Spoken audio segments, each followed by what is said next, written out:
และดูในจุดนี้นะครับผมจะเปิดไฟ Matrix Light ขึ้นมาเป็นไงครับระบบไฟ Matrix Light ของ 009 สว่างดีมากเลยนะครับและเขาสามารถแหวกหลบรถคันด้านหน้าได้เลยนะครับที่เห็นอยู่ตอนนี้ถ้าหากมีรถสวนมาเลนตรงข้ามเนี่ยก็สามารถแหวกหลบได้นะครับดูเวลาที่เราขับแซงเขาก็จะค่อยๆดับเป็นส่วนๆไปนะครับและถ้ามีป้ายจราจรทางด้านข้างเขาก็จะส่องไปให้เราเห็นได้ชัดผมถ่ายให้ดูที่ Head Up Display นะครับจะมีแผนที่ให้เราดูนะช่วงเราขับทางโค้งเนี่ยถ้ามีแผนที่ดูไปด้วยเราก็จะรู้ว่าข้างหน้าเนี่ยเส้นทางเป็นแบบไหนนะครับและอันนี้เนี่ยแผนที่อยู่ใน Head Up Display เลยก็สะดวกดีนะครับไม่ต้องก้มหน้าลงมามองและผู้โดยสารเราก็พร้อมแล้วนะครับที่จะขึ้นดอยอ่างขางแบบ VIP นะครับดูท่านี้พร้อมมากเลยรัดเข็มขัดก่อนนะขึ้นด้วยความเร็ว 60-70 นะครับกับรถ 3.1 ตันนี่ขนาดไม่ใช่ตัว Dual Motor นะครับกำลังยังเหลือเลยถ้า Dual Motor นี่คือเรียกว่าซิ่งขึ้นดอยกับรถตู้เลยนะครับสวัสดีค่ะตอนนี้คุณอยู่กับช่อง CG Go ค่ะแล้ววันนี้เชนกับก๊อฟอยู่กับรถตู้ไฟฟ้า MPV เป็น EV 100% เลยนะคะจากค่าย Zeekr 009 นะคะสำหรับ Zeekr 009 เนี่ยเขาเข้าไทยมาสักพักแล้วแต่ว่ารุ่นที่อยู่กับเราเนี่ยเพิ่งเปิดตัวได้ไม่นานเลยนะคะก็คือรุ่น Standard ซึ่งอันนี้จะเป็นรุ่นตัวเริ่มต้นนะคะราคาอยู่ที่ 2,399,000 บาทความน่าสนใจอีกอันนึงเลยเนี่ยของ Zeekr 009 รุ่น Standard ก็คือเขาเป็นรถตู้ MPV ที่เคลมระยะทางที่วิ่งได้ไกลที่สุดนะคะในไทยนะตอนนี้ซึ่งอยู่ที่ 712 กิโลเมตรตามมาตรฐาน NEDC แบตเตอรี่ที่ให้มาเนี่ยเป็นลิเธียมไอออน NMC ของ CATL ขนาด 116 กิโลวัตต์อเวอร์แถมชาร์จแรงด้วยนะเพราะว่าคันนี้เนี่ยรองรับ DC เนี่ยชาร์จได้สูงสุดถึง 200 กิโลวัตต์ชาร์จช้า AC 11 กิโลวัตต์แล้วก็สามารถปล่อยกระแสไฟฟ้าเป็น V2L ออกมาได้ด้วยค่ะแรงม้าที่ให้มาเนี่ยจะอยู่ที่ 335 แรงม้าแรงบิดสูงสุด 373 นิวตันเมตรและคันนี้เนี่ยสามารถทำความเร็วนะคะจาก0ไป100 กิโลเมตรต่อชั่วโมงได้ภายในเวลา 7.9 วินาทีนอกจากนี้เนี่ย Max Speed เนี่ยให้มาที่ 190 กิโลเมตรต่อชั่วโมงสำหรับ Zeekr 009 เนี่ยดีไซน์เขาเนี่ยเรียกได้ว่ามีความเป็นเอกลักษณ์นะคะดู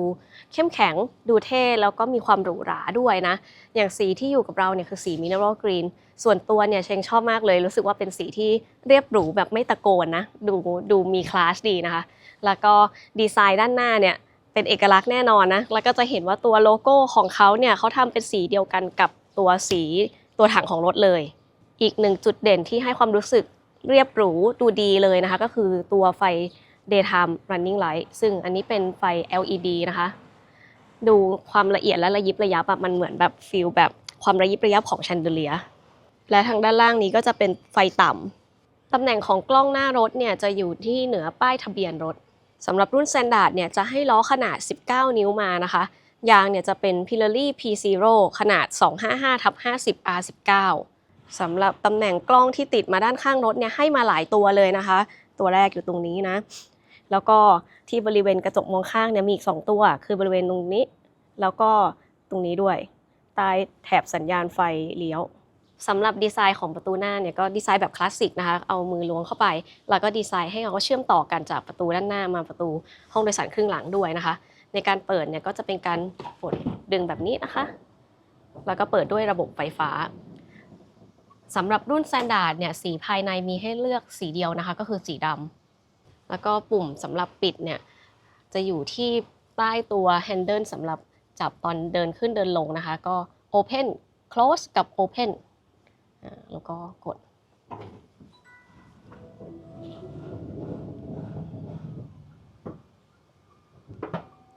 แล้วก็บริเวณท้ายรถนะคะจุดที่โดดเด่นที่สุดแน่นอนเลยคือตัวไฟท้ายแบบ LED นะคะซึ่งดีไซน์เนี่ยจะเริ่มต้นจาก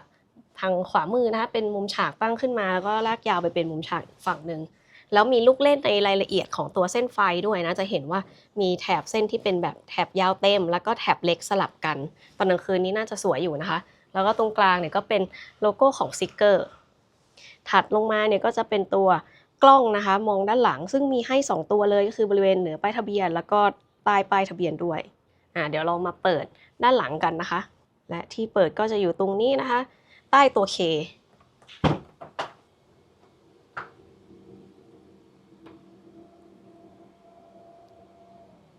พอดีเป๊ะเลยนะด้านหลังก็มีที่เก็บของประมาณนึงนะคะไม่ได้ลึกเข้าไปมากเราจะเห็นว่าตอนนี้เนี่ยก็เขาแบกถุงปูนมาเยอะเลยนะคะด้านหลังนี่ทั้งหมด10ถุงละ20กิโลกรัมก็ทั้งหมด200กิโลกรัมแบกไว้ที่ด้านหลังทั้งหมดเลยนะคะอันนี้ที่เราบรรทุกเพิ่มไปอีก200กิโลกรัมเนี่ยก็เพื่อจำลองสถานการณ์นะคะว่ากรณีบรรทุกเต็มคันนะมีผู้โดยสารหลายคนพร้อมกับสัมภาระด้วยเนี่ยเวลาเราวิ่งไปเนี่ยค่าเฉลี่ยการใช้พลังงานจะเป็นยังไงบ้างฟิลการขับขี่การนั่งจะเป็นยังไงบ้างนะคะแต่ว่าเนื่องจากพื้นที่ของรถตู้ช่วงผู้โดยสารครึ่งหลังเนี่ยจะต้องใช้พื้นที่พอสมควรเพราะเดี๋ยวต้องมีการปรับเอนที่นั่งอะไรต่างๆก็เลยต้องย้ายถุงปูนมาไว้ด้านหลังหมดเลยนะเดี๋ยวยังไงเนี่ยก็จะได้ลองดูกันด้วยว่าตอนขับขึ้นเขาเนี่ยเป็นยังไงบ้างนะเพราะว่าเป็นมอเตอร์เดียวขับเคลื่อนล้อหน้าก็แม้จะวางถุงปูนไปแล้วก็ยังใส่กระเป๋าไซส์ carry on ได้อีกนะคะตรงนี้เนี่ยถ้าเราต้องการพื้นที่เพิ่มเติมสามารถที่จะพับเบาะแถว3ได้ค่ะแล้วก็ด้านหลังเนี่ยมีตัวไฟส่องสว่างให้ทางขวามือนะคะส่วนทางซ้ายมือเนี่ยกดลงไปนะคะก็จะเปิดออกมาเป็นที่สำหรับแขวนถุงหรือกระเป๋าอย่างนี้นะคะโอเคเดี๋ยวเรามาปิดกระโปรงรถด้านหลังกันนะคะสำหรับปุ่มปิดเนี่ยจะอยู่ทางด้านขวามือนะคะแล้วก็กรณีฉุกเฉินเนี่ยที่ต้องเปิดประตูท้ายรถเนี่ยแบบแมนนวลนะคะตรงนี้ก็จะมีสัญลักษณ์อยู่ก็สามารถที่จะเปิดออกมานะคะแล้วก็จะมีสลักอยู่ด้านในนี่นะคะตรงนี้ที่เขาก็จะมีสัญลักษณ์เขียนไว้อยู่นะคะว่าเปิดประตูเปิดตัวกระโปรงรถด้านหลังโอเคเดี๋ยวลองมาปิดกันเลยนะคะปุ่มจะอยู่ทางขวามือสมมุติว่ามีสิ่งกีดขวางอยู่นะคะปึ๊บก็ถือว่าค่อนข้างหนักอยู่นะเมื่อกี้เราก็ปิดต่อไปเลยด้วยนะคะจังหวะที่โดนเนี่ยมันอาจจะไม่พอดีกับเซ็นเซอร์ที่เขาทำงานด้วยก็เป็นได้แต่ว่าเมื่อกี้เขาก็ปิดต่อไปเลยนะสำหรับช่องเสียบชาร์จเนี่ยจะอยู่ที่ด้านท้ายรถทางซ้ายมือนะคะแล้วก็การเปิดปิดเนี่ยเป็นระบบไฟฟ้าปุ่มเนี่ยจะอยู่บริเวณทางนี้นะคะก็กดลงไปเบาๆเขาก็จะเปิดขึ้นมาให้เลยตรงนี้ก็ไม่ต้องมาถอดสลักอะไรเพิ่มเติมเสียบเข้าไปได้เลยนะคะนี่ก็สะดวกดีแล้วก็มีเรื่องของสัญญาณไฟให้ด้วยแล้วมาพร้อมกับสติ๊กเกอร์นะคะบอกรายละเอียดเลยว่าไฟสีอะไรความหมายคืออะไรอันนี้ดีเลยนะคะชอบเลยและสำหรับรถตู้ MPV ที่เป็นมอเตอร์เดี่ยวแบบนี้เนี่ยหลายๆคนอยากรู้ใช่ไหมว่าขับขึ้นเขาจะเป็นยังไงบ้างนะคะคลิปนี้มีคำตอบค่ะเราจะพาเดินทางจากกรุงเทพไปเชียงใหม่นะคะดูค่าเฉลี่ยการใช้พลังงานฟีลการขับขี่และแน่นอนพาขึ้นเขาด้วยนะว่าขึ้นไหวไหมเป็นยังไงบ้างนะคะขอบคุณทาง Seeker Thailand ที่ให้เรานำรถมารีวิวให้ได้ชมกันและก่อนออกเดินทางฝากกดติดตามช่อง CG Go ทาง YouTube Facebook TikTok และ Instagram นะคะขอบคุณสำหรับทุกยอดวิวยอดคอมเมนต์ยอดไลค์และที่สำคัญ YouTube Membership ของพวกเราทุกคนนะคะที่สนับสนุนให้เราเนี่ยทำคลิปดีๆแบบนี้ออกมาได้เรื่อยๆเลยรถตู้แบบนี้ก็เหมาะสำหรับผู้บริหารนะ Executive เดี๋ยวยังไงวันนี้น้องนั่งแล้วก็ลองนอนให้ได้ชมกันตำแหน่งแฮนเดิลก็กำลังพอดีมือนะคะข้างในก็เพดานค่อนข้างสูงนะโอเคค่ะไปค่ะพี่ก๊อฟตอนนี้ชาร์จแบตเต็ม 100% ระยะทางขึ้นเป็น712กิโลเมตรตามมาตรฐาน NEDC บนหน้าจอนี้จะโชว์เป็นระยะทางนะครับจะไม่มีเปอร์เซ็นต์บอกส่วนเปอร์เซ็นต์เนี่ยจะต้องดูบนจอกลางตรงนี้นะครับสำหรับข้อมูลทางด้านซ้ายนะครับตรงนี้จะเป็นความเร็วแล้วก็ตำแหน่งเกียร์ขีดด้านใต้ความเร็วตรงนี้จะเป็นการใช้พลังงานและการรีเจนนะครับใช้พลังงานจะเป็นสีฟ้าเวลาที่รีเจนจะเป็นสีเขียวพุ่งขึ้นมาทางนี้นะครับแล้วก็ตรงนี้จะเป็นความสูงของตัวรถณตอนนี้นะครับตัวรถเนี่ยสามารถปรับได้ทั้งหมด5ระดับนะครับเรามาดูที่จอกลางตำแหน่งตรงนี้ต่ำมากต่ำมาตรฐานสูงและสูงมากต่ำมากเนี่ยจะปรับได้เฉพาะเวลาที่จอดรถแล้วก็เวลาที่ขับความเร็วสูงนะครับที่เหลือเราสามารถปรับได้มาตรฐานสูงมากตอนนี้สามารถเลือกได้นะครับแล้วรถก็จะค่อยๆปรับระดับขึ้นกลับมาดูที่หน้าจอกลางอีกครั้งนะครับทางด้านขวาข้อมูลตรงนี้เราสามารถกดที่ปุ่มนี้นะครับตรงนี้เพื่อเปลี่ยนข้อมูลที่แสดงผมกดให้ดูนะครับมาตรงนี้มีทริป1นะครับระยะทางเวลาการขับพลังงานเฉลี่ยแล้วก็ระยะทางรวมอันนี้คือโอโดมิเตอร์นะครับตั้งแต่ออกมาจากโรงงานถัดไปมีทริป2นะครับก็จะเป็นข้อมูลคล้ายๆกันสามารถปรับแอร์จากบนหน้าจอตรงนี้ได้เลยนะครับพอเปลี่ยนมาที่เมนูนี้แล้วเราสามารถหมุนลูกกลิ้งตรงนี้เพิ่มลดอุณหภูมินะครับแล้วก็เพิ่มแรงลมแอร์ก็กดที่ตำแหน่งตรงนี้ได้นะครับ ถัดมาบอกแรงดันลมยางแล้วก็อุณหภูมิยางนะครับแล้วก็สามารถโชว์แผนที่ได้แล้วก็จะวนกลับมานะครับอันนี้จะบอกตำแหน่งนะครับของเมนูเลื่อนไปเรื่อยๆและด้านล่างตรงนี้จะเป็นโหมดที่ใช้งานนะครับโหมดการขับขี่ตอนนี้เป็นโหมดสะดวกสบายนะครับมีโหมดประหยัดสปอร์ตหิมะแล้วก็กำหนดเองนะครับถัดมาที่ตำแหน่งตรงนี้เป็นอุณหภูมิภายนอกแล้วก็เวลาปัจจุบันนะครับมาดูในส่วนของแผนที่นะครับผมจะกดนำทางไปปลายทางให้ดูไปมูสโฮเทลเชียงใหม่นะครับจะมีบอกเปอร์เซ็นต์แบตเตอรี่เมื่อไปถึงปลายทางด้วยนะครับอันนี้อาจจะเป็นการคำนวณแบบเอาระยะทางบนหน้าจอรถที่เหลือ712กิโลเมตรคำนวณเทียบกับระยะทางที่จะขับไปนะครับเขาเลยบอกว่าแบตเหลือ 16% แต่ทางที่ขับไปมันเป็นการขึ้นเขาถ้าเราใช้ความเร็วมากกว่า80ตลอดระยะทางเนี่ยผมว่ามันไม่น่าจะไปถึงนะครับลองกดนำทางให้ดูเขาจะคำนวณก่อนนะครับแล้วก็จะมีเส้นทางขึ้นมาให้เลือกนะครับว่าเราต้องการจะไปเส้นทางไหนบอกเวลาแต่ละเส้นทางแล้วก็บอกด้วยนะครับว่าเส้นทางไหนมีไฟแดงน้อยหรือมีไฟแดงมากนะครับมีเส้นทางสำรองให้มาด้วยแล้วก็จะบอกว่าแบตเตอรี่เหลือต่ำทุกเส้นทางนะครับแต่ว่าไม่ได้ขึ้นเป็นเปอร์เซ็นต์บอกตรงนี้ละตัวเลขตรงนี้ก็คือไฟแดงที่เราจะต้องผ่านนะครับพอมีไฟแดงเยอะก็ทำให้การเดินทางช้าลงแล้วก็เขาจะไม่หาสถานีชาร์จให้เรานะครับเราจะต้องกดเพิ่มเข้ามาเองผมเลือกเป็นเส้นหลักนะครับที่เราวิ่งประจำจะเป็นเส้นนี้วิธีการเพิ่มสถานีชาร์จนะครับกดที่ตำแหน่งตรงนี้เขาจะหาสถานีชาร์จในเส้นทางที่เราจะขับผ่านนะครับแต่เราจะต้องเป็นคนเลือกเองนะครับตรงนี้เราสามารถกดดูก่อนได้อย่างเช่นตำแหน่งตรงนี้อันนี้มันอยู่กำแพงเพชรแต่เป็นขาลงนะครับเราก็อาจจะไม่เอาจุดนี้ก็ได้แต่จริงๆแล้วเนี่ยการเดินทางถ้าเป็นเทศกาลนะครับถ้ามันอยู่ฝั่งตรงข้ามกลับรถไม่ไกลแล้วสถานีชาร์จว่างเรายอมกลับรถไปชาร์จก็ได้นะครับถ้าฝั่งที่เรากำลังขับไปเนี่ยสถานีชาร์จเต็มอยู่นะครับลองกดเป็นจุดนี้ดูก็จะมีข้อมูลบอกนะครับอย่างเช่นตรงนี้เป็นของ EA Anywhere ก็จะมีข้อมูลคร่าวๆผมลองเลือกไปที่ตากนะครับตำแหน่งตรงนี้น่าจะเป็น Elex ก็จะมีข้อมูลบอกนะครับกำลังไฟ125กิโลวัตต์แล้วก็มีเวลาที่เปิดให้บริการนะครับตรงนี้เราสามารถเพิ่มจุดชาร์จเข้าไปได้ถ้าเราต้องการนะตรงนี้วิธีเพิ่มจุดชาร์จเข้าไปแล้วก็กดตรงนี้นะครับเพิ่มจุดผ่านเขาก็จะเพิ่มตรงจุดนี้เข้าไปให้เรานะครับบอกว่าไปถึงณจุดนี้เนี่ยที่ตากแบตเตอรี่จะเหลือ 40% นะครับก็จะมีข้อมูลบอกคร่าวๆอันนี้ก็เป็นวิธีการใช้แผนที่คันนี้แบบคร่าวๆนะครับก่อนเดินทางไปเชียงใหม่นะคะแวะขับในเมืองก่อนนะก็จะอยู่ที่บริเวณถนนพระราม3นะคะซึ่งเป็นเส้นที่เหมาะมากกับการเทสเรื่องของความนุ่มนวลความแข็งกระด้างนะเพราะว่าถนนเนี่ยเป็นทั้งคลื่นมีทั้งฝาท่อแบบกลมฝาท่อแบบเหลี่ยมนะคะแล้วรอยต่อสะพานอีกนะ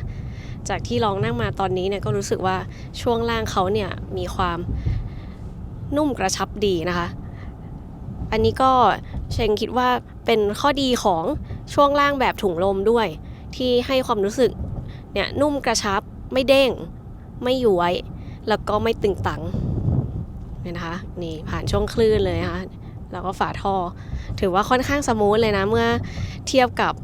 คันอื่นที่ช่วงล่างเขาแข็งกว่านี้คันนี้นี่ก็จูนมาได้ถือว่าโอเคเลยนะคะเหมาะกับการขับในเมือง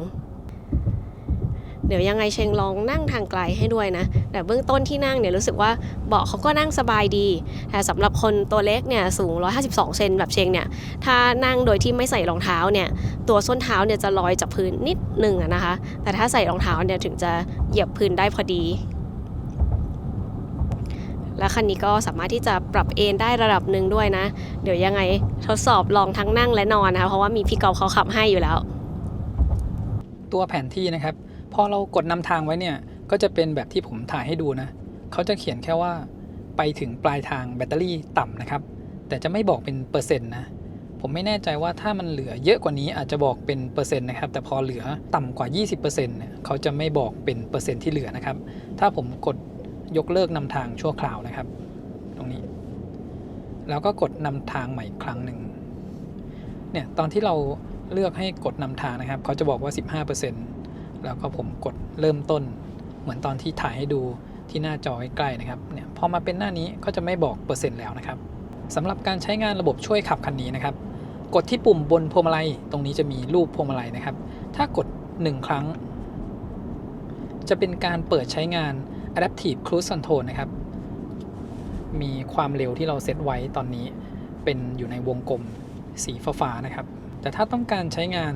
ระบบ Lane Centering นะครับให้กดรูปพวงมาลัยตรงนี้เนี่ย2ครั้ง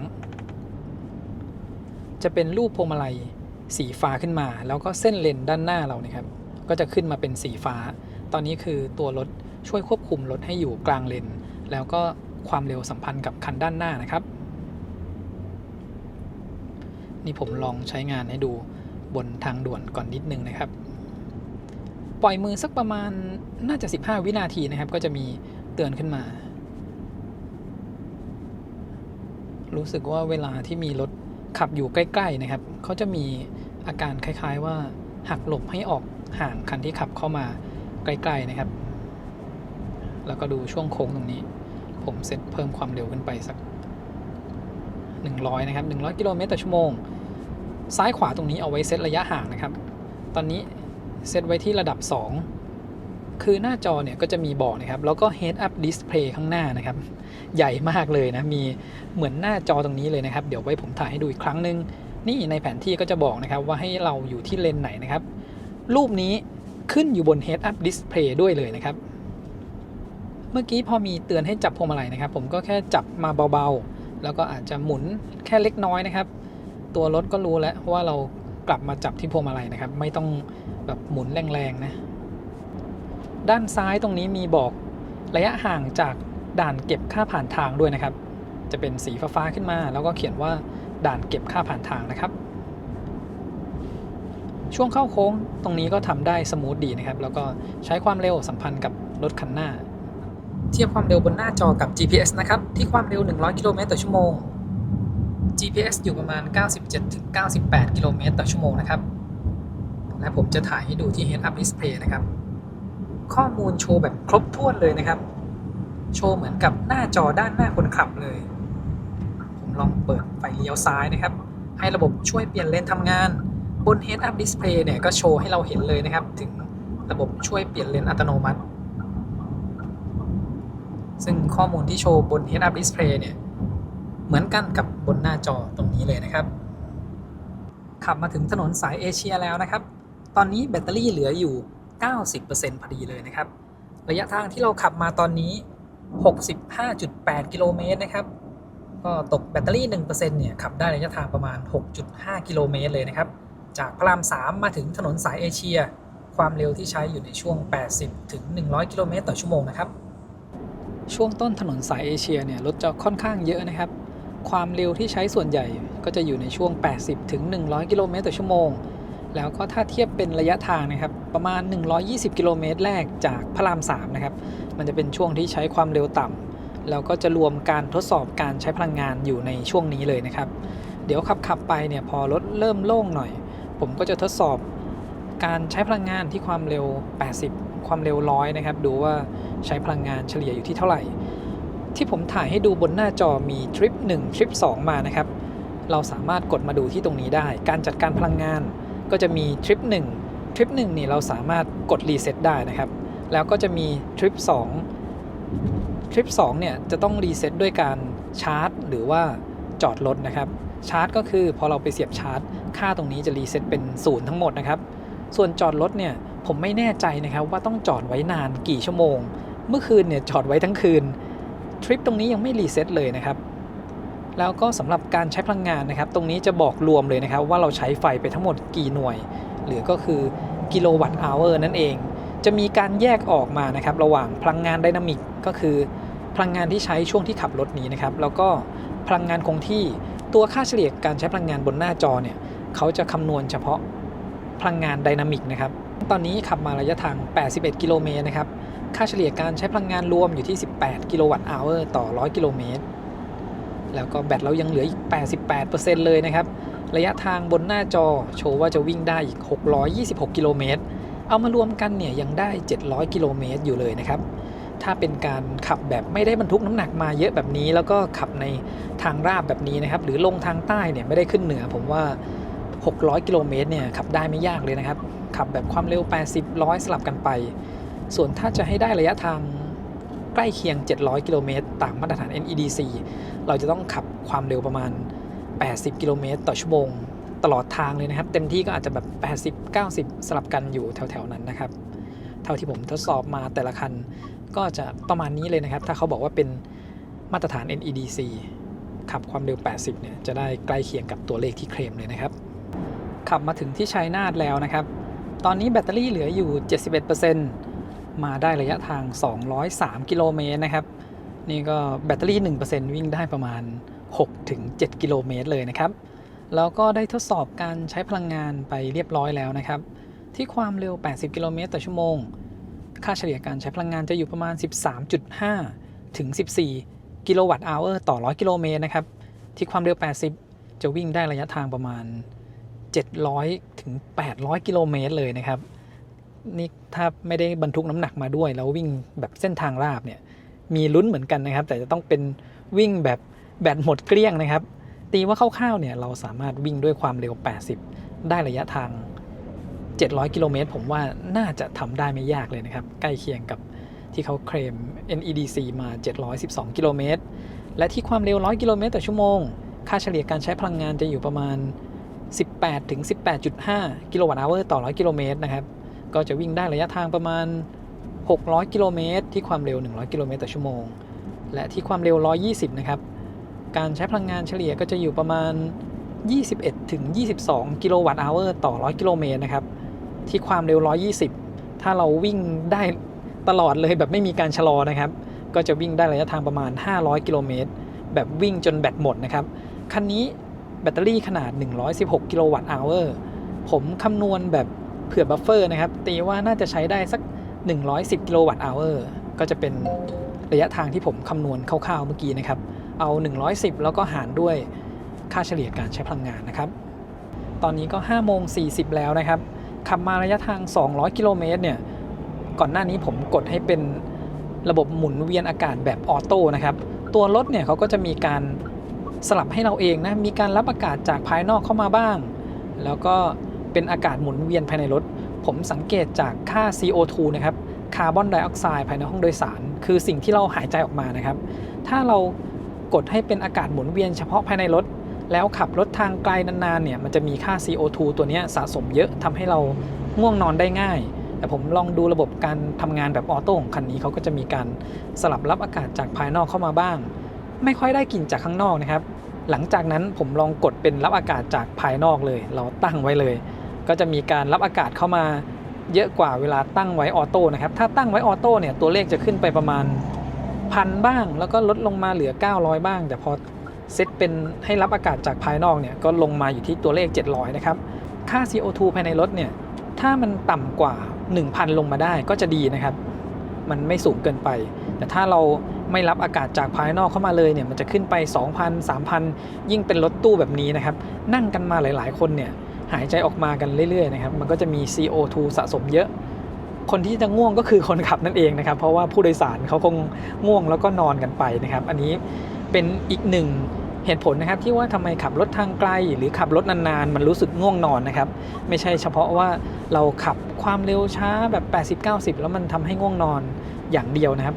อีกส่วนหนึ่งก็คือค่า CO2 ที่สะสมภายในห้องโดยสารนะครับถ้าขับทางไกลนะครับอากาศข้างนอกดีๆไม่ได้มีกลิ่นแบบแรงๆเนี่ยเรากดเป็นรับอากาศจากภายนอกเข้ามาในรถได้เลยนะครับนี่ขนาดว่าผมกดรับอากาศจากภายนอกเข้ามาค่า PM 2.5 ที่โชว์อยู่บนหน้าจอเนี่ยก็ประมาณ6-7นะครับก็ไม่ได้สูงมากแล้วก็ช่วงนี้ก็ไม่ได้มีฝุ่นภายนอกเยอะด้วยนะครับและตอนนี้เนี่ยแบตเตอรี่ลดลงมาเหลือ 70% แล้วนะครับระยะทางที่เราขับมาเนี่ย209กิโลเมตรนะเกือบ210คำนวณแบบง่ายๆเลยนะครับเราใช้ไปแล้ว 30% แปลว่าแบต 1% ที่ขับมาก่อนหน้านี้เนี่ยวิ่งได้ระยะทางเฉลี่ยแล้วประมาณ7กิโลเมตรเลยนะครับ73-21พอดีเลยนี่ถ้าขับแบบนี้ไปเรื่อยๆนะครับความเร็วสักไม่เกิน100กิโลเมตรต่อชั่วโมงเนี่ยผมว่ามีลุ้นถึงเชียงใหม่ได้นะครับแต่จริงๆแล้วช่วงปลายทางนะครับจากตากลำปางเชียงใหม่เนี่ยมันเป็นการขึ้นเขาขึ้นดอยนะครับมันก็จะกินไฟมากกว่าช่วงที่เราวิ่งถนนสายเอเชียนี่นะครับมันยังเป็นทางราบอยู่แต่ถ้าเราวิ่งลงใต้นะครับขับความเร็ว80-100อย่างนี้นะครับสลับกันไปเนี่ย ผมว่าตัวเลข600-700กิโลเมตรเนี่ยทำได้ไม่ยากเลยนะครับขับไปสัก500-600แล้วก็ค่อยชาร์จแบตทีหนึ่งนะครับคันนี้ถ้าได้ชาร์จกับตู้ชาร์จที่กระแสไฟสูงๆก็จะรับกำลังไฟได้เยอะนะครับสเปคเขา200กิโลวัตต์แต่จะต้องชาร์จกับตู้ที่สามารถจ่ายกระแสไฟได้ระดับ500แอมป์นะครับซึ่งตอนนี้ก็ยังมีอยู่ไม่เยอะมากนะครับในเส้นทางต่างจังหวัดเส้นทางเหนือเนี่ยจะมีอยู่ที่นครสวรรค์นะครับที่ปั๊มบางจากหนองเบนจะเป็นตู้หัวเว่ยกำลังไฟรวม600กิโลวัตต์ณจุดนั้นนะครับมีทั้งหมด6หัวชาร์จเดี๋ยวเราดูกันนะครับว่าขับไปถึงที่จุดนั้นเนี่ยแบตเตอรี่จะเหลือกี่เปอร์เซ็นต์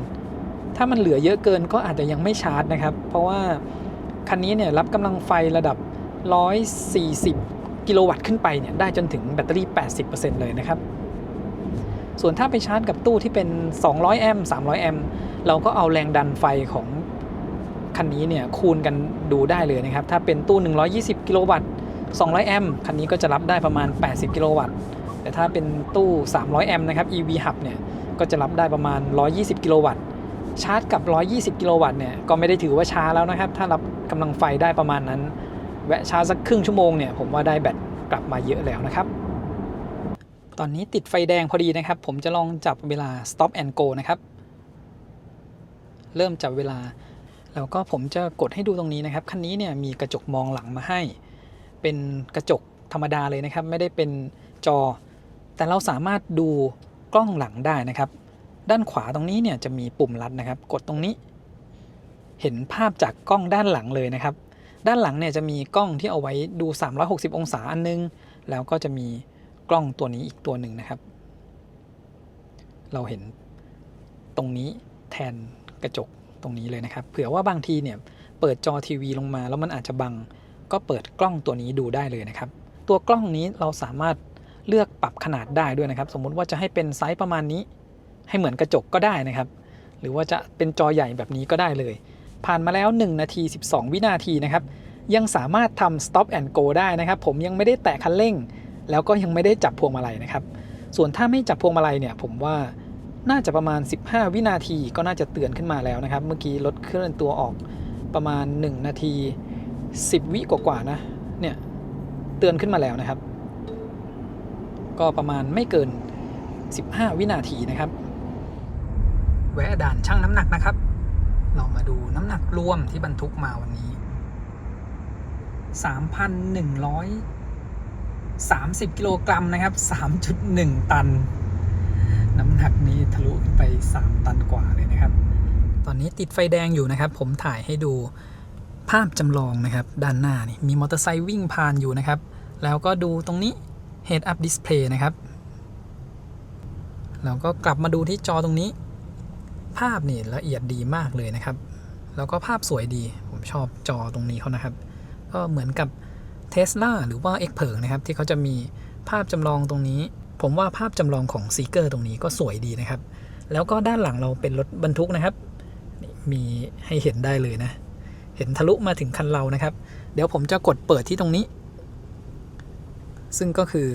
ภาพจากกล้องด้านหลังนะครับเราสามารถเปิดกล้องตรงนี้ดูได้เลยเมื่อกี้ที่ผมถ่ายให้ดูจากกล้องตัวกลางรถนะครับใช้สำหรับมองแทนกระจกตัวนี้ได้เลยนะครับขับพ้นเลี่ยงเมืองนครสวรรค์มาได้ยังไม่ถึง10กิโลเมตรนะครับ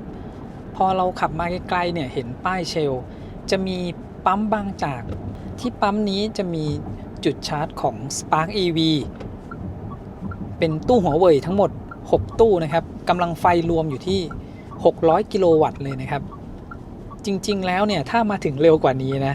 แล้วก็แบตเราเหลืออยู่ตั้ง 62% นะครับแวะชาร์จให้แบตขึ้นไป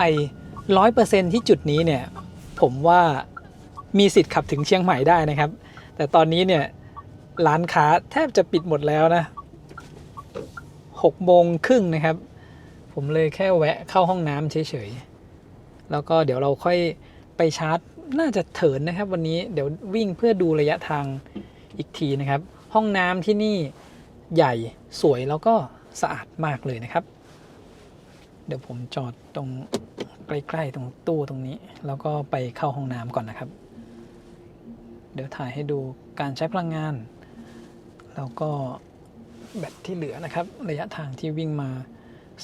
263กิโลเมตร กล้องชัดดีนะครับตอนกลางคืนแล้วผมชอบมุมของกล้องเขาเนี่ยถ่ายให้ดูล้อหลังนะครับตอนที่เราถอยอยู่ตอนนี้มันเล็งได้ง่ายแล้วก็พอใส่เกียร์เดินหน้าก็จะเป็นล้อคู่หน้านะครับเมื่อกี้โมแต่โมอยู่นะครับก็เลยจอดไม่ค่อยตรงช่องแล้วเขาก็มีระบบถอยจอดอัตโนมัติให้มาเหมือนกันนะครับเดี๋ยวค่อยลองใช้ดูอีกทีหนึ่งแบตเตอรี่เหลืออยู่ 62% นะครับแล้วก็ระยะทางที่ขับมา 263.7 กิโลเมตรค่าเฉลี่ยการใช้พลังงานบนหน้าจอตรงนี้ 17.9 กิโลวัตต์อเวอร์ต่อ 100 กิโลเมตรคราวนี้มาดูตรงนี้นะครับที่ทริป 2 อันนี้ก็คืออันเดียวกันนะครับเขาจะไม่บอกค่าเฉลี่ยการใช้พลังงานแต่จะบอกพลังงานที่ใช้รวมนะครับ 47.4 ตรงนี้เป็นพลังงานที่ใช้ในการขับมานะครับในตอนที่วิ่งแล้วก็มีอีก 0.9 กิโลวัตต์อเวอร์ถ้าเอา 48.3 หารกับระยะทาง 263 กิโลเมตรค่าเฉลี่ยการใช้พลังงานทั้งทริปเนี่ยมันจะอยู่ที่ 18.3 กิโลวัตต์อเวอร์ต่อ 100 กิโลเมตรนะครับอันนี้คือเป็นการคำนวณไฟที่ใช้ทั้งหมดรวมเข้ามาเลยแต่บนหน้าจอตรงนี้น่าจะเป็นเฉพาะการขับขี่นะครับแล้วก็ด้านข้างผมนี่เองก็เป็นตู้ชาร์จที่บอกนะครับสามารถจ่ายกระแสไฟได้สูงสุดถึง500แอมป์คันนี้ชาร์จก็ได้กำลังไฟ200กิโลวัตต์เต็มๆเลยนะครับถ้าชาร์จช่วงแบตเตอรี่ต่ำๆนะครับ20ถึง50ถึง 60% ตอนนี้เนี่ยโล่งเลยนะครับตู้ชาร์จตรงจุดนี้แต่แบตเตอรี่เรายังเหลือตั้ง 62% นะครับถ้าจะชาร์จจุดนี้อย่างน้อยควรชาร์จ 100% ไปเลยสมมุติว่ามาถึงเร็วแวะกินข้าวนะครับเสียบชาร์จครึ่งชั่วโมงเนี่ยผมว่าแบตเต็ม100แล้วนะครับ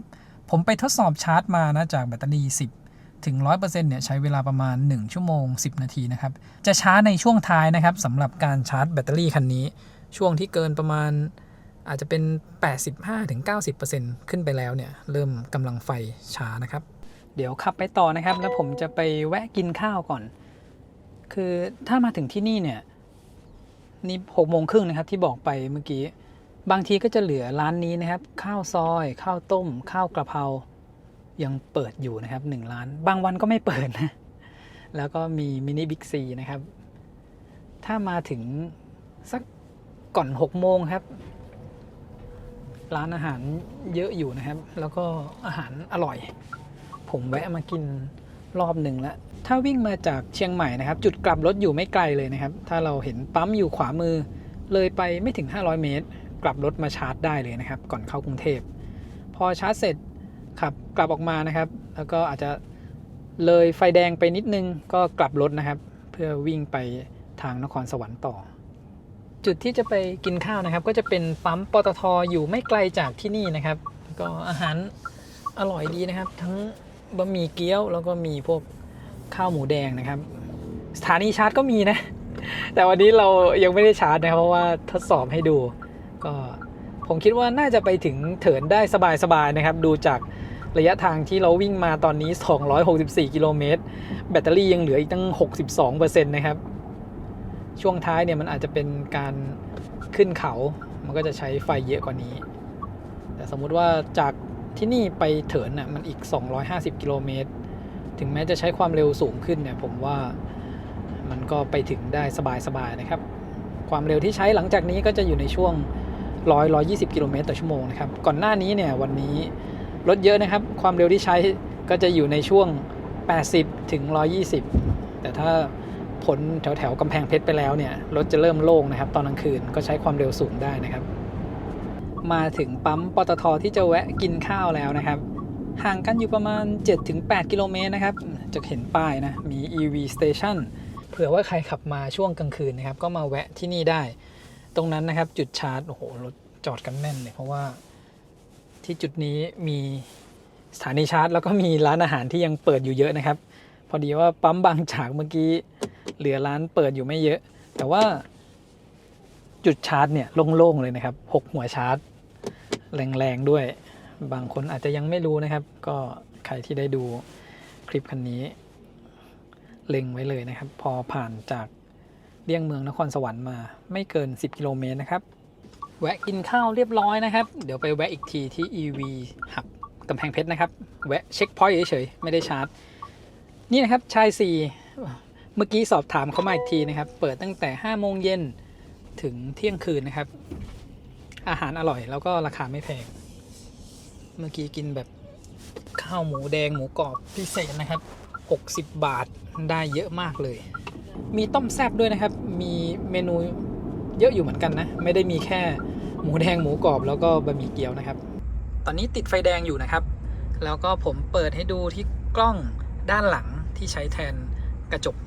ตำแหน่งตรงนี้นะครับก่อนหน้านี้เปิดให้ดูไปแล้วแล้วนี่เปิดให้ดูตอนกลางคืนภาพชัดมากเลยนะครับดูรายละเอียดต่างๆแล้วก็เปิดให้ดูกล้อง360องศานะครับอันนี้ก็ชัดเหมือนกันนี่เห็นล้อหน้าล้อหลังแต่ตัวกล้อง360องศาตรงนี้นะครับถ้าความเร็วเกิน30 กิโลเมตรต่อชั่วโมงแล้วเนี่ยเขาจะตัดไปนะครับไม่สามารถดูที่ความเร็วสูงได้นะครับตอนนี้ไฟเขียวพอดีเดี๋ยวผมขับไปเรื่อยๆนะครับ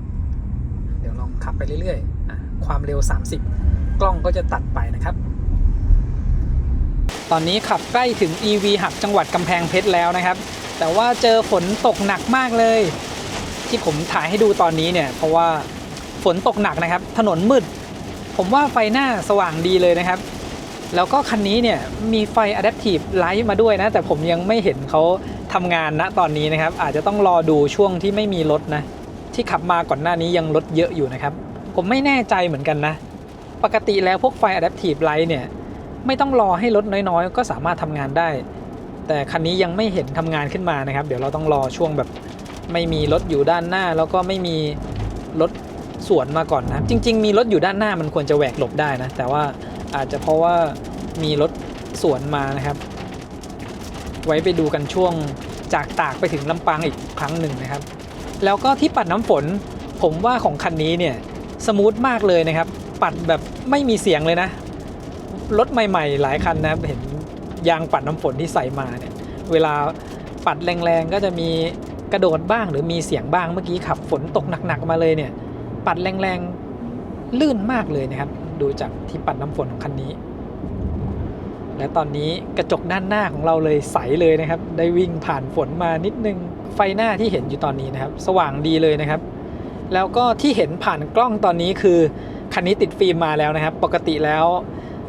รถที่เอามารีวิวเนี่ยจะไม่ค่อยได้ติดฟิล์มมาแต่คันนี้มีติดฟิล์มมาแล้วนะครับแปลว่าถ้า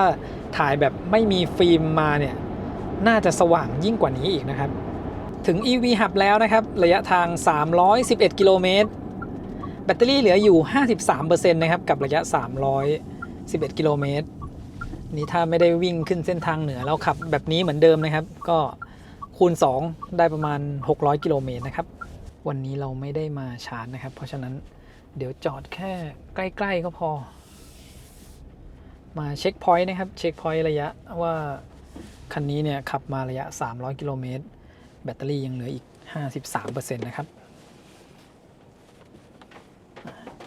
และตรงจุดนี้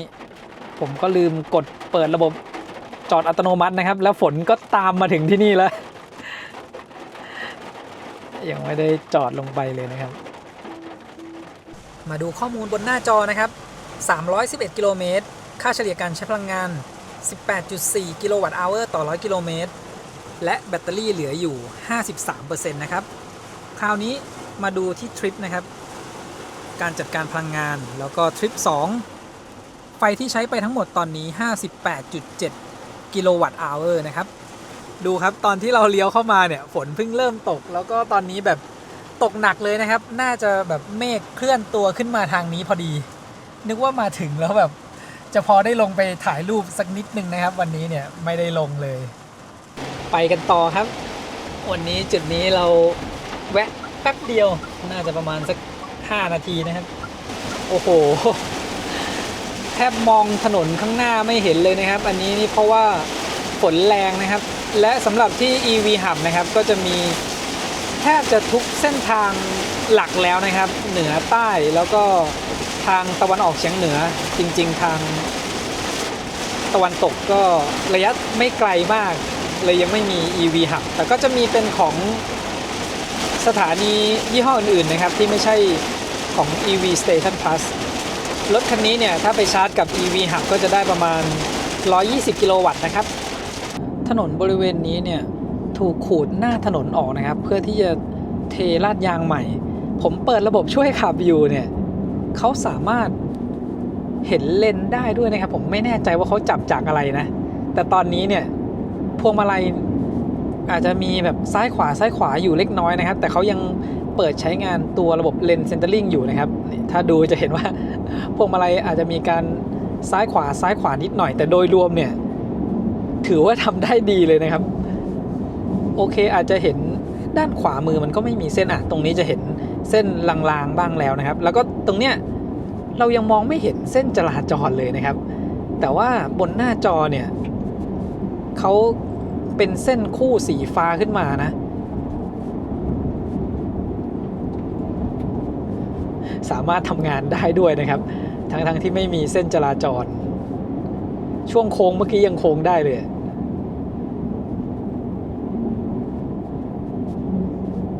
เนี่ยอาจจะมีอาการแผลกๆเล็กน้อยผมเอามือประคองไปใกล้ๆนะครับเพราะมันไม่มีเส้นจราจรจริงๆนะแต่เขาไปได้ข้างหน้าเนี่ยพอมีเส้นจราจรนะครับก็กลับมาขับแบบนิ่งๆได้ตามปกติแล้วระบบช่วยขับโอเคเลยนะครับมีระบบช่วยเบี่ยงเวลาที่มีรถขับเข้ามาใกล้ๆที่อยู่เลนด้านข้างนะครับไม่ว่าจะเป็นรถบรรทุกใหญ่ๆหรือว่าเป็นรถเล็กๆด้วยกันนะครับรถกระบะรถเก๋งเดี๋ยวดูช่วงขับผ่านรถบรรทุกนะครับผมจะไม่จับพวงมาลัยนะครับจะเห็นว่าเขามาชิดเส้นจราจรทางด้านขวาก่อนแล้วค่อยกลับมาอยู่ที่เลนตรงกลางนะครับอาจจะขยับไปเล็กน้อยแต่จะไม่มีข้อความขึ้นมาบอกเลยนะครับถ้าเป็นรถยี่ห้ออื่นเวลาเบี่ยงขวาเนี่ยจะมีข้อความขึ้นมาบอกนิดนึงว่าระบบช่วยเบี่ยงหลบกำลังทำงานเมื่อกี้ที่มีข้อความเตือนขึ้นมาเพราะว่าผมปล่อยมือไว้เกิน15วินาทีนะครับมาดูที่โหมดการขับขี่นะครับเรากดเข้ามาที่รูปรถตรงนี้แล้วก็การตั้งค่าด่วนนะครับจะมีเมนูให้เปลี่ยนโหมดการขับขี่ให้มาทั้งหมด5โหมดการขับขี่นะครับความสะดวกสบายประหยัดสปอร์ตหิมะแล้วก็แบบกำหนดเองนะครับความสะดวกสบายก็คือคอมฟอร์ตนั่นเองนะครับที่ขับมาวันนี้ส่วนใหญ่คือขับในโหมดคอมฟอร์ตนะครับแต่ว่าตอนนี้มาขับในโหมดกำหนดเองซึ่งก็เซตค่าไว้เหมือนกับคอมฟอร์ตนะครับแต่ว่าผมเซตให้ช่วงล่างเนี่ยมันเป็นแบบสปอร์ตเพราะว่าช่วงล่างคันนี้จะออกไปแนวแบบนุ่มๆนะครับเลยต้องเซตให้มันสปอร์ตเวลาขับทางไกลนะครับมันจะได้ไม่แบบว่ายวบเยอะเกินไปหน่อยนะครับแต่ถ้าขับในเมืองเนี่ยเซตเป็นสะดวกสบายไว้กำลังดีเลยนะครับขับผ่านพวกถนนกรุขระเนี่ยนุ่มสบายดีเลยเดี๋ยวมาเริ่มที่โหมดความสะดวกสบายกันก่อนนะครับอันนี้ลองกดเป็นโหมดนี้ดูแล้วก็ตรงจุดนี้นะครับความเร็วประมาณ95นะครับกดเร่งความเร็วโอ้โหโหมดความสะดวกสบายเนี่ยถึงแม้จะไม่ได้เป็นแบบสปอร์ตนะครับแต่ความเร็วอยู่ประมาณ90เกือบ100เนี่ยเร่งแซงก็สบายเลยนะครับความเร็วพุ่งขึ้นมา120กว่าเลยมีบรรทุกน้ำหนักมาด้วยอีก200กิโลกรัมนะครับน้ำหนักรวมตอนนี้อยู่ที่ 3,130 กิโลกรัมถัดมาลองโหมดประหยัดนะครับโหมดประหยัดเนี่ยเขาเอาไว้เป็นโหมดที่2ไม่ได้เป็นโหมดแรกคันนี้เวลากดเปลี่ยนมาโหมดประหยัดเนี่ยไม่ได้รู้สึกว่ามันจะแบบว่าตื้อๆนะครับก็รู้สึกใกล้เคียงเดิมเดี๋ยวลองดูความเร็วใกล้เคียงเดิมนะครับบริเวณนี้โอเคในโหมดประหยัดนะครับถ้าเรากดคันเร่งไวๆเนี่ยมันจะสมูทหน่อยไม่ไวเท่ากับโหมดสะดวกสบายนะครับแล้วก็ลองดูในโหมดสปอร์ตความเร็วใกล้เคียงเดิมนะครับประมาณ90กดคันเร่งลงไปมันก็จะพุ่งออกไปแบบไม่ถึงกับกระชากแรงนะครับเพราะว่าคันนี้เนี่ยหนักแล้วก็พละกำลังเนี่ย335แรงม้าครึ่งหนึ่งของรุ่นที่เป็น all wheel drive นะครับอันนั้นก็600กว่าแรงม้าสำหรับการใช้งานปกติเนี่ยมันก็แรงเหลือๆแล้วนะครับเนี่ยโอ้โหกดทีนี่แบบเร่งแรงเลยนะครับแล้วก็โหมดหิมะนะครับโหมดหิมะเนี่ยก็น่าจะเป็นแบบเรื่องเกี่ยวกับระบบการลื่นถลายต่างๆนะครับแล้วก็บน Head Up Display นะครับเปลี่ยนจากสีขาวๆเนี่ยเป็นสีส้มทั้งหมดเลยนะครับคือถ้าขับอยู่บนหิมะจริงๆเนี่ยเรามองไปข้างหน้ามันจะเป็นสีขาวไปหมดเขาเลยต้องเปลี่ยนสีบน Head Up Display ให้เป็น สีส้มนะครับมาที่โหมดกำหนดเองนะครับในโหมดกำหนดเองเราต้องกดตรงนี้นะครับจะมี Edit ที่เป็นรูปเหมือนดินสอหรือปากกาอยู่พอกดเข้ามาเนี่ยเมนูแรกนะครับจะเป็นการขับขี่ความสบายก็คือเซตในเรื่องการตอบสนองของคันเร่งนั่นเองนะครับเป็นแบบประหยัดเป็นแบบสบายหรือว่าสปอร์ตผมก็เซตไว้เป็นแบบสบายนะครับแล้วก็พวงมาลัยเซตได้3ระดับเหมือนกันนะครับสะดวกสบายมาตรฐานสปอร์ตผมว่ามาตรฐานเนี่ยกำลังโอเคเลยนะครับมีระยะฟรีนิดนึงแล้วก็ไม่ได้รู้สึกว่าพวงมาลัยมันหนืดเกินไปนะสำหรับสปอร์ตมันก็รู้สึกว่าหนืดขึ้นมาอีกนิดนึงนะครับในโหมดสปอร์ตอันนี้ในการขับขี่แบบทั่วๆไปแบบนี้นะครับไม่ได้ลองแบบเปลี่ยนเลนไวๆไปมาแล้วก็ลดสั่นสะเทือนอันนี้เป็นช่วงล่างนะครับที่จะเป็นแบบสะดวกสบายมาตรฐานหรือว่าสปอร์ตผมเซตเป็นแบบสปอร์ตไว้นะครับให้มันออกแนวเฟิร์มๆหน่อยนิดนึงเวลาเราขับทางไกลเนี่ยบางช่วงเป็นคลื่นเป็นหลุมมันก็ขับผ่านไปได้แบบสบายๆเลยนะครับไม่ได้มีอาการแบบยวบๆหน่อยเหมือนโหมดสะดวกสบายนะครับเนี่ยถ้าเป็นโหมดสะดวกสบายผมขับอย่างนี้เวลาเราผ่านพวกถนนคลื่นๆเนี่ยมันจะนุ่มๆยุบๆลงไปหน่อยนะครับเลยเลือกเป็นสปอร์ตไว้เมนูสุดท้ายนะครับขวามือสุดเนี่ยก็เขียนว่าระบบกันสะเทือนอันนี้มันคือความสูงของตัวรถนั่นเองนะครับอย่างเช่นที่ขับอยู่ตอนนี้ความเร็วประมาณ100 กิโลเมตรต่อชั่วโมงเขาให้เลือกได้2ระดับนะครับมาตรฐานกับต่ำจริงๆแล้วสามารถปรับได้ทั้งหมด5ระดับเลยนะครับสูงมากสูงมาตรฐานแล้วก็ต่ำมากนะครับสูงมากเนี่ยอาจจะต้องขับความเร็วต่ำลงมาหน่อยนะครับข้างหน้าเป็นด่านพอดีเลยนะเราจะค่อยๆลดความเร็วลงให้ดูนะครับตอนนี้ความเร็ว79 กิโลเมตรต่อชั่วโมงนะครับเดี๋ยวดูก่อนก็ยังปรับได้เฉพาะโหมด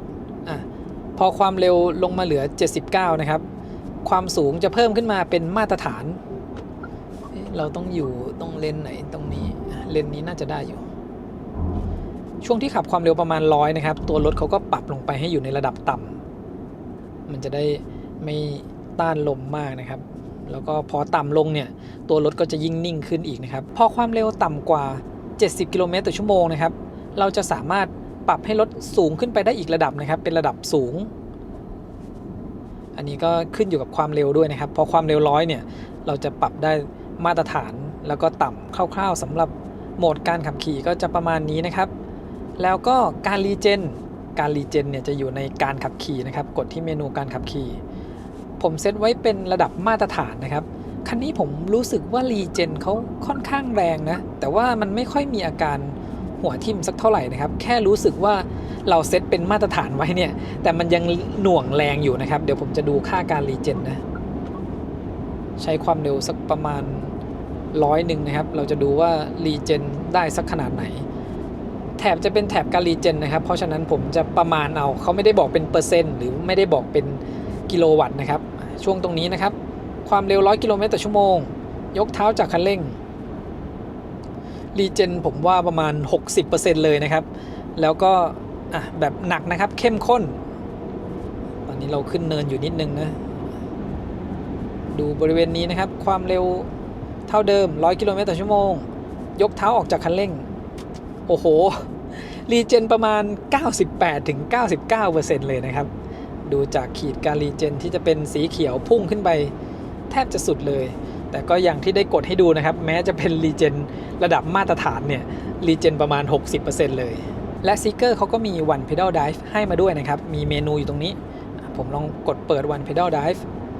ความเร็ว100นะครับทีนี้มันน่าจะรีเจนแรงเลยนะยกเท้าจากคันเร่งรีเจนขึ้นมาประมาณ60นะถึงแม้จะเป็น One Pedal Drive แต่ไม่ได้รีเจนแรงเหมือนกับรีเจนแบบเข้มข้นนะครับรถก็ค่อยๆชะลอความเร็วลงมาแต่ถ้าลองเซตค่ารีเจนเป็นแบบเข้มข้นคราวนี้น่าจะรีเจนแรงนะคือถึงแม้จะเปิด One Pedal Drive แต่ก็จะมีการเซตรีเจนไว้ด้วยนะครับความเร็ว100 กว่านะครับโอเคถ้าเป็นรีเจนแบบเข้มข้นเนี่ย One Pedal Drive ก็จะรีเจนแรงขึ้นนะครับสามารถเซตค่ารีเจนเพิ่มในโหมด One Pedal Drive ได้ด้วยนะครับตอนนี้อยู่บริเวณมืดๆนะครับเห็นไฟสูง Adaptive ทำงานขึ้นมาไหมครับคือตอนแรกผมนึกว่าเปิดระบบไว้แล้วจะต้องมาหมุนที่ก้านฝั่งซ้ายมือนี้ด้วยนะครับถึงไฟสูงอัตโนมัติเนี่ยจะเปิดทำงานขึ้นมาอีกทีนะ ดี๋ยวเราจะได้เห็นได้ชัดในช่วงจากตากไปลำปางนะครับตอนนี้เนี่ยไฟสูงออโต้ก็ทำงานอยู่นะครับผมก็คิดอยู่ตั้งแต่แรกทำไม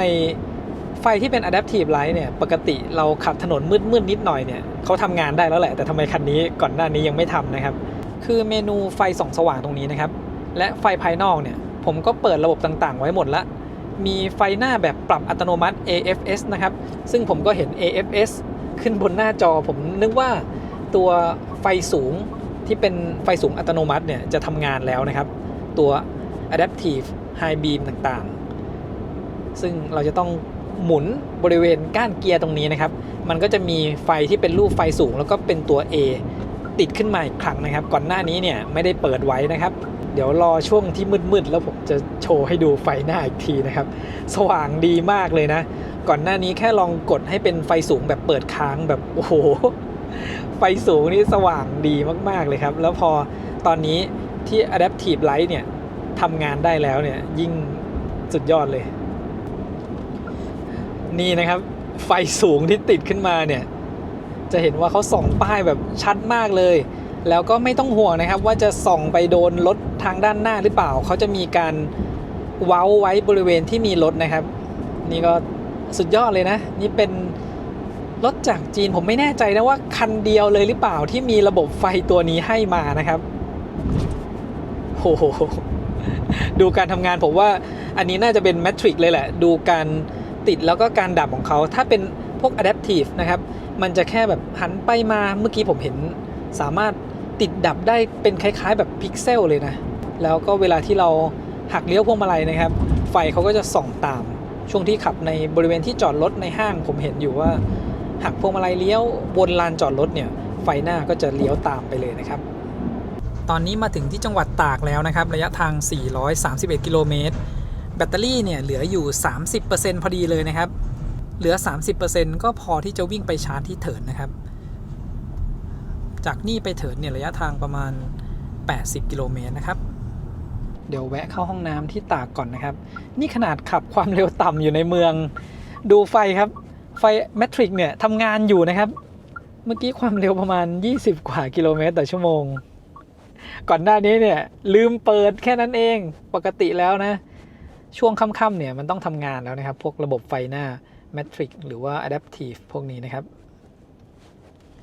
แล้วก็มาถึงบริเวณจุดนี้นะครับผมกดเปิดให้เขาสแกนช่องจอดดูก่อนกดเปิดกล้อง360องศานะครับตรงนี้เราขับเลยมาแล้วนะครับเมื่อกี้มันไม่ได้วิ่งมาให้แบบผมกดปิดจนได้นึกว่าเกียร์อยู่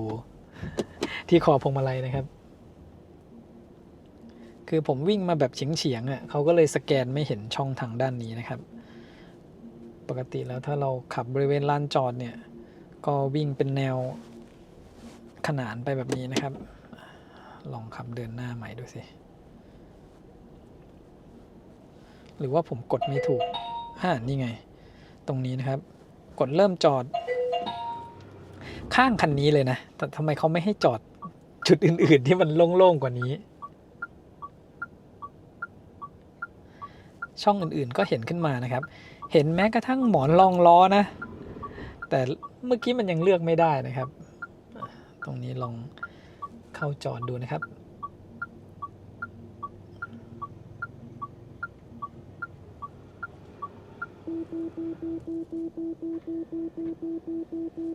โอ้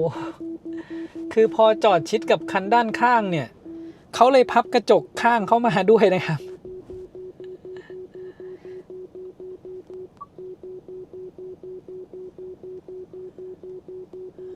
เดี๋ยวลองดูนะครับเขาจะจอดยังไงผมก็งงว่าพับกระจกทำไมเมื่อกี้มันยังไม่ขนานกับเส้นจราจรนะครับเลยมีการถอยจอดใหม่อีกครั้งรถคันข้างๆเขาจอดค่อนข้างชิดกับเส้นเลยมีการพับกระจกเข้ามาด้วยเลยนะครับเรียบร้อยครับระยะทางจากพระราม3มาที่จังหวัดตากนะครับ432กิโลเมตรค่าเฉลี่ยการใช้พลังงาน 19.1 กิโลวัตต์อเวอร์ต่อ100กิโลเมตร และแบตเตอรี่เหลืออยู่ 30% นะครับอันนี้ถ่ายให้ดูแบบใกล้ๆเลยนะครับช่วงหลังเนี่ยใช้ความเร็วประมาณ 110-120 กิโลเมตรต่อชั่วโมงเป็นหลักเลยนะครับแล้วก็ผมจะกดให้ดูที่ตรงนี้นะครับตัวระบบไฟสูงออโต้ที่ก้านตรงนี้นะเราจะต้องหมุนตรงนี้นะครับให้มันมาตรงนี้นี่เดี๋ยวผมจะถ่ายตรงนี้ให้ดูตอนนี้ปิดอยู่นะครับต้องหมุนให้เป็นรูปไฟสูงออโต้แบบนี้ตอนแรกเนี่ยผมเห็น AFS ที่มันเป็นระบบตัวนี้นะครับไฟหน้าแบบปรับอัตโนมัติผมเข้าใจว่าตัวนี้เนี่ยจะเป็นไฟสูงที่เป็น Matrix Light ที่เขาทำงานนะครับเลยงงทำไมไฟไม่ทำงานสักทีพอเปิดปุ่มนี้เท่านั้นแหละโอ้โหไฟหน้านี่สุดยอดเลยนะครับเดี๋ยวเราจะได้ดูกันหลังจากนี้นะครับ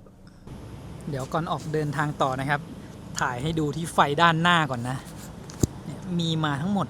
3ตำแหน่งเลยนะครับอันนี้เนี่ยเป็นไฟต่ำแล้วก็ไฟสูงน่าจะอยู่ในชุดนี้ช่วงที่แบบไฟสูงติดขึ้นมานี่สว่างมากเลยนะครับและเดี๋ยวพาแวะเข้าไปดูที่ผู้โดยสารด้านหลังนะครับตั้งแต่ขับมาจากกรุงเทพเนี่ยนอนมายาวๆเลยนะครับจริงๆแล้ววันนี้ CEO ของเราไม่ค่อยสบายนะครับก่อนที่จะถ่ายคลิปออกจากกรุงเทพเนี่ยได้ไปหาหมอที่โรงพยาบาลมาก่อนด้วยแล้วนะครับรับยามาเรียบร้อยเป็นไงบ้างนอนมายาวๆวันนี้เนี่ยใช่ก็คันนี้นี่ก็ปรับเอนได้ระดับหนึ่งอะนะคะเดี๋ยวปรับให้ดูเลยด้วยไหมอ๋อพอปรับแล้วมันจะสไล ข ด์ ยั ไป ตัว นะ ใช่มันจะขยับ ข้างหน้าจะ ตัวเบาะด้านหน้าด้วยนะคะพอมันเอนนอนได้ค่อนข้างเยอะเนี่ยมันก็เลยช่วยให้หลับสบาย แล้วก็อีกจุดหนึ่งที่ชอบมากก็คือเรื่องของการปรับแอร์เนี่ยเชงเป็นคนที่ไม่ค่อยถ้าไม่ได้ร้อนมากอะนะคะหรือไม่สบายแบบนี้จะชอบให้แอร์ไม่โดนตัวเลยเนาะมันมีโหมดเนี้ยที่เลือกได้เลยอะว่าเอาแอร์ห้ามโดนตัวฉันซึ่งเขาถ้าทำได้ดีคือพอกดปุ๊บเนี่ย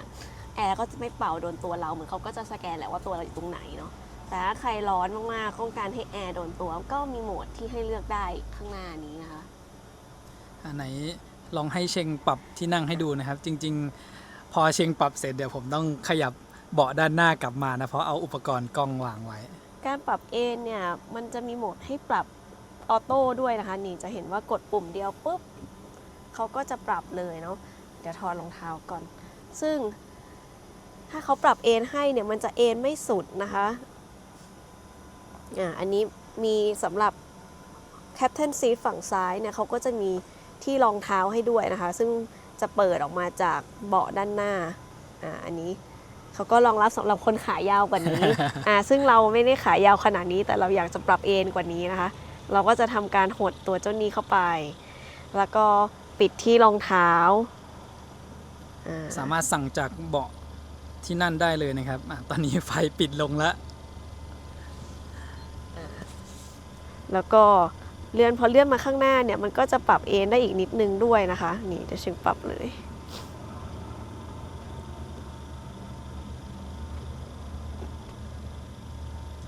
นี่นะครับก็นอนมาแบบนี้ยาวๆเลยใช่พาคน ไม่สบายมารีวิวด้วยนะครับใช่แล้วก็ Headrest นี่เขาปรับเป็นระบบแมนนวลปรับได้ไม่ยากแล้วก็มีหลายระดับนะคะอันนี้ก็เป็นจุดที่ค่อนข้างชอบเลยดูตอนนี้ไม่สบายอยู่นะครับแล้วก็บริเวณนั้นที่มีแอมเบียนไลท์นะครับนี่ด้านข้างประตูสวยดีเลยนะครับโอเคเดี๋ยวพาเดินทางต่อกันก่อนนะจะต้องไปชาร์จที่เถิดนะครับไปกันค่ะ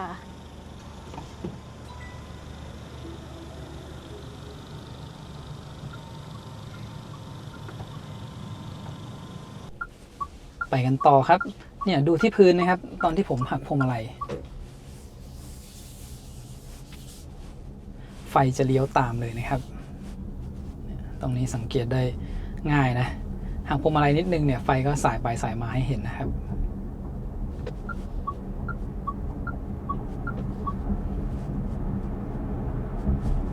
ถ่ายให้ดูแสงสว่างหน้าจอช่วงที่ขับถนนมืดๆกลางคืนนะครับสำหรับหน้าจอกลางตอนนี้เอาแสงลงจนสุดแล้วนะครับในส่วนที่เป็นสีดำเรียกว่าดำแทบจะสนิทเลยนะครับอันนี้โอเคเลยนะถ้าเรากลัวว่าแสงเนี่ยมันจะแยงตาให้เปิดเป็นพวกหน้าที่มันจะเป็น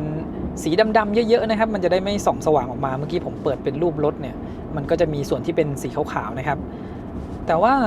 ช่วงที่ขับอยู่เนี่ยเราไม่สามารถปิดหน้าจอได้นะครับตอนนี้ที่ทำได้คือเอาแสงสว่างลงไปสุดนะครับมีเมนูสำหรับปิดหน้าจอแต่ไม่สามารถปิดได้นะครับส่วนจอด้านหน้าคนขับเนี่ยผมว่ามันสว่างไปหน่อยนะครับในส่วนที่เป็นแบบข้อมูลต่างๆเนี่ยเป็นสีขาวเลยนะครับหน้าจอก็ยังออกเทาอยู่นิดหน่อยไม่ได้ดำเข้มเท่ากับพาเนลจอตรงกลางนะครับถ้าขับถนนที่มืดสนิทเนี่ยพวกข้อมูลที่เป็นสีขาวๆเนี่ยมันจะส่องแยงตาอยู่นะครับสำหรับหน้าจอด้านหน้าคนขับตอนนี้เนี่ยเอาแสงสว่างลงจนสุดแล้วนะครับทั้งหน้าจอแดชบอร์ดจอกลางผมยังเอาลงไม่สุดเลยนะนี่นะครับถ้าจอกลางเนี่ยโอเคเลยนะครับเรายังเอาลงได้จนสุดเลยแต่ว่าหน้าจอด้านหน้าคนขับเนี่ยรู้สึกว่าแสงบริเวณพวกสีที่มันเป็นสีขาวนะครับยังสว่างออกมานะจริงๆน่าจะปรับให้มันออกโทนเทาๆนะครับมันจะได้ไม่แยงตาช่วงถนนมืดๆนะครับถ้าขับในเมืองเนี่ยไม่มีปัญหานะครับแสงสว่างพวกหน้าจอกลางแล้วก็หน้าจอด้านหน้าคนขับนะครับมาถึงที่เถิดแล้วนะครับแต่ว่าตอนนี้กลับรถมาชาร์จอีกจุดหนึ่งนะครับที่เป็นของ Elex เหมือนกัน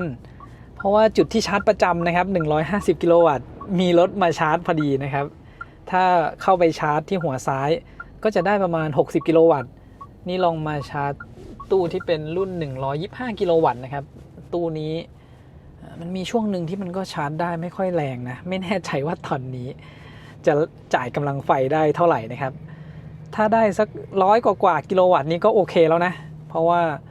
EV Station ที่อยู่ใกล้ๆกันก็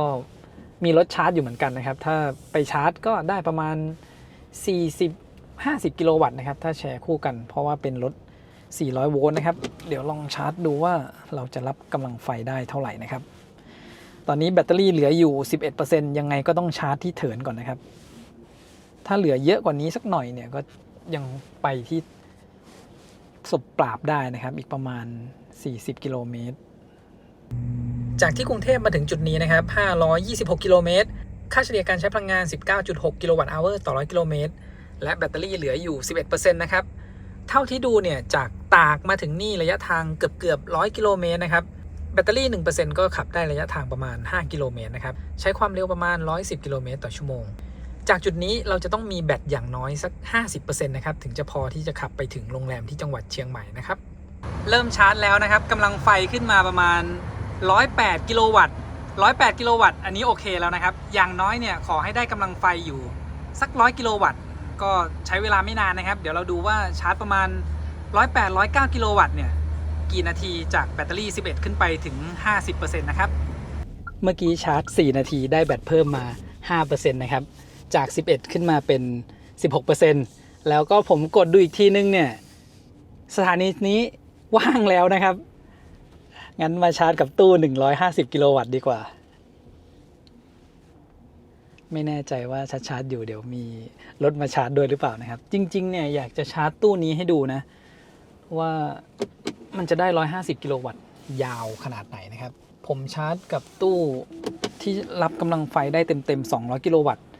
ก็ได้ยาวๆเลยนะครับแล้วก็คันนี้นะครับแบตเตอรี่ 80% ยังรับกำลังไฟได้140กว่ากิโลวัตต์เลยนะครับนี่นะครับเราแค่ขับมา1นาทีย้ายจากฝั่งนู้นมาชาร์จฝั่งนี้ได้กำลังไฟ148ถึง150กิโลวัตต์เลยนะครับแรงกว่ากันอีกประมาณ40กิโลวัตต์เลยแล้วก็เดี๋ยวดูนะครับ4นาทีกับ150กิโลวัตต์ได้แบตเตอรี่กี่เปอร์เซ็นต์นะครับเมื่อกี้ประมาณ108ถึง109กิโลวัตต์4นาทีได้เพิ่มมา 5% นะครับก็อย่างที่บอกไปนะขอให้มันได้สัก100กิโลวัตต์ก็โอเคแล้วนะครับนาทีหนึ่งก็ได้ประมาณเปอร์เซ็นต์นิดๆนะสำหรับการชาร์จกับคันนี้นะครับ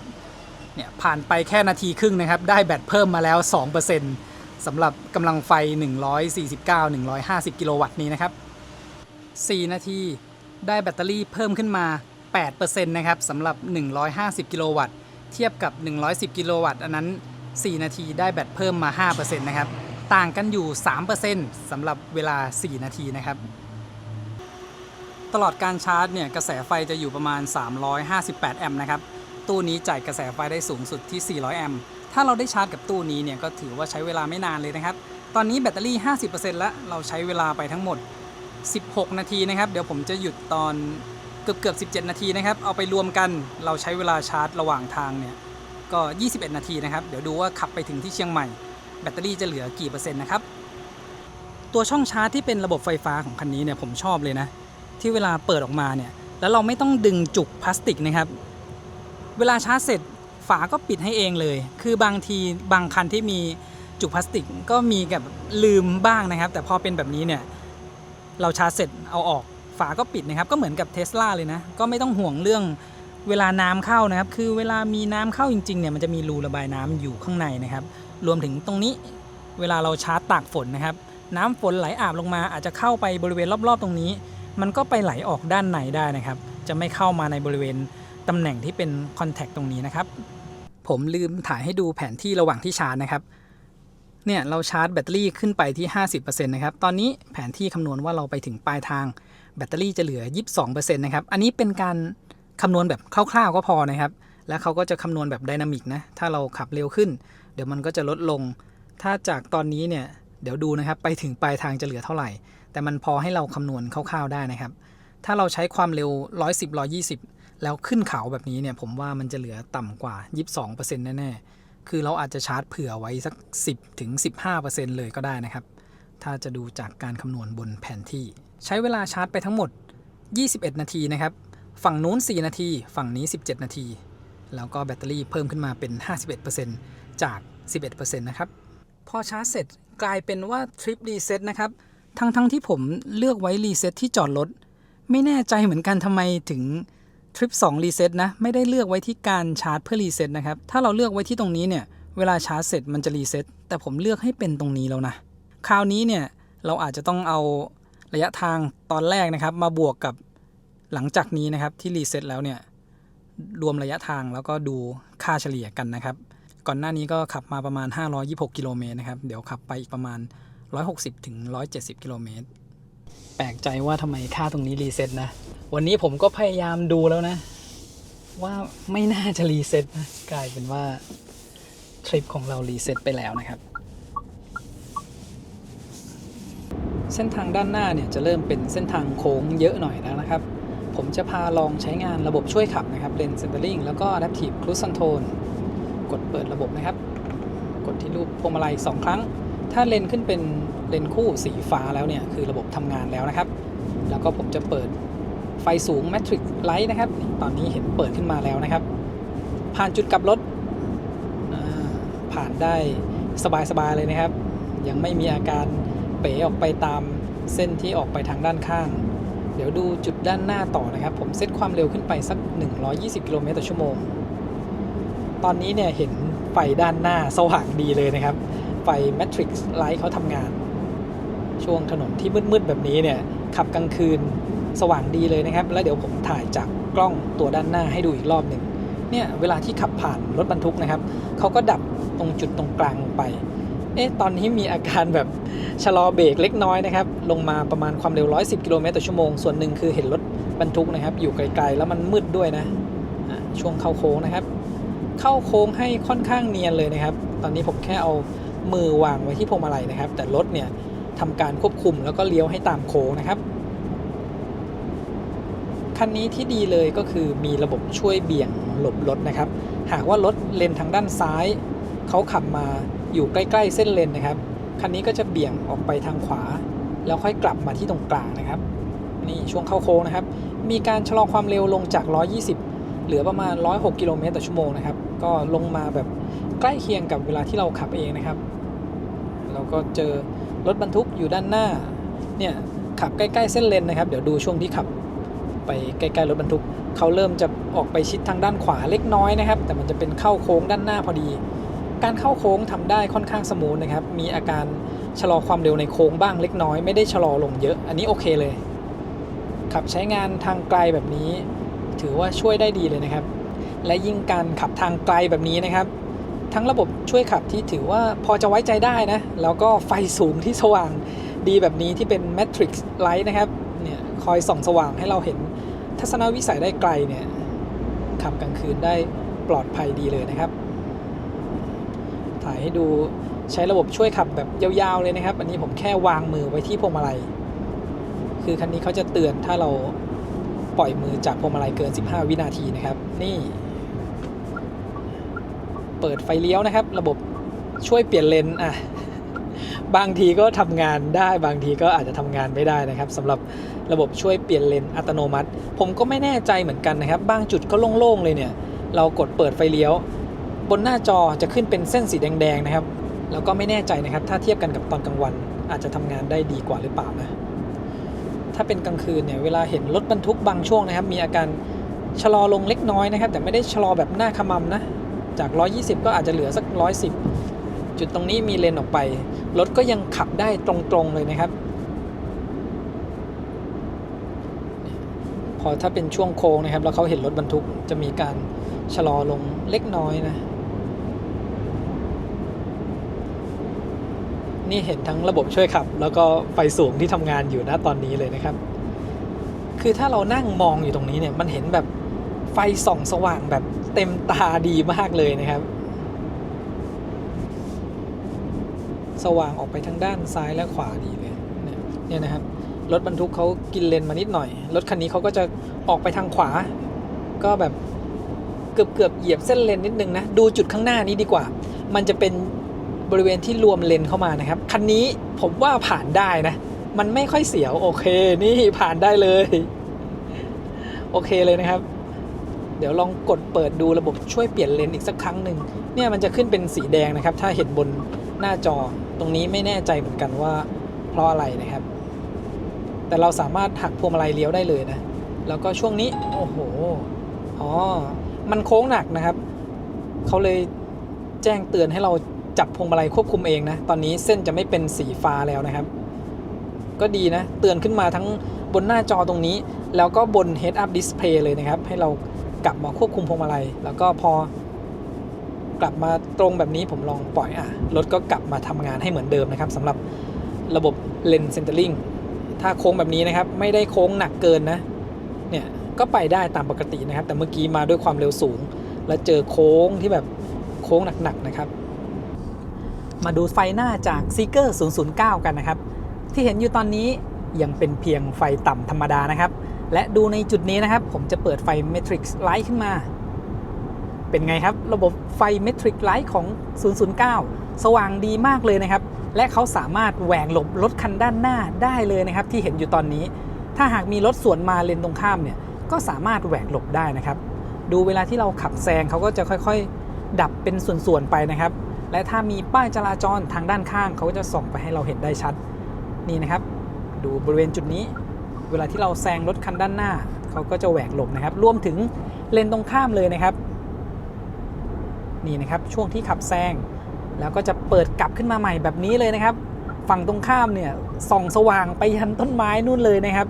และถ้าเป็นการขับบนถนนที่มืดสนิทนะครับขับกันอยู่2คันด้านหน้าเนี่ยก็จะได้ไฟจากคันของ Seeker 009 ส่องสว่างออกไปทางด้านข้างให้ด้วยเลยนะครับได้ไฟที่ส่องสว่างแล้วก็ไฟฉลาดแบบนี้นะครับขับรถทางไกลตอนกลางคืนเนี่ยปลอดภัยยิ่งขึ้นนะครับเห็นทัศนวิสัยได้ไกลทั้งด้านซ้ายด้านขวารวมถึงด้านหน้าด้วยนะครับดูช่วงที่แซงรถคันตรงนี้เห็นไหมครับว่าไฟเนี่ยส่องสว่างออกไปทางด้านข้างเนี่ยตรงนี้เขาปิดลงไปชั่วคราวนะครับแล้วก็เปิดกลับมาให้แล้วนะครับสุดยอดมากเลยนะครับไฟหน้าของ Seeker 009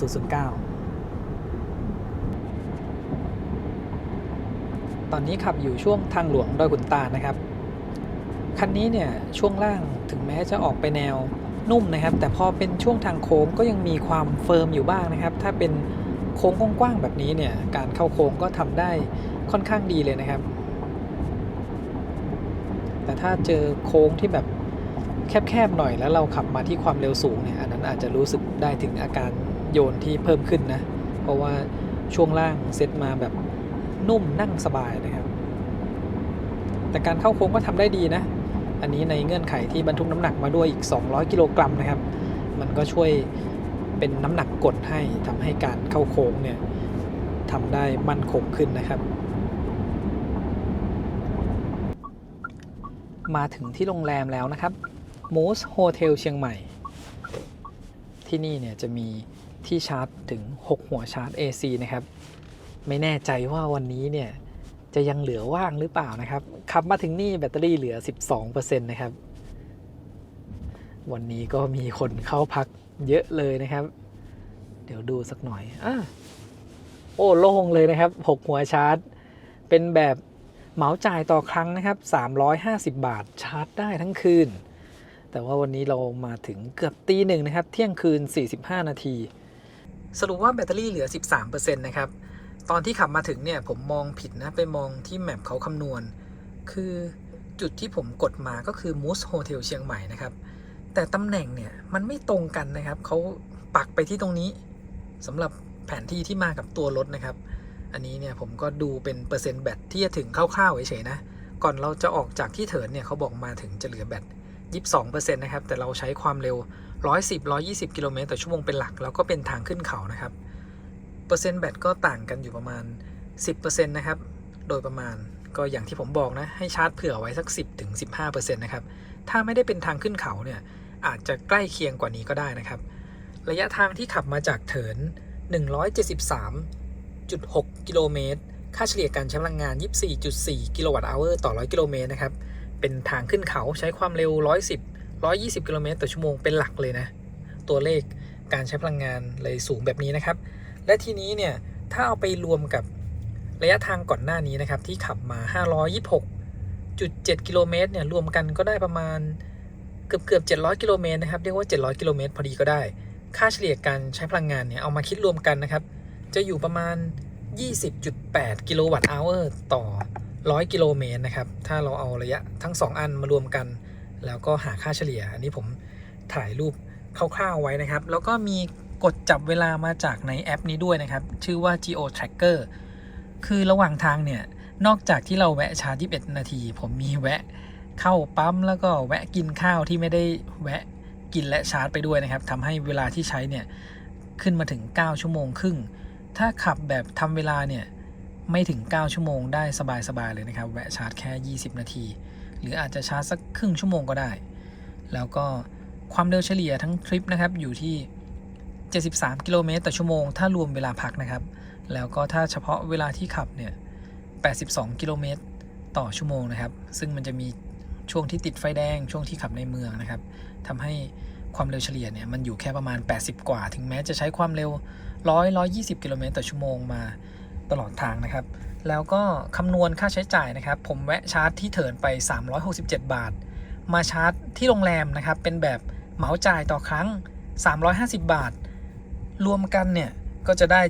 717 บาทนะครับหารกับระยะทางประมาณ698 กิโลเมตรตกกิโลเมตรละ1 บาทนะครับรถแบตเตอรี่ไซส์ใหญ่ขนาดนี้และได้มาชาร์จแบบเหมาจ่ายแบบนี้ก็คุ้มเลยนะครับคือรถที่แบตเตอรี่ไซส์เล็กกว่าเนี่ยขับมาอาจจะค่าใช้จ่ายแพงกว่านะเพราะว่าไม่ได้มาชาร์จแบบเหมาจ่ายที่ปลายทางนะครับพอเป็นแบตเตอรี่ไซส์ใหญ่ขับมาได้ระยะทางเยอะๆแวะชาร์จระหว่างทางแค่นิดเดียวแล้วก็มาชาร์จแบบเหมาจ่ายที่ปลายทางแบบนี้เนี่ยคุ้มเลยนะครับตกกิโลเมตรละ1 บาทเองนะครับสำหรับ AC คันนี้รับได้ที่11 กิโลวัตต์นะครับเสียบชาร์จกับของทางโรงแรมเนี่ยระบบคำนวณว่าจะชาร์จเต็ม 100% ใช้เวลาประมาณ11 ชั่วโมงนะครับตอนนี้เกือบตี 1พอดีก็น่าจะเต็ม 100% ช่วงเที่ยงนะครับถ้ามาถึงเร็วกว่านี้เนี่ยแบตเตอรี่มันก็จะเต็มเร็วกว่านะเรามาถึงตั้งตี 1นะครับแล้วก็แบตเหลืออยู่แค่ 13% ก็จะใช้เวลาในการชาร์จนานหน่อยนะครับถ้ามาถึงช่วงค่ำๆเย็นๆเข้าไปนอนโรงแรมนะครับตื่นเช้ามาเนี่ยมันก็เต็มตั้งแต่ช่วงเช้าแล้วนะครับตอนนี้เที่ยงกว่าแล้วนะครับแบตเตอรี่เต็ม 100% ใช้เวลาชาร์จประมาณ11 ชั่วโมงไปดูที่หน้าจอนะครับนี่แบต 100% แล้วก็ระยะทาง711 กิโลเมตรนะครับและผู้โดยสารก็พร้อมแล้วนะครับที่จะเดินทางไปดอยอ่างขางนี่นะครับเบาะฝั่งนั้นนี่คือปรับให้อยู่ในท่านี้ไว้เลยนะการเดินทางไปดอยอ่างขางแบบ VIP นะครับสำหรับจุดชาร์จนะครับที่ผมบอกตั้งแต่เมื่อคืนเนี่ยจะเป็นแบบ350 บาทต่อครั้งนะครับเรามาถึงช่วงค่ำๆเย็นๆก็เสียบชาร์จไว้ตื่นเช้ามาแบตเต็มขับไปเที่ยวหรือจะขับกลับกรุงเทพได้เลยนะครับคุ้มมากเลยนะรถที่เป็นแบตเตอรี่ไซส์ใหญ่แบบนี้นะครับที่ผมคำนวณให้ดูเราแวะชาร์จระหว่างทางแค่360 กว่าบาทมารวมค่าชาร์จที่นี่อีก350 บาท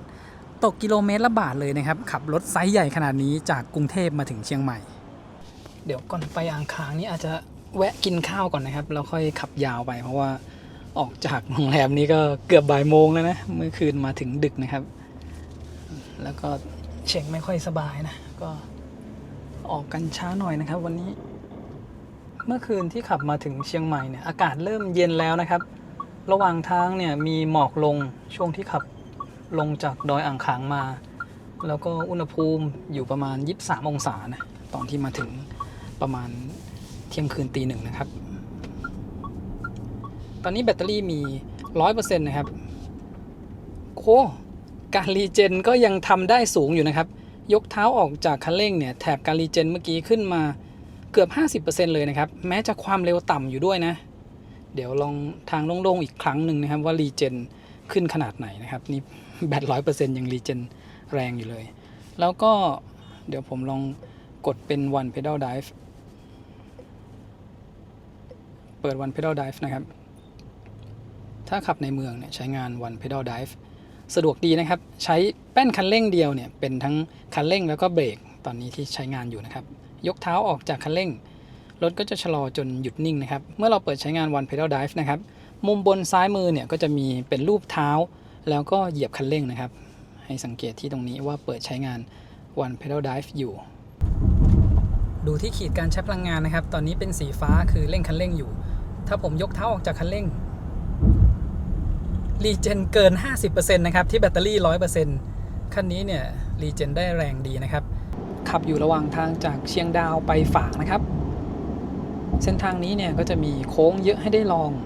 ช่วงล่างของคันนี้เนี่ยเซตมาแบบออกไปทางนุ่มนวลนะครับ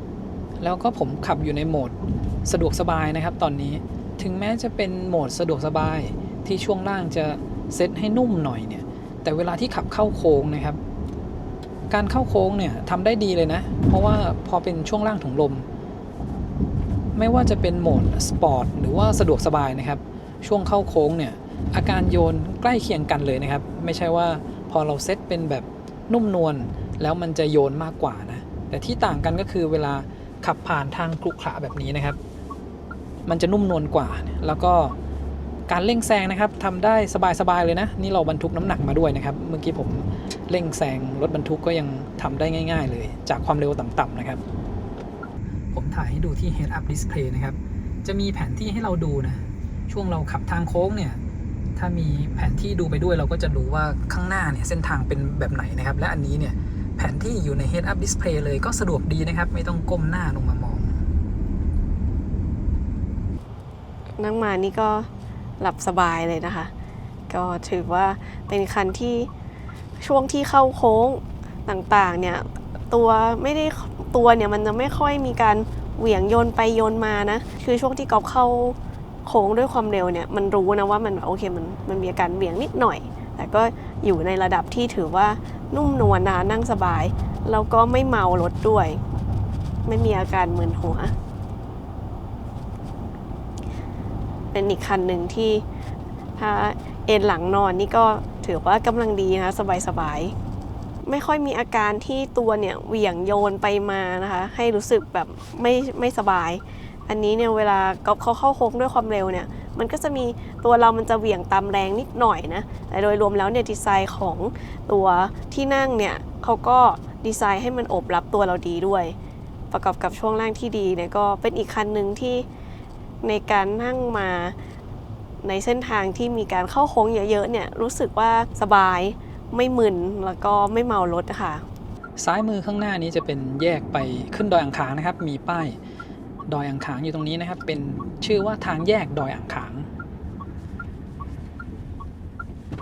ผมถ่ายให้ดูคราวนี้เพราะว่ามีเซเว่นเปิดใหม่อยู่บริเวณทางเข้าทางด้านฝั่งนี้แล้วนะครับแล้วเดี๋ยวเราจะจอดแล้วก็เริ่มดูระยะทางจากจุดนี้ส่วนเปอร์เซ็นต์แบตเตอรี่เนี่ยเดี๋ยวไปดูอีกทีช่วงก่อนที่จะเริ่มขึ้นเนินนะครับดูว่าก่อนขึ้นแล้วก็กลับลงมาเนี่ยได้แบตเตอรี่คืนมาเท่าไหร่นะครับขับมาถึงจุดนี้แบตเตอรี่ยังเหลืออีก 77% เลยนะครับสำหรับรถที่แบตเตอรี่ไซส์ใหญ่ขนาดนี้นี่นะครับเซเว่นตรงจุดนี้เพิ่งสร้างเสร็จใหม่ๆเลยจากเชียงใหม่ขับมาถึงจุดนี้นะครับ ระยะทางทั้งหมด 136.7 กิโลเมตรค่าเฉลี่ยการใช้พลังงาน 20.4 กิโลวัตต์อัลต่อ 100 กิโลเมตรและแบตเตอรี่เนี่ยเหลืออยู่ 27% นะครับใช้ไปทั้งหมด 23%คำนวณออกมาเนี่ยแบตเตอรี่ 1% วิ่งได้ระยะทางประมาณ 5.9 กิโลเมตรเลยนะครับถึงแม้ว่าทางที่ขับมาเนี่ยจะเป็นทางขึ้นเขามาด้วยนะครับแต่ไม่สามารถใช้ความเร็วสูงมากได้เพราะว่า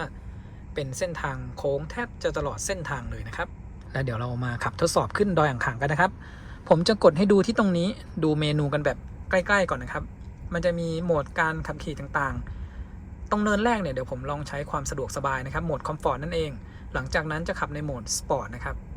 แล้วก็สิ่งที่ผมจะมีเซตเพิ่มในขาขึ้นนะครับก็มาดูที่ตรงนี้การขับขี่จะมี one pedal drive ตรงนี้นะครับเดี๋ยวผมลองใช้งาน one pedal drive แล้วก็จะมีอีกอันนึงนะครับโหมดพลังงานเต็มรูปแบบตรงนี้เนี่ยเขาจะมีคำอธิบายไว้นะครับว่าถ้าเราเปิดใช้งานถึงแม้ว่าเราจะใช้โหมดประหยัดหรือโหมดกำหนดเองนะครับโหมดคอมฟอร์ตเนี่ยถ้าเราเหยียบคันเร่งจนสุดเขาก็จะใช้พลังงานเต็มที่เหมือนกับโหมดสปอร์ตนะเดี๋ยวเราทดสอบดูช่วงขึ้นทางชันนะครับว่ามันแตกต่างกันระหว่างเปิดกับปิดขนาดไหนนะครับด้านล่างก็จะมีพวกปิด ESC แล้วก็ควบคุมการลงทางลาดนะครับอันนี้ Hill Descent Control ทดสอบช่วงขับลงให้ดูนะครับว่าถ้าใช้ระบบนี้จานเบรกเนี่ยจะร้อนนะครับถ้าเป็นรถไฟฟ้าแล้วเราเปิดใช้งานตัวนี้เขาจะตัดรีเจนออกไปนะครับเดี๋ยวเรามาดูกันอีกทีว่าคันนี้จะเป็นแบบที่บอกไว้หรือเปล่านะครับเดี๋ยวมาดูที่รถกันก่อนนะครับก่อนที่จะขับขึ้นตอนนี้เนี่ยเอาปูนมาไว้บริเวณผู้โดยสารด้านหน้านะครับแบ่งน้ำหนักมาให้อยู่ในโซนหน้าเหมือนเวลาที่นั่งกันมานะครับตรงนี้40 กิโลกรัมนะครับแล้วก็จะมีอุปกรณ์กล้องอยู่นิดนึงอันนี้น้ำหนักก็คิดว่าใกล้เคียงกับคนนั่งแล้วนะครับและผู้โดยสารเราก็พร้อมแล้วนะครับที่จะขึ้นดอยอ่างขางแบบ VIP นะครับดูท่านี้พร้อมมากเลยรัดเข็มขัดก่อนนะโอเคแล้วเดี๋ยวผมพาไปดูปูนที่ด้านหลังนะครับที่เราใส่ไว้ตอนนี้อันนี้เพื่อเป็นการทดสอบสมรรถนะในการขึ้นเขานะครับว่าบรรทุกน้ำหนักมาเหมือนเรานั่งในรถกันมาหลายคนเนี่ยการขึ้นเขาจะเป็นยังไงบ้างนะครับอยู่ตรงนี้อีกทั้งหมด8ถุงนะครับถุงละ20 กิโลกรัมก็160บวกกับข้างหน้าอีก40ก็เป็น200 กิโลกรัมนะครับจากจุดนี้นะครับขับขึ้นไปถึงจุดชมวิวม่อนสนระยะทางประมาณ19 กิโลเมตรนะครับถ้าขับไปกลับเนี่ยก็เกือบ40 กิโลเมตรเลยสำหรับรถที่แบตเตอรี่ไซส์ใหญ่ขนาดนี้แล้วก็ไม่ได้เป็นพวก Dual Motor นะครับทำให้ขับมาถึงเนี่ยแบตยังเหลืออีกเยอะเลยนะครับคือถ้ามาขับขึ้นเขาเนี่ยเราควรจะเหลือแบตเตอรี่ให้เยอะที่สุดเพราะมันจะมีผลต่อกำลังของมอเตอร์นะครับแบตเตอรี่สูงเนี่ยแรงดันไฟที่จ่ายออกมาก็จ่ายออกมาได้เยอะกว่านะครับทำให้กำลังไฟที่ส่งไปมอเตอร์เนี่ยยังคงอยู่ในระดับที่สูงนะครับและยิ่งถ้าเราเดินทางมาเพื่อแคมปิ้งเราก็จะยังมีแบตเตอรี่เยอะพอที่ใช้ทั้ง V2L หรือว่านอนแคมปิ้งในรถนะครับจริงๆแล้วเนี่ยถ้ารถแบตเตอรี่ไซส์ใหญ่ขนาดนี้เนี่ยนอนในรถทั้งคืนผมว่าก็อาจจะใช้เต็มที่นะครับชั่วโมงแล้วสัก 1% ประมาณนั้นนะครับถ้าอุณหภูมิภายนอกเย็นๆด้วยแล้วเนี่ยแอร์ในรถก็ไม่ได้ทำงานหนักก็จะใช้แบตไม่เยอะนะครับแต่ทีนี้ถ้าเราไปต่อใช้งานพวก V2L ก็ขึ้นอยู่กับอุปกรณ์ที่เราเอามาด้วยนะครับว่าใช้ทำอะไรบ้างอาจจะต่อพวกเตาอะไรต่างๆใช้ไฟเยอะก็ให้มีแบตเหลือพอนะครับเลยเน้นว่าถ้าขับมาขึ้นเขาเนี่ยก่อนขึ้นถ้ามีสถานีชาร์จนะครับก็แวะชาร์จไว้ก่อนก็ได้นะแล้วก็ขึ้นไปเนี่ยจะได้ไม่ต้องห่วงเรื่องการใช้ไฟนะครับแถวฝางเนี่ยตอนนี้เพิ่งมีสถานีชาร์จเปิดเพิ่มนะครับเป็นของเลเวอยู่ในศูนย์ BYD ฝางแต่มันต้องขับไปจากจุดนี้เนี่ยเข้าฝางไปอีกประมาณ10 กิโลเมตรนะครับก็ไกลอยู่เหมือนกันหรือระหว่างทางก็จะมีที่เชียงดาวนะครับเป็นของ PEA ก็50 กิโลวัตต์นะครับที่จุดนั้นถ้ารถที่ขับมาแบตเตอรี่ไม่ได้ไซส์เล็กมากนะครับก็เท่าที่ขับมาเนี่ยก็ยังเหลือพอนะครับขับมาถึงขึ้นลงดอยอ่างขางมาถึงห้วยแม่งอนแล้วนะครับขับผ่านสะพานตรงนี้ไปก็จะเริ่มขึ้นทางชันละแบตเตอรี่เหลืออยู่ 75% นะครับที่จุดนี้แล้วเดี๋ยวตอนขับลงมาเนี่ยเราก็มาดูที่จุดนี้อีกครั้งหนึ่งนะครับจากจุดนี้ขึ้นไปถึงจุดชมวิวม่อนสนประมาณ11 กิโลเมตรนะครับ เริ่มที่โหมดคอมฟอร์ตก่อนนะครับสะดวกสบายด้านหลังไม่มีรถตามมานะครับเราจะลองหยุดบริเวณเนินชันแล้วก็เร่งออกตัวปล่อยให้ความเร็วเป็น0นะครับคันนี้ค่อยๆไหลขึ้นเนินเองได้นะครับเอามาขับขึ้นเนินเนี่ยไม่ต้องห่วงว่ารถจะมีอาการไหลถอยหลังนะตอนแรกผมดูว่าถ้าไหลถอยหลังเนี่ยผมจะเปิดใช้งาน One Pedal Drive นะครับก็สบายๆเลยนะครับลองหยุดให้ความเร็วเป็น0นะครับแล้วก็เร่งออกตัวโอ้โหเมื่อกี้มีแบบนึกว่าจะพุ่งขึ้นไปนะครับหน้ามันเชิดขึ้นมานิดนึงโอ้สบายเลยนะคราวนี้ลองในโหมดสปอร์ตนะครับบริเวณเนินนี้อีกทีนึงไม่มีรถตามมาด้านหลังนะครับเนี่ยเขาไหลไปให้เองนะบนเนินสบายเลยแหละผมลองความเร็ว0แล้วก็เร่งออกตัวคือพอเป็นรถที่หนักขนาดนี้นะครับแล้วก็มอเตอร์เดี่ยวเนี่ยถ้าเราเหยียบลงไปมิดเนี่ยมันก็จะค่อยๆออกไปนั่นแหละครับแต่ถ้าความเร็วขึ้นมาเนี่ย40ถ้าผมกดเร่งความเร็วขึ้นไปมันพุ่งขึ้นไปเลยนะแต่ว่ารถมันหนักนะโอ้แรงดีครับแรงดีโอ้สบายเลยอันนี้ก็จะเป็นปกติเหมือนกันกับรถ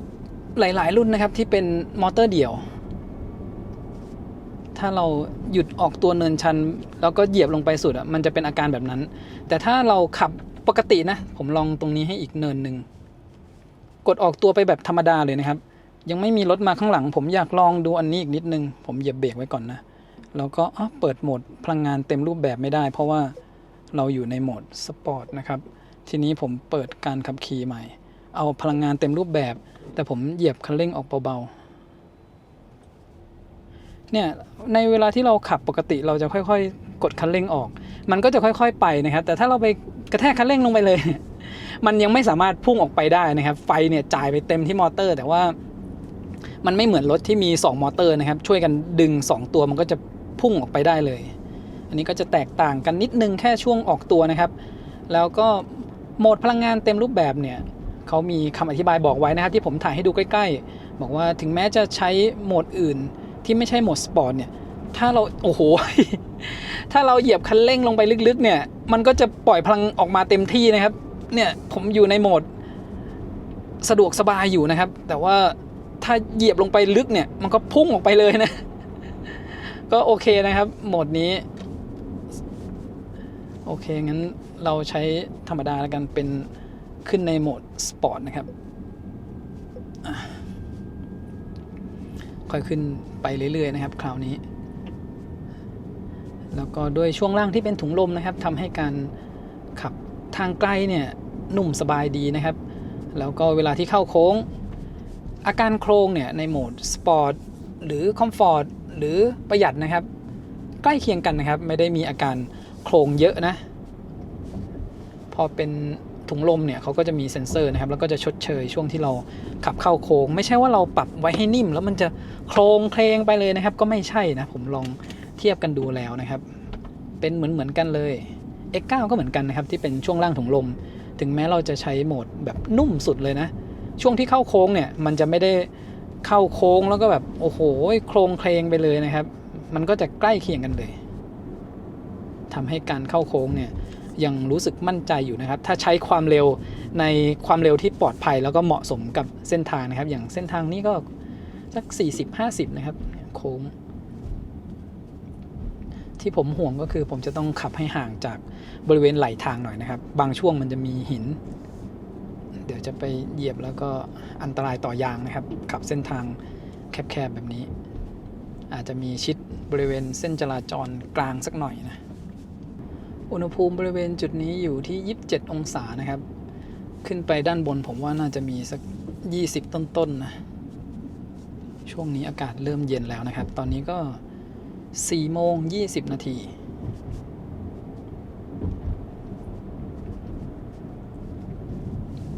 เริ่มเป็นช่วงปลายฝนแล้วนะครับขับมาเชียงใหม่ก็ยังเจอฝนอยู่นิดหน่อยคิดว่าอาทิตย์หน้าเนี่ยก็น่าจะหมดฝนแล้วนะผมดูจากในพยากรณ์นะครับแล้วก็อุณหภูมิช่วงเช้าต่ำกว่า20องศาบริเวณทางตรงข้างหน้านี้นะครับความเร็วอยู่ประมาณ60 ผมจะลองกดคันเร่งโอ้โหมันก็ดึงแรงนะครับสำหรับใครที่กำลังคิดนะครับว่าอัตราเร่งแซงเป็นยังไงบ้างสบายนะครับคือระหว่างทางที่ขับมาเนี่ยผมใช้โหมดสะดวกสบายเป็นหลักเลยมันก็สามารถเร่งแซงได้ไม่ยากละตอนนี้เป็นโหมดสปอร์ตยิ่งแรงขึ้นมาอีกนะครับนี่นะครับช่วงเข้าโค้งความเร็ว60เนี่ยก็เข้าโค้งไปเรื่อยๆตามโค้งเลยแต่ถ้าเป็นความเร็วสูงมากนะครับมันจะรู้สึกว่าช่วงล่างเนี่ยมันยังไม่ค่อยนิ่งมากนะครับพอเป็นเซตมาในแบบนุ่มนวลแต่ขับใช้งานปกตินะผมขับไม่เกิน120นะครับที่ขับมาเชียงใหม่เนี่ยก็โอเคเลยนะด้านหน้านี้จะเริ่มขึ้นทางชันแล้วนะครับหักศอกแล้วก็ชันแล้วก็ช่วงนี้ถนนไม่ค่อยดีสักเท่าไหร่นะครับผมมาอาทิตย์ก่อนเนี่ยถนนเป็นขรุขระช่วงหลังจากเนินนี้ไปนะครับเดี๋ยวลองเสียงแตรหน่อยโอ้แตรดังดีเลยนะครับแล้วเวลาเราเปิดไฟเลี้ยวเนี่ยก็จะมีภาพจากมุมท็อปวิวให้ดูผมตีวงกว้างนิดนึงรถคันนี้ยาวนะไม่แน่ใจว่าถ้าเราเข้าโค้งใกล้ๆเนี่ยด้านข้างจะขูดหรือเปล่าลองหยุดออกตัวตรงนี้ครั้งหนึ่งนะครับเนี่ยค่อยๆเร่งออกไปสบายๆนะครับรถก็จะค่อยๆออกตัวไปเนี่ยคือคลิปก่อนหน้านี้เนี่ยผมจะชอบแบบเหยียบกระแทกคันเร่งลงไปเหมือนช่วงแรกนะครับอันนั้นเราทดสอบให้ดูแล้วคือเรากระแทกคันเร่งลงไปเนี่ยมันก็ไม่ได้พุ่งออกไปให้เราแตะคันเร่งลงไปเบาๆนะครับรถจะค่อยๆเคลื่อนที่ออกไปได้ไม่ยากเลยนะไม่ต้องพยายามเหยียบคันเร่งนะครับบริเวณตรงจุดนี้นะถนนไม่ค่อยดีแล้วก็ต้องคอยระวังก้อนหินสักหน่อยโอ้เจอรถบรรทุกนะครับเราก็ต้องขับตามเขาแบบช้าๆก็เหมือนกับที่ผมได้ทดสอบให้ดูนะครับว่าถ้าเรามาเดินทางช่วงเทศกาลเนี่ยมีรถเยอะๆนะครับบางคันเนี่ยกำลังเขาอาจจะไม่เยอะพอเขาก็ขับช้าๆเราก็ต้องชะลอตามก็อาจจะมีการหยุดแล้วก็ออกตัวถึงได้มีการทดสอบแบบนี้ให้ได้ดูนะครับว่าทำไมถึงต้องหยุดแล้วก็ออกตัวบริเวณเนินชันนะครับอันนี้ผมก็แตะคันเร่งเบาๆนะครับตามคันหน้าไปเรื่อยๆอาจจะต้องเว้นระยะห่างหน่อยนะครับถ้าบริเวณที่เป็นเนินชันแล้วรถเขาอาจจะ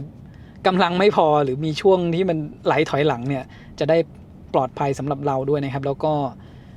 ถึงแม้เส้นจราจรเนี่ยจะไม่สามารถให้แซงได้เป็นเส้นทึบแบบนี้แต่ถ้ามันมีจุดที่เราสามารถเห็นทัศนวิสัยไปด้านหน้าดูว่าปลอดภัยเนี่ยถ้าแซงได้ก็แซงไปก่อนนะครับอย่างเช่นตรงจุดนี้เนี่ยโอเคเขาเปิดไฟให้เราแซงแล้วผมก็มองเห็นโค้งหน้าอยู่นะครับแบบนี้มันจะปลอดภัยกว่านะครับที่เราจะขับตามใกล้ๆเขาไปเรื่อยๆแล้วก็ตรงนี้ลองโค้งขึ้นเขาตามมาใกล้ๆนะครับเพราะฉะนั้นจะไม่หยุดนะครับไม่งั้นเสียกำลังรถคันด้านหลังค่อยๆกดเร่งคันเร่งขึ้นไปได้เลยนะครับพอความเร็ว40-50เนี่ยเราจะรู้สึกว่ารถเริ่มเร็วมากขึ้นแล้วนะครับอัตราเร่งเนี่ยตอบสนองไวขึ้นคนละเรื่องกับช่วง0-40เลยนะครับถ้าเป็นการขึ้นเขาด้วยรถไฟฟ้าที่เป็นมอเตอร์เดี่ยวแบบนี้นะครับแล้วก็นี่มาด้วยน้ำหนัก 3.1 ตันเลยนะครับตรงนี้ก็จะเป็นช่วงเนินชันหนักๆเลยนะครับแล้วก็เป็นตัว S ขึ้นไปแบบนี้ยังทำได้ดีนะครับเนี่ยการเข้าโค้งต้องค่อยๆเร่งขึ้นไปนะครับเราขับมาเที่ยวก็ขับแบบนี้นะครับนั่งกันมาผู้โดยสารเต็มคันก็คงจะไม่ซิ่งขึ้นนะนี่ก็ประมาณนี้ขับขึ้นได้ไม่ยากเลยนะครับ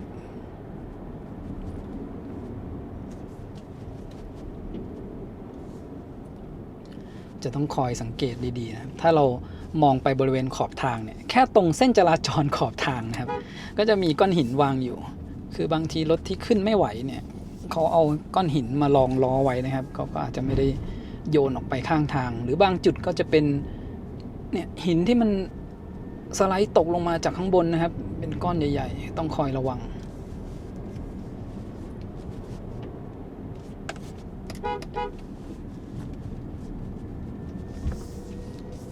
อีกจุดชันนึงนะครับดูจากเสา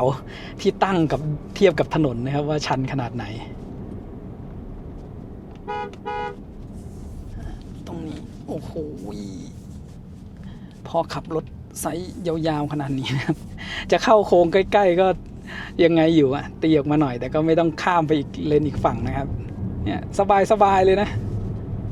แล้วผมชอบใน Head Up Display นะที่บอกว่ามีแผนที่อยู่เนี่ยมันดูง่ายดีนะครับเราแทบจะไม่ต้องละสายตาออกจากมุมมองด้านหน้าเราเลยนะครับก็เห็นว่าเส้นทางข้างหน้าเนี่ยมันจะโค้งประมาณไหนคล้ายๆเล่นเกมเลยนะครับที่มันจะมีรูปรถเราอยู่แล้วก็มีแผนที่เล็กๆอยู่ในจอนะ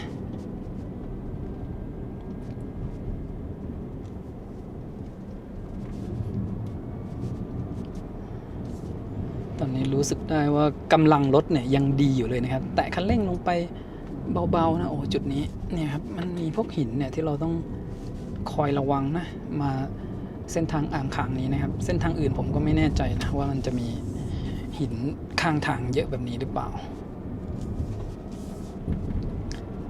ตรงจุดนี้แล้วนะครับนี่มันเป็นทางตรงแล้วก็ชันขึ้นแบบยาวๆเลยนะครับจุดนี้ตรงนี้ต้องชะลอนิดหน่อยจะเป็นสเต็ปอยู่นะครับ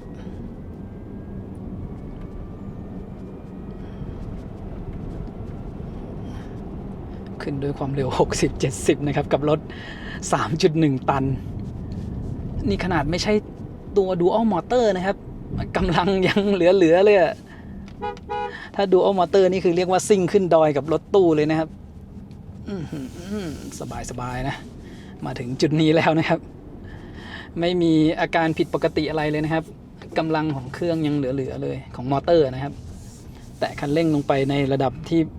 ยังไม่ต้องกดลงไปแบบลึกมากครับขึ้นมาจนถึงจุดนี้แล้วก็โค้งสุดท้ายนะครับด้านหน้าโค้งแล้วก็เนินชันสุดท้าย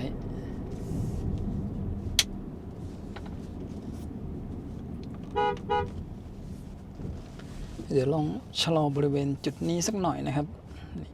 เข้าโค้งแบบเบาๆนะครับดูว่ารถจะไหลขึ้นให้หรือเปล่าตรงจุดเนี้ยก็ยังไหลไปได้นะดีนะครับ Seeker X ก็เป็นแบบนี้นะก็เหลือ Seeker 7X นะครับว่าจะเหมือนกันหรือเปล่าเซตมาแบบนี้เนี่ยมันทำให้การขับขึ้นเขาเนี่ยมันง่ายขึ้นนะครับปกติถ้าเราไม่เคยมาขึ้นเขาชันๆมากับรถหนักๆหรือไม่หนักก็ได้นะแล้วเวลาเราชะลอหรือหยุดมันไหลถอยหลังเนี่ยมันก็ตกใจเหมือนกันนะครับแต่เนี้ยเขาไหลขึ้นไปเบาๆให้ได้เลยทีนี้ผมจะเร่งความเร็วไปเลยนะครับบริเวณจุดนี้โอ้โหเนี่ย50-60ไปแล้วครับ80โอ้โหชิวๆเลยนะครับกับ Seeker 009 Standard บรรทุกน้ำหนักมา200 กิโลกรัมนะครับแล้วก็น้ำหนักส่วนใหญ่ตอนนี้160 กิโลกรัมเนี่ยอยู่ท้ายสุดเลยนะครับยิ่งโหลดพละกำลังนะหายห่วงนะครับสำหรับการนำคันนี้มาขับขึ้นเขาขึ้นดอยนะครับสำหรับเส้นที่เป็นถนนลาดยางนะครับบางเส้นทางถ้าเป็นถนนแบบออฟโรดอันนั้นก็อีกเรื่องหนึ่งนะครับถนนลาดยางชันหนักๆแบบนี้หายห่วงเลยนะครับอาทิตย์ก่อนเนี่ยผมมามันเป็นช่วงหยุดยาวพอดีนะครับรถก็มากันเยอะวันนี้ก็เริ่มเยอะแล้วนะครับกางเต็นท์กันเยอะเลยอ่ะโอ้โหเข้าสู่ช่วงท่องเที่ยวของอ่างขางแล้วนะครับตอนนี้รถมาเที่ยวกันเพียบเลยขึ้นมาถึงจุดนี้แบตเตอรี่เหลืออยู่ 64% นะครับใช้ไปทั้งหมด 11% แบตเตอรี่เหลืออยู่ 64% นะครับแล้วก็มาดูที่การจัดการพลังงาน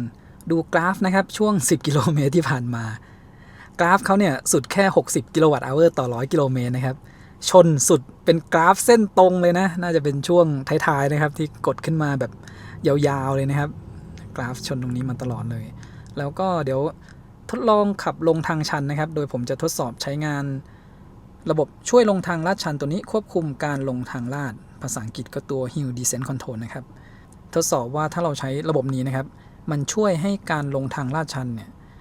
ทำได้ง่ายขึ้นแต่ว่าเบรกจะร้อนนะครับเดี๋ยวเรามาดูด้วยกันดีกว่าต้องขับลงก่อนนะครับพูดไปก่อนไม่ใช่ว่าขับลงไปแต่ระบบของคันนี้อาจจะไม่ร้อนก็ได้นะครับเรามาเทียบดูก่อนระหว่างลงด้วยการรีเจนปกติกับลงโดยการใช้ Hill Descent Control นะครับอุณหภูมิจานเบรกหน้าก่อนขับลงนะครับ35 องศาคราวนี้มาดูที่อุณหภูมิจานเบรกด้านหลังนะครับ ก็ประมาณ38องศานะครับ35ถึง38ไม่ถึง40องศานะครับทดสอบลงทางชันโดยใช้ระบบควบคุมการลงทางลาดนะครับกดเปิดระบบขึ้นมาด้านขวานะครับจะเป็นรูปรถที่ลงทางลาดนะครับ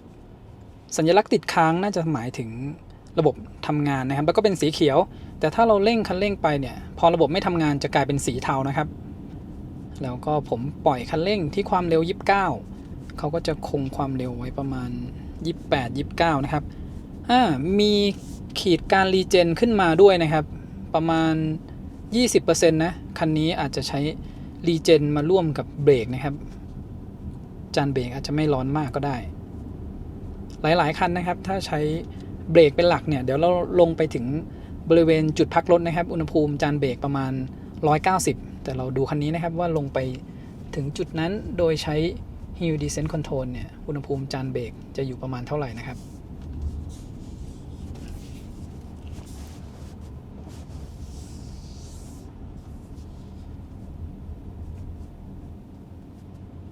ดูแล้วขีดการรีเจน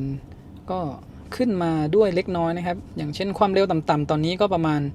10% นะครับคือระบบ Hill Descent Control หรือควบคุมการลงทางลาดเนี่ยมันจะเหมาะกับเส้นทางที่ไม่ได้เป็นเส้นทางลาดแบบนี้นะครับหมายถึงว่าเส้นทางลาดยางนะครับเหมาะกับถนนที่มันเป็นแบบเป็นหินกรวดแบบนั้นนะครับแบบหัวปักลงไปเลยแล้วเรา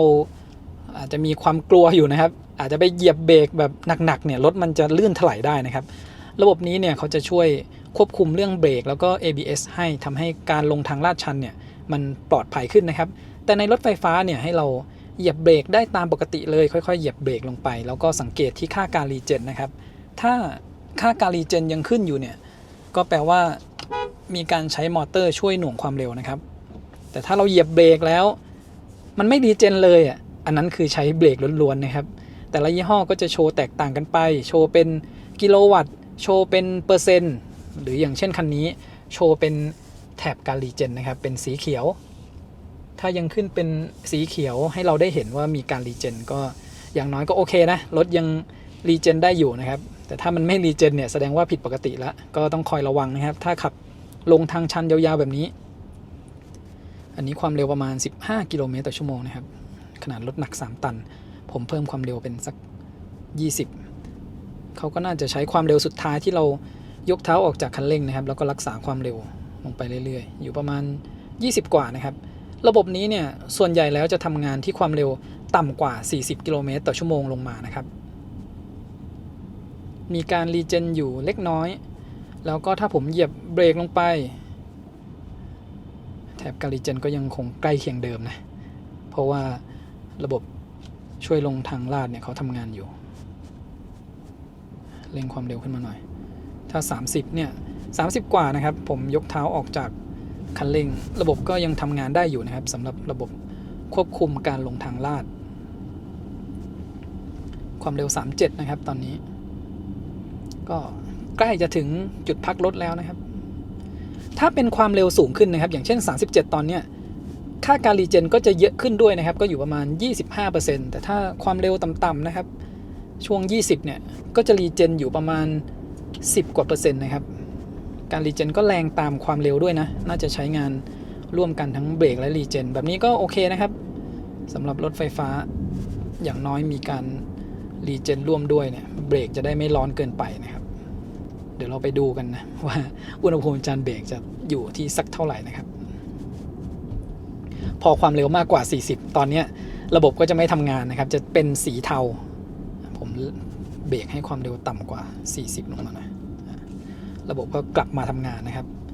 โอเคข้างหน้านี้ก็จะถึงจุดพักรถแล้วนะครับเนี่ยพอช่วงที่ระบบเขายกเลิกออกไปแล้วเป็นสัญลักษณ์สีเทาการรีเจนก็กลับมาทำงานนะครับความเร็วต่ำนะครับคันนี้เป็นช่วงล่างถุงลมผมกดยกให้รถขึ้นสูงสุดเลยนะครับบริเวณตรงนี้ถนนไม่ค่อยเท่ากันจะได้ปลอดภัยสักหน่อยนะครับช่วงล่างเราจะได้ไม่ไปคลูดกับพื้นถนน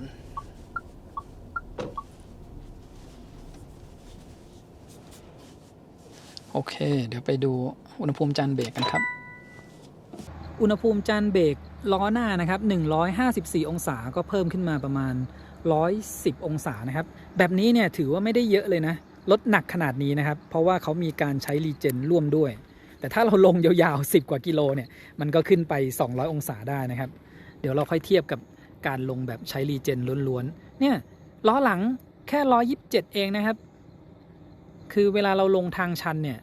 มันจะไปหนักอยู่ทางด้านหน้าเพราะว่าหัวเราทิ่มลงนะครับเบรกด้านหน้าเนี่ยจะทำงานหนักกว่าด้านหลังข้างหลังอยู่แค่125เองอันนี้โอเคเลยนะครับเขามีการใช้ทั้งรีเจนแล้วก็ระบบเบรกร่วมกันทำให้อุณหภูมิจานเบรกมันไม่ร้อนมากนะครับบางคันเนี่ยเปิด Hill Descent Control คือตัดรีเจนทิ้งไปเลยนะครับเหยียบเบรกแล้วยังไม่ช่วยเลยคันนี้เนี่ยสังเกตจากแถบการรีเจนนะครับมีการทำงานร่วมกันข้างหลังก็ไม่ถึง130นะครับข้างหน้าก็จะอยู่ประมาณ140 150นะครับแบบนี้โอเคดีเลยนะครับคราวนี้เดี๋ยวขับกลับขึ้นไปข้างบนอีกครั้งหนึ่งนะครับแล้วผมจะถ่ายให้ดูตรงนี้นี่นะครับ Head Up Display เห็นด้านขวามือไหมครับมันก็จะเป็นแผนที่แบบนี้เราขับแบบไม่ได้นำทางนะเขาก็จะโชว์แบบนี้ไปเรื่อยๆซึ่งมันเหมือนกับเราเล่นเกมอยู่เลยนะครับแล้วก็มีบอกตำแหน่งรถของเราว่าอยู่บริเวณไหนของแผนที่นะครับรอบนี้จะขึ้นในโหมด Comfort นะครับแต่ว่าตอนนี้อยู่ในโหมดกำหนดเองเพราะว่าผมเลือกให้รถเป็นระดับสูงมากนะครับพอเราเลือกระดับเองมันก็จะออกมาจากโหมดที่เขาเซตไว้ให้นะครับแล้วทีนี้ไปโหมด Comfort นะครับสะดวกสบายค่อยๆเร่งขึ้นไปนะครับเนี่ยการเร่งขึ้นเนินก็ทำได้แบบสบายๆนะครับไม่ต้องแบบพยายามเค้นคันเร่งอะไรเลยแตะคันเร่งลงไปเบาๆขึ้นได้สบายหายห่วงนะครับ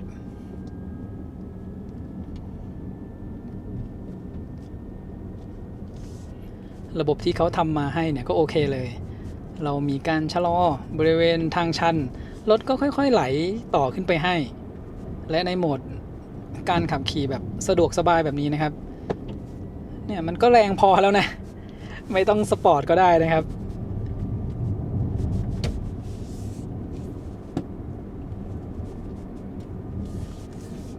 ช่วงเนินชันตรงนี้นะครับลองเร่งในโหมดคอมฟอร์ตแบบนี้นะครับโอ้โห80แล้วตรงนี้ต้องเบาก่อนครับอัดมาแรงๆตรงจุดเมื่อกี้นี่มีตึ้งแน่ผมว่าแต่คันนี้ถ้าบางช่วงที่เรากดคันเร่งลงไปแรงๆเนี่ยรู้สึกเหมือนว่ามันจะขยับซ้ายขวานิดนึงนะผมว่ามีรถลงมาพอดีนะครับเมื่อกี้เราก็บีบแตรส่งสัญญาณให้รถที่กำลังลงมาได้รู้นะครับ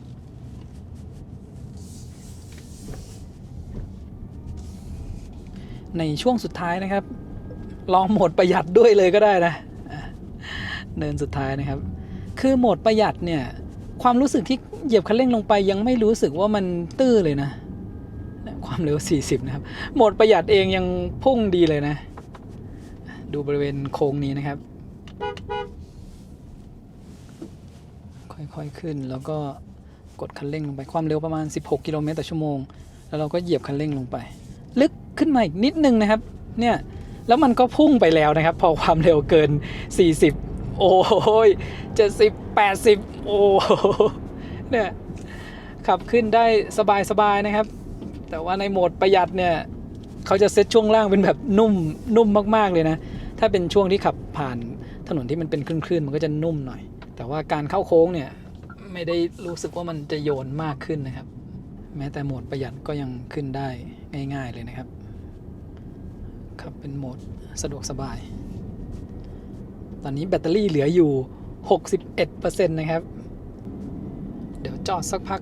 แล้วก็รอให้อุณหภูมิจานเบรกเย็นเราค่อยขับลง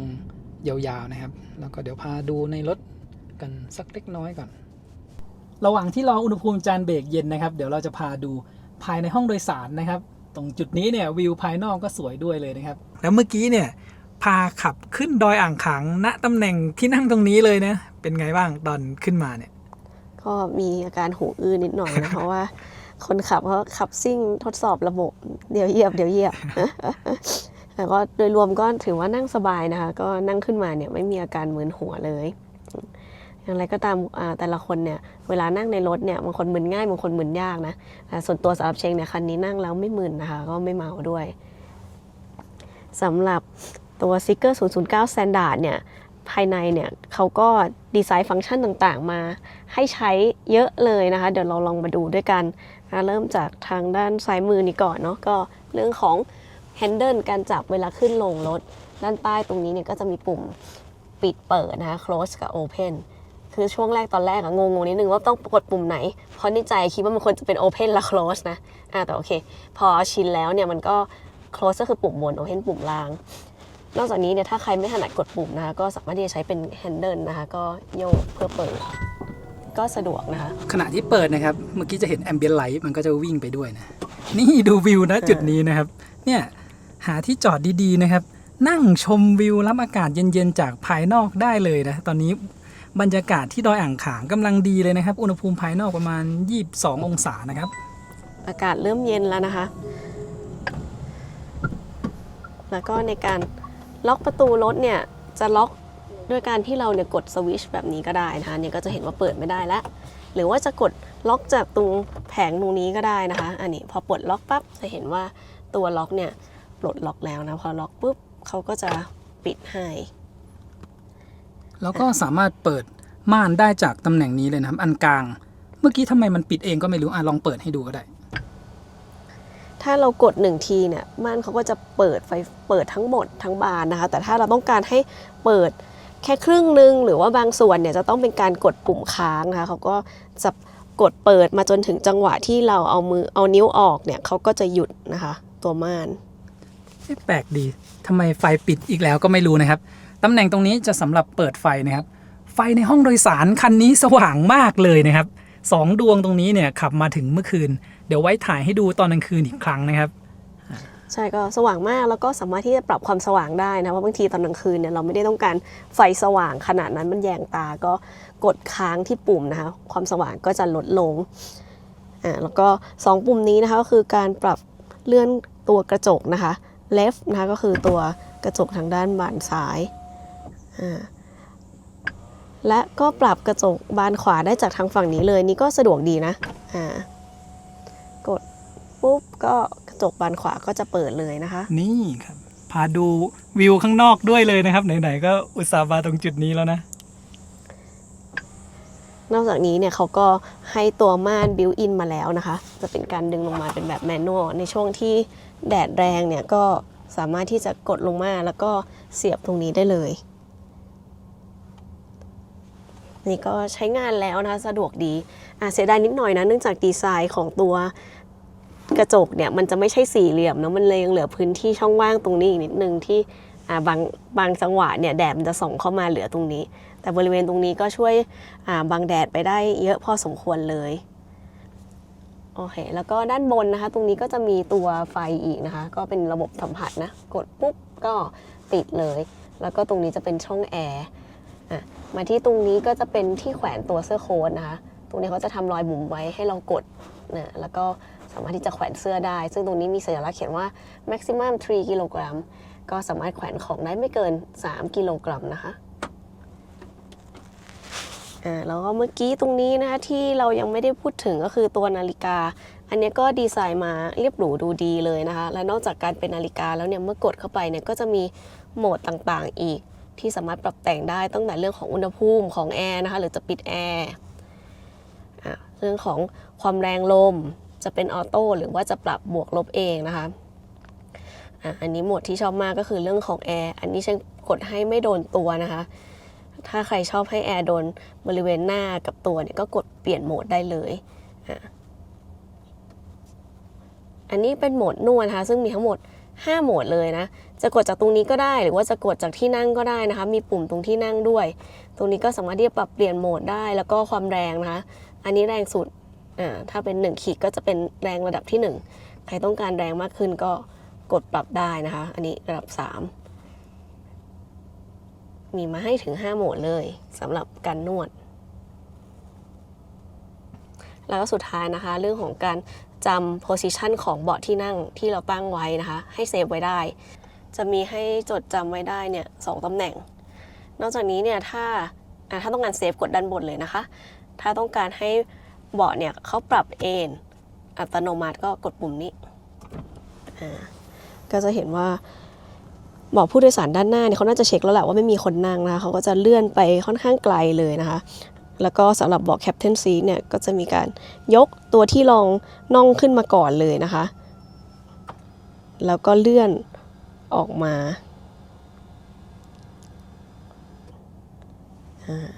ซึ่งจริงๆเราก็สามารถปรับเอนได้มากกว่านี้นะเราก็สามารถที่จะคอนฟิกเองเพิ่มเติมได้นะคะเช่นปรับเลื่อนขึ้นมาข้างหน้าเอนลงไปอีกหรือว่าด้านหน้าเนี่ยจริงๆเขามีสำหรับCaptain Seat ฝั่งซ้ายเนี่ยเขาก็จะมีที่รองเท้านะคะมาให้ก็สามารถที่จะกดเปิดจากปุ่มตรงนี้ได้เลยตรงนี้เลยนะคะจริงๆแล้วถ้าคนสูงสัก170อะไรเงี้ยก็ตรงนั้นก็จะเป็นที่วางเท้านะซึ่งเมื่อกี้ที่กดเปิดเนี่ยกดจากตรงปุ่มคำสั่งตรงนี้เลยนะคะปุ่มตรงนี้เนี่ยก็จะเป็นที่เมื่อกี้นะคะเรากดปุ่มนี้เปิดที่วางขาอันนี้ก็จะเป็นปุ่มปิดที่วางขาอันนี้การปรับเอนของตัวเบาะนะคะที่รองน่องที่เบาะนองนั่งตรงนี้นะคะก็จะเป็นการปรับโพซิชันเลื่อนไปข้างหน้าถอยหลังแล้วก็เบาะเอนหลังนะคะปรับเพื่อเอนเบาะลงไปอีกหรือปรับขึ้นมาให้เบาะเย็นมาด้วยนะคะ3ระดับสำหรับเชงเนี่ยเบอร์1ของคันนี้ก็ถือว่าค่อนข้างเย็นสบายแล้วนะเพราะฉะนั้นถ้าใครเนี่ยชอบแอร์เย็นๆฉ่ำๆที่เบาะเนี่ยก็เลือกเบอร์3ได้เลยนะคะเบอร์1เนี่ยก็ถือว่าเย็นแล้วด้วยถัดมาจะเป็นตัวนวดนะคะพอขึ้นเลเวล3แบบนี้ก็แสดงว่าเป็นการนวดแบบเน้นๆเลยนะคะถ้าแรงไปก็สามารถปรับระบบการนวดได้อันนี้เบอร์1แล้วก็หรือปิดนะคะปิดก็จะต้องไม่มีไฟขึ้นแหละโอเคแล้วก็ตรงนี้ก็คือการปรับให้เบาะเอนนะคะอันนี้จะเป็นตำแหน่งเอนที่เขาเซตมาและถ้าต้องการย้อนค่ากลับนะกลับมานั่งปกติเนี่ยก็จะเป็นปุ่มนี้นะคะมันจะเหมือนกับปุ่มฝั่งนี้นะครับที่เราเห็นตรงนี้เลยเดี๋ยวให้เชงกดให้ดูก็จะเห็นว่าเริ่มจากการหดตัวเบาะรองน่องเข้ามาแล้วก็ปรับเบาะเอนหลังขึ้นมาตั้ง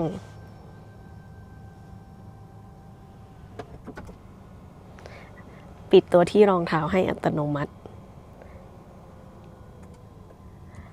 สำหรับตัว Headrest จะเป็นการกดแบบแมนนวลนะคะซึ่งปุ่มกดเนี่ยจะอยู่อย่างถ้าเป็นเบาะที่เชงนั่งเนี่ยจะอยู่ทางด้านซ้ายมือนะคะก็กดแล้วก็สามารถที่จะปรับขึ้นลงได้อันนี้ก็ไม่หนักนะคะไม่ยากแต่ว่าตำแหน่งมันจะมีสัก2ระดับนะคะเสียดายน่าจะมีสัก3แต่ว่าประมาณนี้ก็โอเคถ่ายให้ดูจากเบาะฝั่งนี้นะครับตรงนี้เราต้องกดปุ่มที่ตรงนี้นะครับเพื่อเลื่อน Headrest ขึ้นลงกดแล้วก็จะเอาขึ้นลงได้นะครับคือผมกับเชงเนี่ยก็คุยกันบอกว่าเราชอบเบาะแบบนี้นะครับเวลาที่ปรับนอนเนี่ยมันรู้สึกว่าสบายดีชอบมากกว่าเบาะที่ปรับนอนแบบ Zero Gravity นะอันนี้มันแบบใกล้เคียงกับนอนราบเลยนะครับใช่และฟังก์ชันฟีเจอร์ที่ให้มาบริเวณรอบ Captain Seat ยังไม่หมดนะคะฝั่งซ้ายมือปึ๊บกดปั๊บนะคะก็จะเป็นที่วางแก้วน้ำนะคะเพราะฉะนั้นอันเนี้ยวางตรงนี้ก็ได้วางตรงนั้นก็ได้นะที่บริเวณประตูที่ตอนนี้เราวางขวดน้ำอยู่และทางฝั่งนี้เขาก็จะมีช่อง USB-C ให้จุดที่ชอบของ Seeker 009เลยเนี่ยคือบริเวณห้องโดยสารแถวที่2เนี่ยให้ USB-C มาถึง4ช่องเลยนะก็คือตรงนี้1 2แล้วก็ที่บริเวณเหนือตู้เย็นนะคะซึ่งตัวนี้เนี่ย100 วัตต์เลยนะแล้วก็ตัวนี้60 วัตต์100 วัตต์นี่ถือว่าเยอะมากนะเพราะว่าแค่60 วัตต์เนี่ยก็ชาร์จโน้ตบุ๊กได้แล้วใช่ครับคันนี้ให้มาเยอะแล้วผมทดสอบดูแล้วนะครับ100 วัตต์ตามที่เขาเขียนบอกเลยนะตรงนี้แรงดีมากเลยนะครับอย่างตอนนี้เราก็เสียบชาร์จโทรศัพท์อยู่นะช่องตรงนี้ก็พอดีกับการวางโทรศัพท์เลยนะคะอย่างของเชนก็เป็น S25 Ultra เครื่องค่อนข้างใหญ่ก็ใส่ได้พอดีนะคะมาดูตรงนี้ต่อนะคะเขาเก็บมีช่องลับนะคะกดเข้าไปเปิดออกมาเป็นช่องใส่รีโมทนะคะรีโมทนี้ก็น้ำหนักกำลังดีแล้วก็พอดีมือเลยนะคะมีโลโก้ Seeker ด้วยเดี๋ยวเราลองมาเล่นกันเลยนะตัวรีโมทนี้เขาก็จะใช้ควบคู่กับตัวหน้าจอนะคะซึ่งหน้าจอเนี่ยดีไซน์เขาก็บิวอินแล้วก็เก็บมาสวยเลยนะคะเวลาเปิดก็กดปุ่มนี้หรือกดจากรีโมทก็ได้นะ ปุ่มเปิดตรงนี้จอขนาด17 นิ้วนะครับอาจจะไม่ได้ใหญ่มากแต่ความละเอียดเนี่ยชัดดีเลยนะครับใช่แล้วก็จะเห็นว่าข้างๆจอเนี่ยก็จะเป็นตัวกล้องนะคะซึ่งอันนี้เนี่ยก็ใช้สำหรับเวลาที่เราประชุมซูมออนไลน์ก็เปิดแล้วเวลาประชุมเราต้องการที่จะให้เห็นหน้าเราด้วยก็ใช้ประโยชน์จากกล้องตัวนี้ได้แล้วก็สามารถปิดไว้ได้ด้วยนะครับเพราะว่ากล้องตัวเนี้ยสามารถดูจากคนขับมาข้างหลังก็ได้เหมือนกันถ้าอยากให้เป็นส่วนตัวหน่อยก็จะมีตรงนี้ปิดนะครับก็จะเป็นเหมือนแม่เหล็กไว้สามารถปิดได้นะครับเดี๋ยวมาดูที่หน้าจอกันนะคะคันนี้ก็หน้าจอเป็นทัชสกรีนด้วยหรือจะสั่งงานจากรีโมทก็ได้จากที่ลองใช้มาเนี่ยใช้งานผ่านรีโมทเนี่ยก็ถือว่าทำได้ง่ายเลยนะคะหน้าอินเทอร์เฟซส่วนแรกเนี่ยก็จะเป็นแอปที่ใช้บ่อยนะคะถัดมาเนี่ยก็จะเป็นบ็อกซ์ที่เป็นแอปต่างๆที่ใช้ได้ซึ่งแอปต่างๆที่ใช้ได้เนี่ยก็มีทั้งตัวแผนที่นะคะห้องโดยสารคลายเครียดเพื่อสุขภาพนะคะอันนี้ก็น่าสนใจนะคือเปลี่ยนห้องโดยสารภายในซีเกอร์009เนี่ยเป็นที่พักผ่อนนั่งสมาธินะคะกดเข้ามาเนี่ยก็จะมีโหมดพรีเซตเป็นเสียงต่างๆที่ฟังแล้วรู้สึกผ่อนคลายนะคะเช่นตอนนี้เห็นอยู่จะเป็นภูเขาศักดิ์สิทธิ์ขั้วโลกนะคะมีให้เลือกหลายโหมดมากๆเลยนะคะเดินทางท่องเมฆบรรยากาศดีเลยนะครับคือมันมีเสียงดนตรีเบาๆแล้วคิดดูเราจอดอยู่ในบริเวณที่รอบข้างเนี่ยคือดอยอ่างขางนะครับมองออกไปข้างนอกเนี่ยมันก็เป็นธรรมชาติบรรยากาศดีเลยนะครับแต่ว่าจุดที่จอดตรงนี้ด้านบนเนี่ยเป็นสายไฟ ถ้าไปจอดจุดแถวนู้นเนี่ยมันก็จะดีกว่านี้นะครับเสียงฝนในบ้านจะไม่ได้ยินเป็นเสียงฝนนะใช่ว่ามันคืออินสปิเรชันมากกว่าว่าอินสปายจากเสียงฝนแล้วมาทำเป็นเสียงเพลงอีกทีนึงจักรวาลลึกลับก็จะเป็น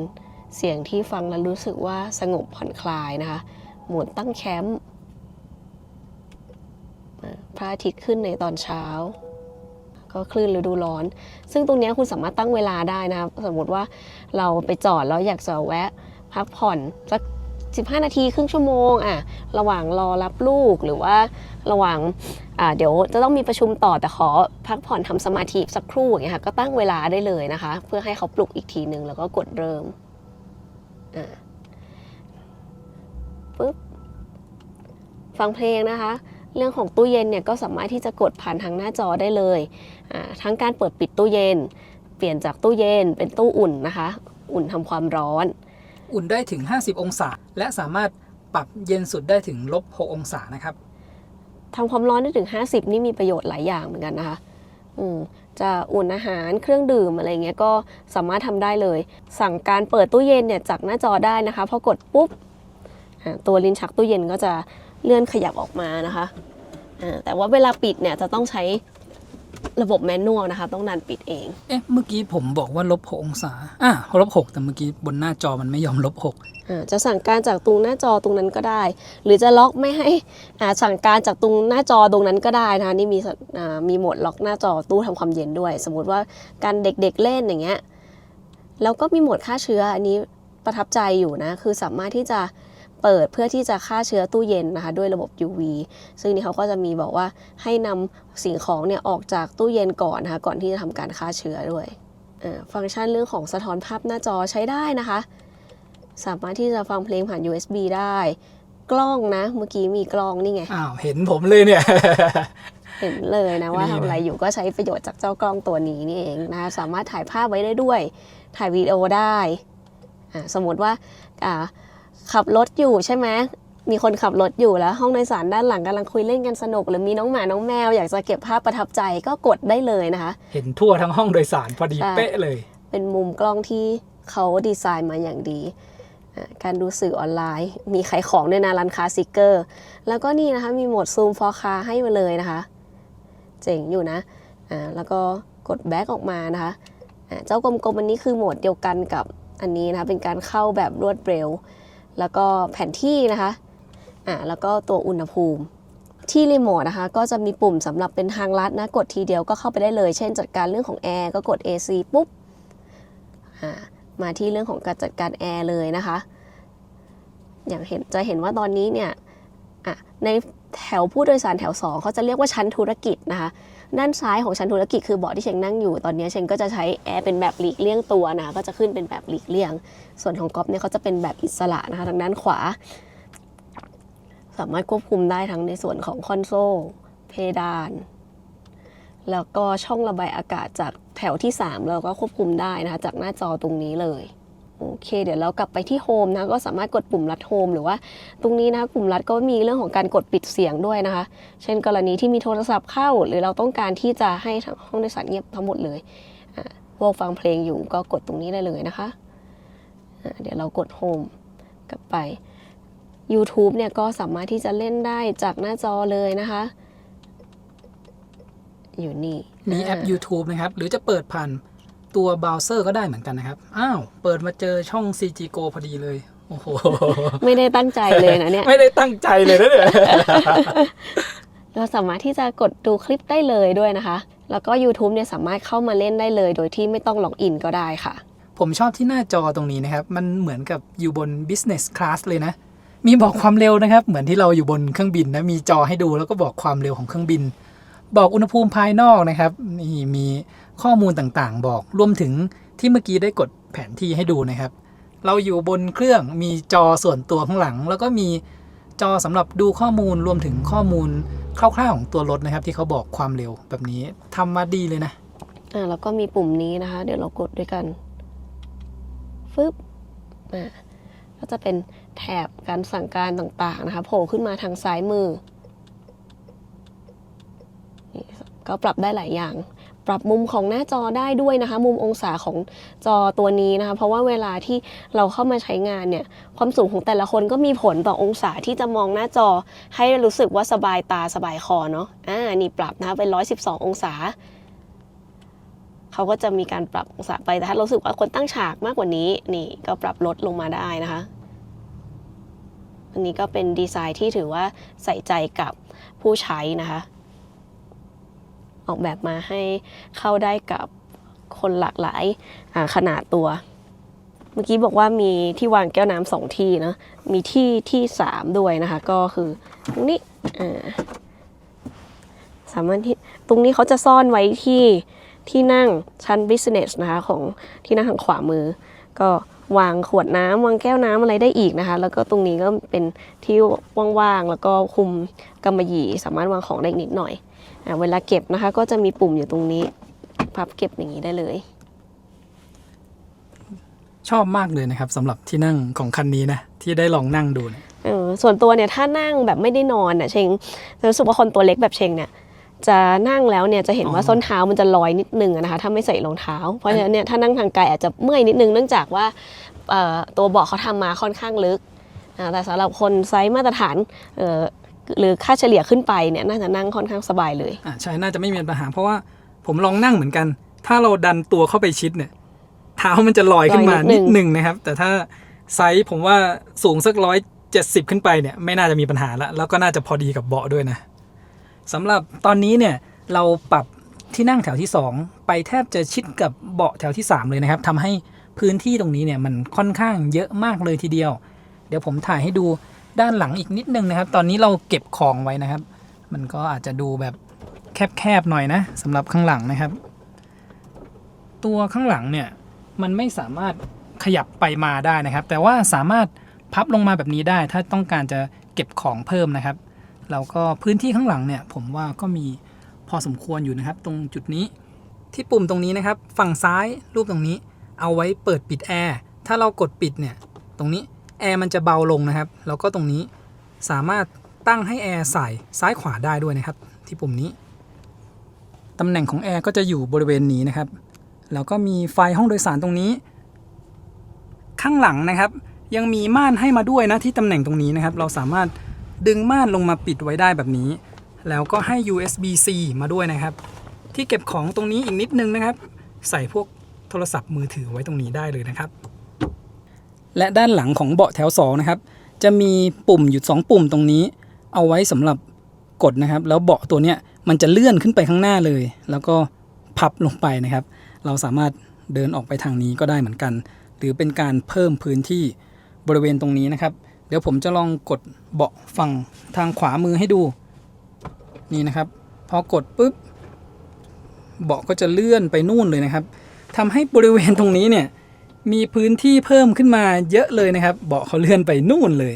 เราสามารถขึ้นลงจากทางด้านขวานี้ก็ได้ หรือว่าอยากจะนั่งอยู่แถว3โล่งๆแบบนี้ก็ได้เหมือนกันนะครับแล้วก็กดอีกทีนึงเบาะก็จะสไลด์กลับมานะครับมาที่ด้านท้ายตอนนี้ก็เริ่มมืดแล้วนะครับเดี๋ยวเราจะพาขับลงจากดอยอ่างขางนะครับเกือบจะ6 โมงแล้วสำหรับห้องโดยสารด้านหลังนะครับเราก็พาให้ดูคร่าวๆกันประมาณนี้นะครับใครที่กำลังสนใจอยู่เนี่ยก็ไปลองนั่งดูนะครับลองให้มีคนขับดูแล้วก็ลองนั่งแถวที่2ดูว่าสบายแบบที่เราได้บอกไปหรือเปล่าหลักๆเนี่ยเราพามาทดสอบเรื่องสมรรถนะระยะทางการชาร์จให้ได้ดูกันแล้วนะครับก่อนขับลงวัดดูอุณหภูมิจานเบรกนะครับอยู่ประมาณไม่ถึง30องศานะครับสำหรับล้อหน้าตอนนี้ก็6 โมง 16 นาทีอุณหภูมิภายนอก19องศานะครับล้อหลัง26องศาก็คร่าวๆทั้งล้อหน้าและหลังไม่เกิน30นะครับวันนี้บรรยากาศดีนะครับอยู่ข้างบนเพลินเลยตอนนี้6 โมง 19 นาทีแล้วนะครับกับค่ำเลยนะวันนี้แล้วก็คราวนี้ผมจะพาขับลงแบบใช้รีเจนตามปกติเลยนะครับมาดูที่ตรงนี้ก่อนผมจะลงในโหมดคอมฟอร์ตนะครับแล้วก็มาที่การขับขี่เดี๋ยวจะเซตรีเจนเป็นแบบหนักสุดนะครับภาษาไทยเนี่ยเขาเขียนว่าเข้มข้นคันนี้เนี่ยผมรู้สึกว่าการรีเจนเนี่ยหนักดีมากเลยนะครับช่วงขับทางราบเมื่อกี้ขับมานิดเดียวนะครับถ้าใครสังเกตเห็นระบบไฟหน้าที่เป็น Matrix Light เนี่ยทำงานขึ้นมาแล้วนะครับที่พอความเร็วสักประมาณ 30-40 กิโลเมตรต่อชั่วโมงและช่วงลงเขาเนี่ยเราจะได้เห็นไฟหน้าไปด้วยเลยนะครับลองดูช่วงความเร็วต่ำนะครับสักประมาณไม่ถึง20 กิโลเมตรต่อชั่วโมงก็รีเจนได้นะครับแต่มันจะรีเจนน้อยมากอย่างน้อยเนี่ยเราจะต้องลงสักความเร็วประมาณ20นะครับแล้วก็เหยียบเบรกในรถไฟฟ้าเนี่ยมันจะเป็นการสั่งให้รีเจนทำงานก่อนนะครับถ้าเป็นช่วงความเร็วสูงหน่อยนะ40-50แต่ถ้าเป็นความเร็วต่ำมากๆก็จะเอาเบรกเข้ามาช่วยเพื่อให้รถสามารถหยุดนิ่งได้นะครับด้านหน้านี้จะเริ่มลงทางชันแล้วตรงนี้เนี่ยยังเซตไว้เป็นมาตรฐานนะครับผมเลือกเป็นแบบเข้มข้นรีเจนประมาณ 20-30% นะครับช่วงขับลงทางชันนะครับหน้าเราทิ่มลงไฟมันก็เลยส่องลงที่พื้นแต่ไฟหน้าของคันนี้นะครับเขาจะหมุนตามพวงมาลัยได้นะครับนี่ผมหมุนให้ดูไฟด้านหน้านะครับเนี่ยพอความเร็วขึ้นมาประมาณ36 กิโลเมตรต่อชั่วโมงไฟ Matrix Light เนี่ยติดขึ้นมาสว่างเลยนะครับโอ้โหลงเขาได้แบบทัศนวิสัยดีนะครับมองเห็นด้านหน้าได้ชัดเจนนี่พอความเร็วต่ำลงอะระบบไฟ Matrix Light เขาจะปิดลงก่อนดูช่วงนี้นะครับที่ความเร็วประมาณ20 กิโลเมตรต่อชั่วโมงปล่อยให้รถไหลลงนะก็ไม่ได้ไหลลงเร็วมากนะค่อยๆไหลลงนะครับ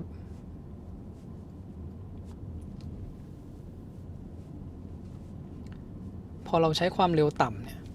ไฟ Matrix Light จะยังไม่ทำงานนะครับ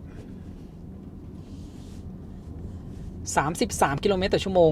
ไฟหน้า Matrix Light เนี่ยทำงานขึ้นมาทันทีเลยดูครับลงเขาได้แบบโอ้โหไฟหน้าสว่างดีมากเราก็ต้องคอยระวังเรื่องหินด้านหน้านะครับมันมองไม่ค่อยเห็นด้านข้างนะไฟหน้าเราสว่างดีมากนะครับแต่ว่าข้างรถเนี่ยผมมองไม่เห็นนะมันมืดเลยตีโค้งกว้างหน่อย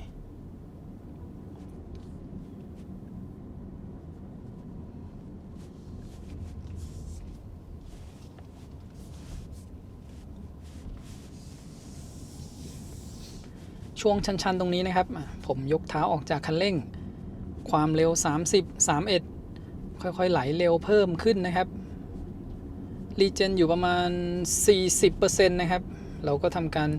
เหยียบเบรกเพิ่มค่าการรีเจนมันจะพุ่งขึ้นนะครับก็เป็นการให้มอเตอร์รีเจนมาหน่วงความเร็วด้านซ้ายเนี่ยมีหินอยู่นะครับต้องคอยระวังข้างหน้าไฟสว่างดีมากเลยนะครับเดี๋ยวผมปิดไฟในห้องโดยสารให้ดูนิดหนึ่งน่าจะเห็นไฟด้านหน้าได้ชัดเจนขึ้นแล้วผมจะลองปิดไฟ Matrix Light นะครับปึ๊บ ระหว่างที่ไม่มี Matrix Light ลองเปิดไฟสูงค้างนี่สว่างมากเลยนะครับสว่างตาแตกเปิดระบบไฟ Matrix Light อลังการมากเลยนะครับขับเส้นทางแบบนี้ระบบการรีเจนเนี่ยก็ทำได้ดีแล้วก็ไฟหน้าเนี่ยสว่างดีมากแบบนี้โอ้โหดูครับได้เห็น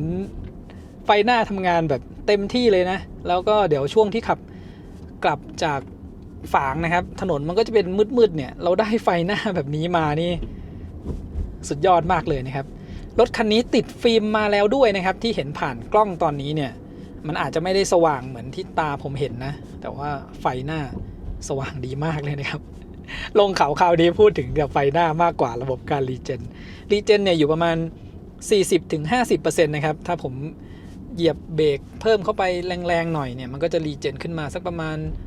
60-70% นะครับ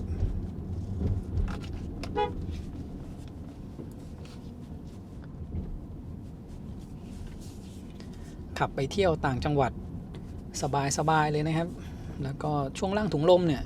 สามารถปรับยกสูงได้นี่มีรถอยู่ด้านหน้าเห็นไหมครับเขาเว้าหลบรถคันด้านหน้าแล้วก็ช่วยส่องไฟออกไปทางด้านข้างนะครับทำให้รถคันด้านหน้าเนี่ยก็ได้ไฟจากรถเราเพิ่มไปด้วยนะส่องสว่างออกไปด้านข้างนะครับแต่พอความเร็วต่ำก็จะปิดตัวไฟ Matrix Light เขาจะพับเก็บเข้าไปที่ตรงกลางนะครับรูปแบบกันก่อนที่จะดับไฟลงค่อยๆดับจากด้านนอกวิ่งเข้ามาที่ตรงกลางนะครับตรงจุดนี้ก็เป็นทางชันมากๆเนี่ยถ้าเป็นการลงที่ความเร็วต่ำนะครับการรีเจนเรามันจะต่ำตามถึงแม้เราจะเหยียบเบรกต้องสังเกตตรงจุดนี้นะครับคือถ้ามีรถคันด้านหน้าเนี่ยเขาขับลงด้วยความเร็วช้ามากๆแล้วมันไม่สามารถแซงได้นะครับเราอาจจะจอดรอก่อนให้เขาขับไปด้านหน้าไกลๆก่อนนะครับแล้วเราค่อยขับลงถ้ามันไม่สามารถแซงได้นะไม่งั้นเราขับลงที่ความเร็วต่ำเนี่ยแล้วมันไปใช้เบรกเยอะก็อาจจะร้อนได้นะครับก็สังเกตดูที่แถบการรีเจนนะครับตอนนี้มันยังอยู่ 20-30% เนี่ยก็ยังโอเคอยู่นะครับถึงแม้รถจะหนักมากขนาดนี้แต่ผมรู้สึกว่าเราไม่ต้องคอยกังวลเลยนะมันไม่ได้รู้สึกว่ารถมันไหลลงไปเร็วนะครับแค่แตะเบรกบ้างบางช่วงที่มันเป็นเนินชันเนี่ยผมเว้นระยะห่างจากเขาก่อนนิดนึง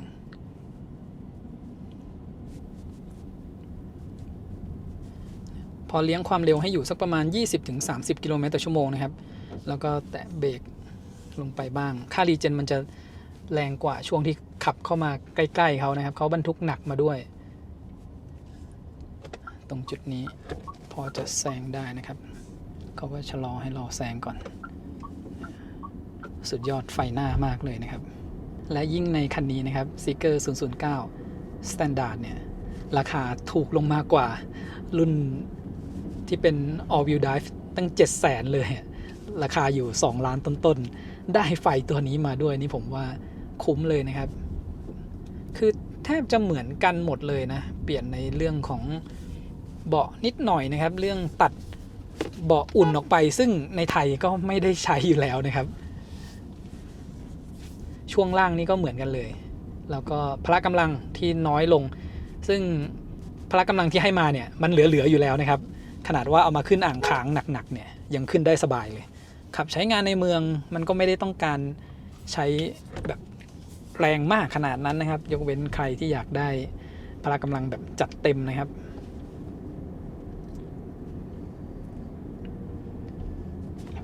และคันนี้เนี่ยก็วิ่งได้ไกลด้วยนะครับใช้เวลาชาร์จระหว่างเดินทางมาเชียงใหม่ก็ไม่นานเลยช่วงนี้ความเร็วประมาณ 40-50 กิโลเมตรต่อชั่วโมงเนี่ยค่าการรีเจนจะอยู่ประมาณสัก 50% นะครับแล้วก็เหยียบเบรกเบาๆนะช่วงนี้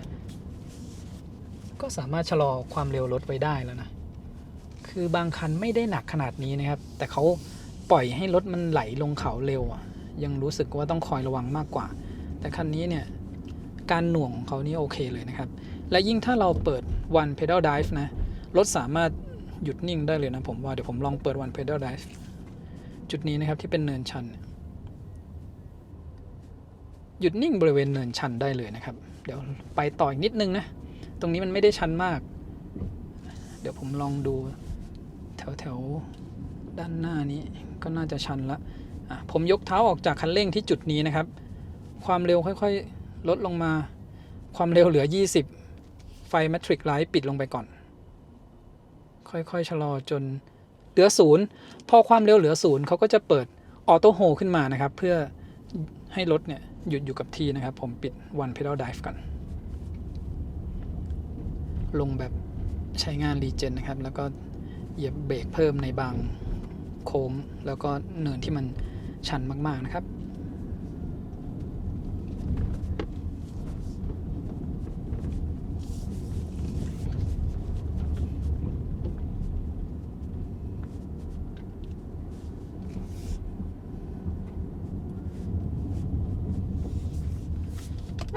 เนินชันสุดท้ายนะครับ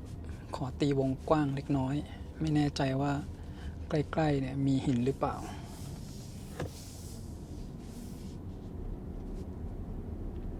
ถ้าอยู่ในตำแหน่งที่นั่งคนขับเนี่ย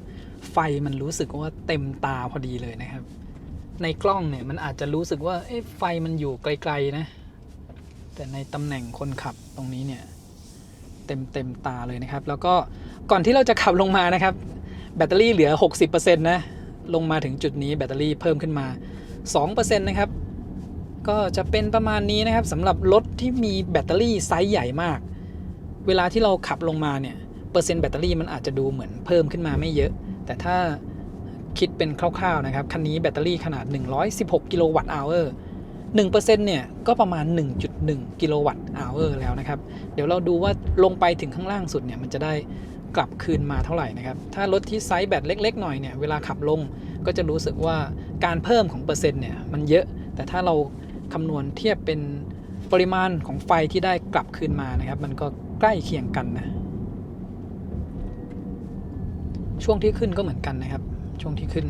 แบตไซส์ใหญ่มันก็จะเหมือนแบตลดน้อยหน่อย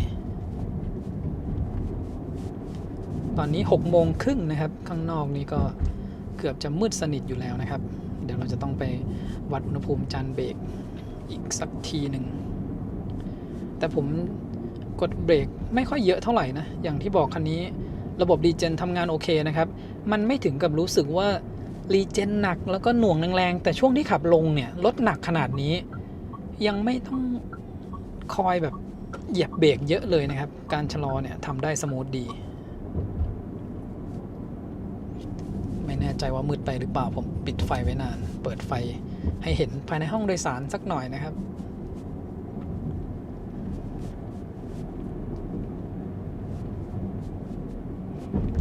เดี๋ยวแวะวัดอุณหภูมิบริเวณไร่ส้มชมัยพร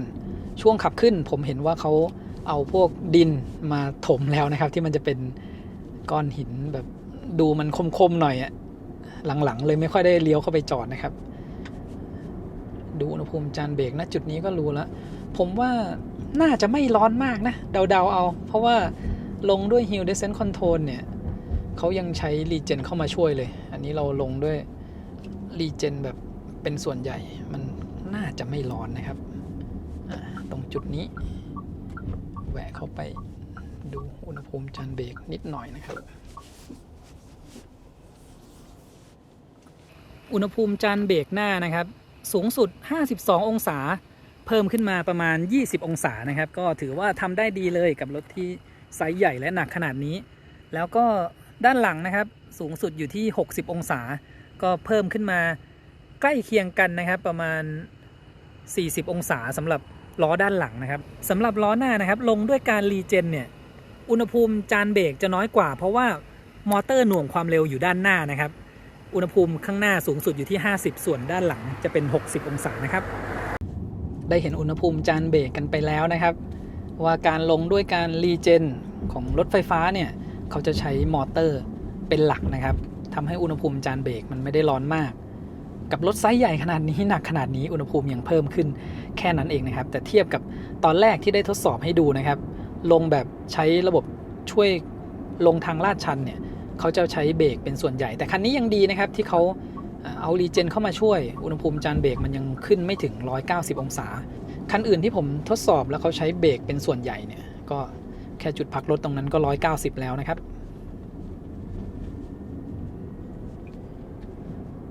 จากจุดนี้ไปนะครับเราก็ถ่ายให้ดูไฟหน้ากันต่อนะครับแล้วก็เดี๋ยวดูว่าขับลงไปถึงบริเวณห้วยแม่งอนนะครับแบตเตอรี่จะได้กลับคืนมากี่เปอร์เซ็นต์นะครับขนาดว่าช่วงที่เราลงแล้วหน้าทิ่มลงเนี่ยเขายังมีจังหวะที่ดับไฟนะครับแต่ก็จะมีในบางจังหวะที่ไฟมันเงยขึ้นอย่างเช่นตอนนี้เนี่ยเขาก็ยังดับไฟช่วงที่เป็นรถคันด้านหน้าไว้นะครับเราจะเห็นว่าเป็นล็อกสี่เหลี่ยมไว้ที่ไฟหน้าเขาไม่ส่องไปนะครับ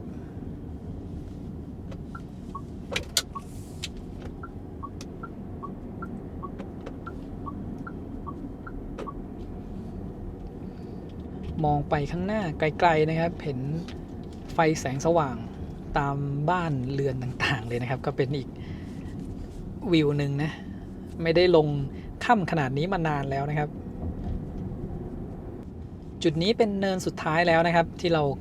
ขับขึ้นมาตอนแรกแล้วก็ลองหยุดบริเวณเนินชันแบตเตอรี่ตอนนี้เพิ่มขึ้นมาที่ 64% แล้วนะครับคิดเป็นปริมาณไฟเนี่ยก็ประมาณสัก4กิโลวัตต์อเวอร์นะครับคร่าวๆเนี่ยขับลงอ่างขางนะจะได้แบตคืนมาประมาณ 4-5 กิโลวัตต์อเวอร์นะครับถ้ารถที่รีเจนดีๆแบบนี้นะครับ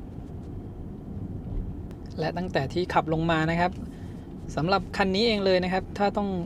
ลงทางชันยาวๆแล้วขับตามคันหน้าเนี่ยพยายามให้ความเร็วมันอยู่20กิโลเมตรต่อชั่วโมงขึ้นไปนะครับ20-30แล้วสังเกตที่ค่าการรีเจนนะครับมันจะอยู่ 30-40% ขึ้นไปแต่ถ้าเรา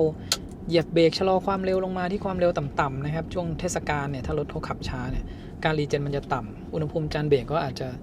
สูงขึ้นอีกสักนิดหนึ่งนะครับลงมาถึงบริเวณห้วยแม่งอนแล้วนะครับแบตเตอรี่ก็อยู่ที่ 64% นะครับเราวัดแค่ตรงจุดนี้ก็พอขามาใช้แบตเตอรี่ไป 23% นะครับแล้วก็ขากลับเนี่ยผมก็คิดว่าไม่น่าจะเกินนั้นนะขากลับมันจะเป็นขับลงเขากลับไปนะครับแบตเตอรี่ตอนนี้เหลือ 24% ขับกลับไปเนี่ยแบตเตอรี่ก็น่าจะเหลือสักประมาณ 40% นะครับเดี๋ยวไปดูกันอีกทีว่ากลับไปถึงแล้วแบตเหลือเท่าไหร่นะครับขับต่อมาอีกนิดนึงนะครับผมสังเกตว่าตอนนี้แบตเตอรี่เพิ่มขึ้นมาเป็น 65% นะครับก็ประมาณที่ผมบอกไว้เลยนะรถที่แบตไซส์ใหญ่นะครับได้คืนกลับมาประมาณ 4-5% คิดเป็นปริมาณไฟก็ประมาณ5กิโลวัตต์อเวอร์กว่าๆนะครับสำหรับคันนี้ก็ถือว่าได้ไฟกลับมาพอสมควรอยู่นะครับแต่มันเป็นค่าเฉลี่ยคร่าวๆแหละสำหรับการขับลงดอยอ่างขางนะครับขับออกจากชัยปราการทุ่มหนึ่งพอดีนะครับวันนี้แล้วก็ช่วงนี้จะเป็นระหว่างเส้นทางกลับนะครับมีหลายโค้งให้ได้ลองกันอีกนะดูไฟหน้าไปด้วยนะครับรถที่ไฟหน้าดีๆแบบนี้เนี่ยผมจะถ่ายให้ดูเยอะหน่อยนะครับสำหรับพาร์ทของแสงสว่างไฟหน้าวันนี้เนี่ยกลับช้าหน่อยนะครับเพราะฉะนั้นกลับไปกินร้านประจำที่เชียงใหม่ไม่ทันนะครับก็จะแวะกินข้าวแถวๆเชียงดาว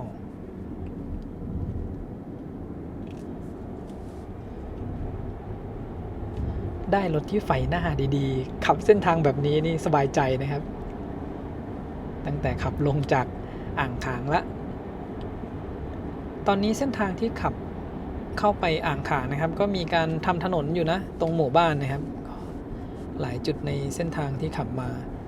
ฝางก็มีทำถนนก็ดีขึ้นเยอะเลยนะครับพอลาดยางใหม่ก็เรียบดีเนี่ยครับที่ผมบอกว่าถ้าเราขับช่วงถนนที่มืดๆแล้วมีรถอยู่ด้านหน้าไฟของรถเราเนี่ยส่องสว่างออกไปทางด้านข้างให้กับรถคันด้านหน้าด้วยเลยนะครับสำหรับรถที่มีระบบไฟ Matrix Light เนี่ยสิ่งที่ต้องระวังคือเวลาที่เจอมอเตอร์ไซค์ขับสวนมานะครับหลายๆคันเป็นเหมือนกันเลยนะครับถ้าเจอมอเตอร์ไซค์สวนมาเนี่ยเขาจะไม่ดับเว้าให้นะอย่างเช่นจังหวะนี้นะครับพอดีเลยเมื่อกี้ผมมองไกลๆนึกว่าเป็นรถยนต์นะครับเราจะต้องคอยกดปิดนะถ้าขับในเส้นทางแบบนี้นะครับเมื่อวานเนี่ยขับมาในเส้นทางหลักนะครับกรุงเทพเชียงใหม่มันจะเป็นเลนคนละฝั่งกันก็ไม่ค่อยเจอมอเตอร์ไซค์นะครับ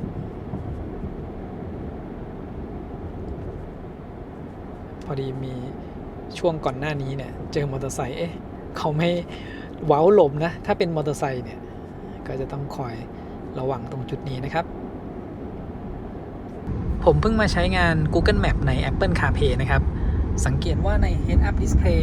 เขายังนำทางให้เราได้ด้วยนะครับ ในหลายๆรุ่นนะเวลาที่เราใช้ Google Map Apple CarPlay เขาจะเอาระบบนำทางที่อยู่ใน Head Up Display ออกไปนะครับถึงแม้ไม่ใช่ Head Up Display เนี่ยระบบนำทางของตัวรถที่อยู่บนหน้าจอก็จะถูกเอาออกไปนะครับแต่ในคันนี้เนี่ยยังคงนำทางให้เราได้นะครับมีบอกว่าตรงไปอีก24กิโลเมตรแล้วให้เลี้ยวซ้ายนะครับกลับมาถึงที่โรงแรมแล้วนะครับแบตเตอรี่เหลืออยู่ 41% ใกล้เคียงกับที่คำนวณไว้เลยนะครับว่าน่าจะกลับมาถึงแบตเตอรี่เหลือ40จริงๆตอนที่ผมบอกอันนั้นคือตอนที่แบตเตอรี่เหลือ 64% นะครับพอขับใหม่นิดนึงแบตมันเพิ่มเป็น65ก็พอดีกันเลยนะครับ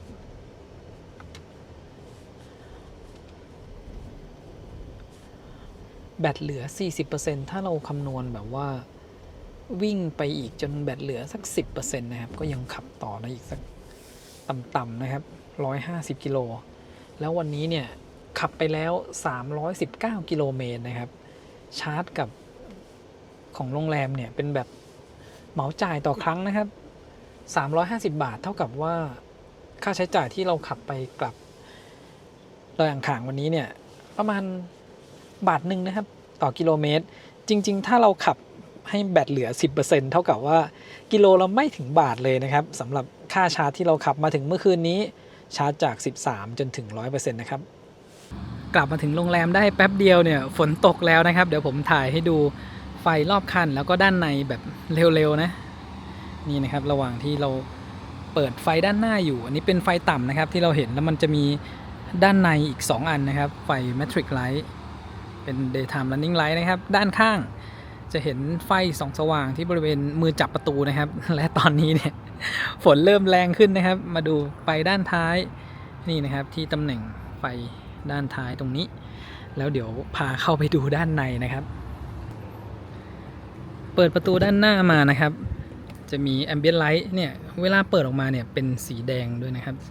ตอนแรกเนี่ยเวลาที่ปิดอยู่มันจะเป็นสีเดียวกันกับด้านในนี้นะครับเป็นสีเขียวที่ตั้งไว้และนี่คือแสงภายในห้องโดยสารนะครับบริเวณตรงเท้าเนี่ยก็จะมีไฟส่องสว่างลงไป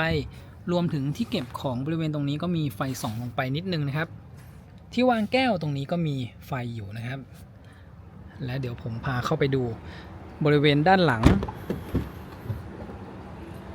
นี่นะครับไฟในห้องโดยสารด้านหลังเนี่ยสว่างมากๆเลยนะครับถ้า2ดวงนี้ติดขึ้นมาที่อยู่ด้านข้างทีวีนะครับเข้ามาดูที่ด้านในนะอันนี้เป็นแสง Ambient Light นะครับเดี๋ยวรอปิดประตูก่อนแล้วก็ไฟเนี่ยจะดับลงนะครับเราจะเห็นแสง Ambient Light ได้ชัดขึ้นนี่นะครับ Ambient Light บริเวณด้านข้างประตูแล้วก็สำหรับด้านหลังนะครับก็จะเป็นเส้น Ambient Light วิ่งไปตำแหน่งผู้โดยสารแถวหลังสุดแล้วก็มี Ambient Light ด้านบนนี้ด้วยนะครับเส้นตรงนี้สามารถเซตได้นะครับตอนนี้เซตไว้ให้มันเป็นแบบลมหายใจนะมันก็จะค่อยๆสว่างขึ้นมานะครับเนี่ยตอนเนี้ยไฟแสงสว่างปิดลงไปแล้วก็เห็น Ambient Light ได้ชัดเจนเลยนะครับกลางคืนพวกตำแหน่งการใช้งานตรงนี้ต่างๆเนี่ยก็สว่างชัดเจนดีรวมถึงตรงนี้นะครับตำแหน่งเปิดปิดประตูสไลด์ด้านข้างอันนี้ก็เป็น Ambient Light ทางด้านหลังผู้โดยสารด้านหน้านะครับแล้วก็มีไฟส่องสว่างออกมาบริเวณตรงเท้าตรงนี้ด้วยนะครับพวกปุ่มสำหรับใช้งานต่างๆพวกนี้ก็มีไฟแล้วก็ตำแหน่งสำหรับเสียบ USB-C นะครับตรงนี้เนี่ยก็จะมีไฟนะตอนนี้ผมไม่เปิดไฟในห้องโดยสารนะครับจะได้เห็นบรรยากาศโดยรวมก็จะประมาณนี้นะครับคราวนี้เดี๋ยวเปิดไฟขึ้นมาก่อนแล้วก็มาดูที่ตู้เย็นนะครับผมแช่น้ำไว้นะเนี่ยเป็นน้ำแข็งไปแล้วนะครับอุณหภูมิ-6 องศาเป็นน้ำแข็งไปนิดนึงเลยอันนี้สามารถตั้งให้เปิดการทำงานไว้ได้24ชั่วโมงเลยนะครับถ้ามันใกล้หมดเวลาเราก็มาเพิ่มเวลา เมื่อคืนนี้เสียบชาร์จแบตไว้ตอนนี้ก็เต็มเรียบร้อยแล้วนะครับพร้อมที่จะเดินทางกลับกรุงเทพแล้วผมยังไม่ได้เปิดให้ดูด้านหน้านะครับแล้วเดี๋ยวจะพาดูบริเวณที่ปลดล็อกพอร์ตชาร์จแบบฉุกเฉินนะครับสำหรับรถไฟฟ้าเนี่ยอย่างน้อยควรจะรู้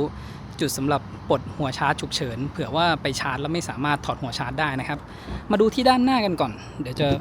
เปิดกระโปรงหน้านะครับตำแหน่งตรงนี้ดึง2ครั้งนะครับ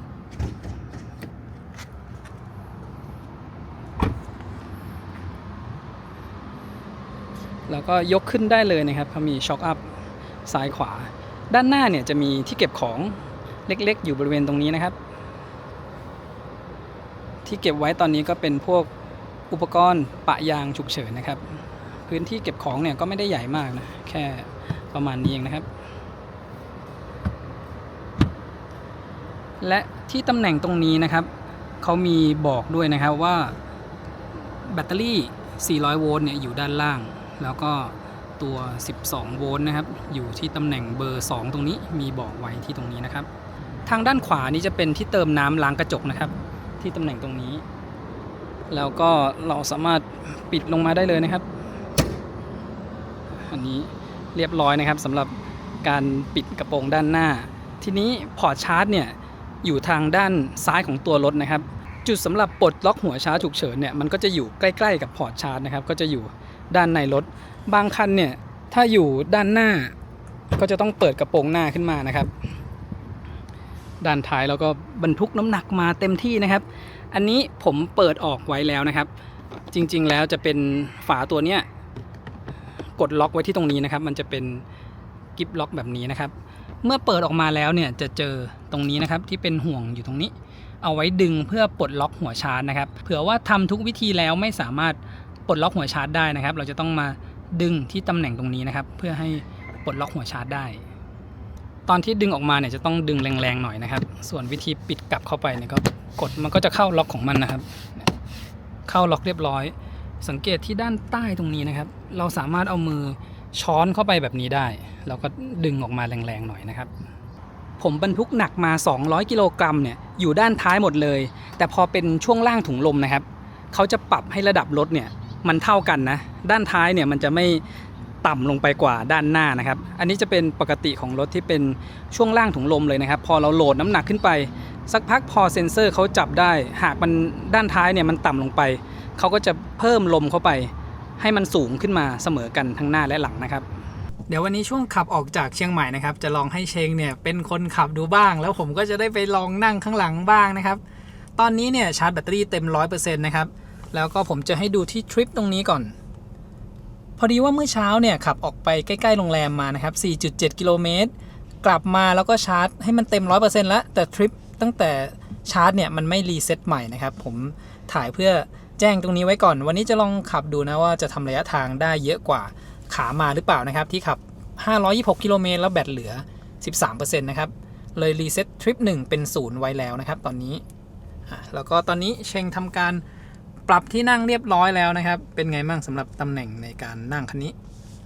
สำหรับคันนี้เนี่ยเบาะเนี่ยเขาปรับได้สูงขึ้นมาระดับหนึ่งนะคะสำหรับคนตัวเล็กแบบเชงเนี่ยสูง152เซนเนี่ยอยากให้ปรับเบาะได้สูงกว่านี้ขึ้นมาอีกนิดนึงก็จะช่วยให้ทัศนวิสัยใกล้กับตัวรถเนี่ยมองเห็นได้มากขึ้นนะคะแต่ว่าด้วยดีไซน์ของตัวข้างใต้พวงมาลัยตรงเนี้ยคิดว่าถ้าปรับเบาะขึ้นมาสูงขึ้นมาอีกเนี่ยเขาก็จะชนนะแต่โดยรวมก็ยังถือว่าโอเคแล้วก็มุมของกระจกมองข้างเนี่ยสามารถปรับในองศาที่พอดีได้นะรวมไปถึงตัวกระจกมองหลังด้วยตำแหน่งของพวงมาลัยเนี่ยถ้าปรับต่ำลงมาอีกเนี่ยมันจะชนเข่าแหละ เพราะว่าตัวเล็กเลยยกเบาะสูงนะแต่ว่าประมาณนี้ก็เดี๋ยวลองขับดูก่อนว่าเป็นยังไงค่ะพวงมาลัยในรุ่น Standard เนี่ยจะเป็นการปรับแบบแมนนวลนะครับไม่ได้เป็นไฟฟ้าเหมือนรุ่นที่เป็น All Wheel Drive ค่ะก็ต้องปลดตัวคันยกข้างล่างลงมาแล้วก็สามารถที่จะปรับขึ้นลงแล้วก็เข้าออกได้นะคะมันก็น้ำหนักพอสมควรแล้วก็สามารถปรับได้เองตัวนี้ถ้าคนขับไม่ได้เปลี่ยนบ่อยๆก็คงไม่ได้ปรับในเรื่องของตำแหน่งพวงมาลัยบ่อยนะครับแล้วก็จะเป็นเรื่องของพวก Welcome Seat ที่มันสามารถ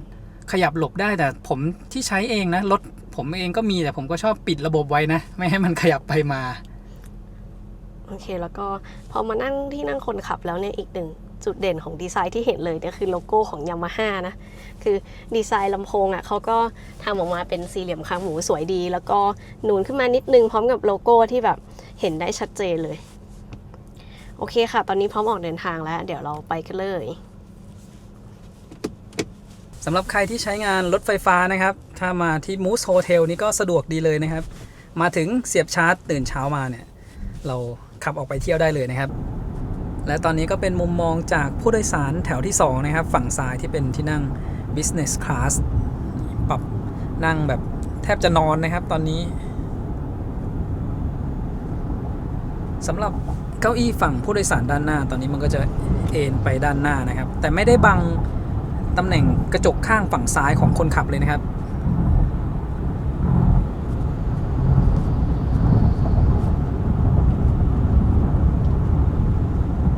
ตอนนี้อยู่บนถนนเชียงใหม่ซูเปอร์ไฮเวย์นะครับเป็นถนนคอนกรีตเดี๋ยวผมจะวัดเสียงภายในห้องโดยสารครึ่งหลังให้ดูนะครับว่าความดังเสียงในห้องโดยสารเป็นยังไงบ้างที่ความเร็ว100 กิโลเมตรต่อชั่วโมงนะครับ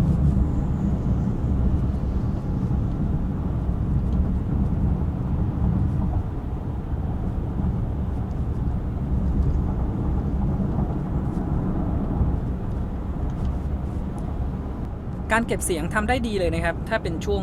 ที่ไม่ได้ขับผ่านรอยต่อเนี่ยตัวเลขต่ำกว่า60เดซิเบลลงมาถือว่าเงียบดีเลยนะครับ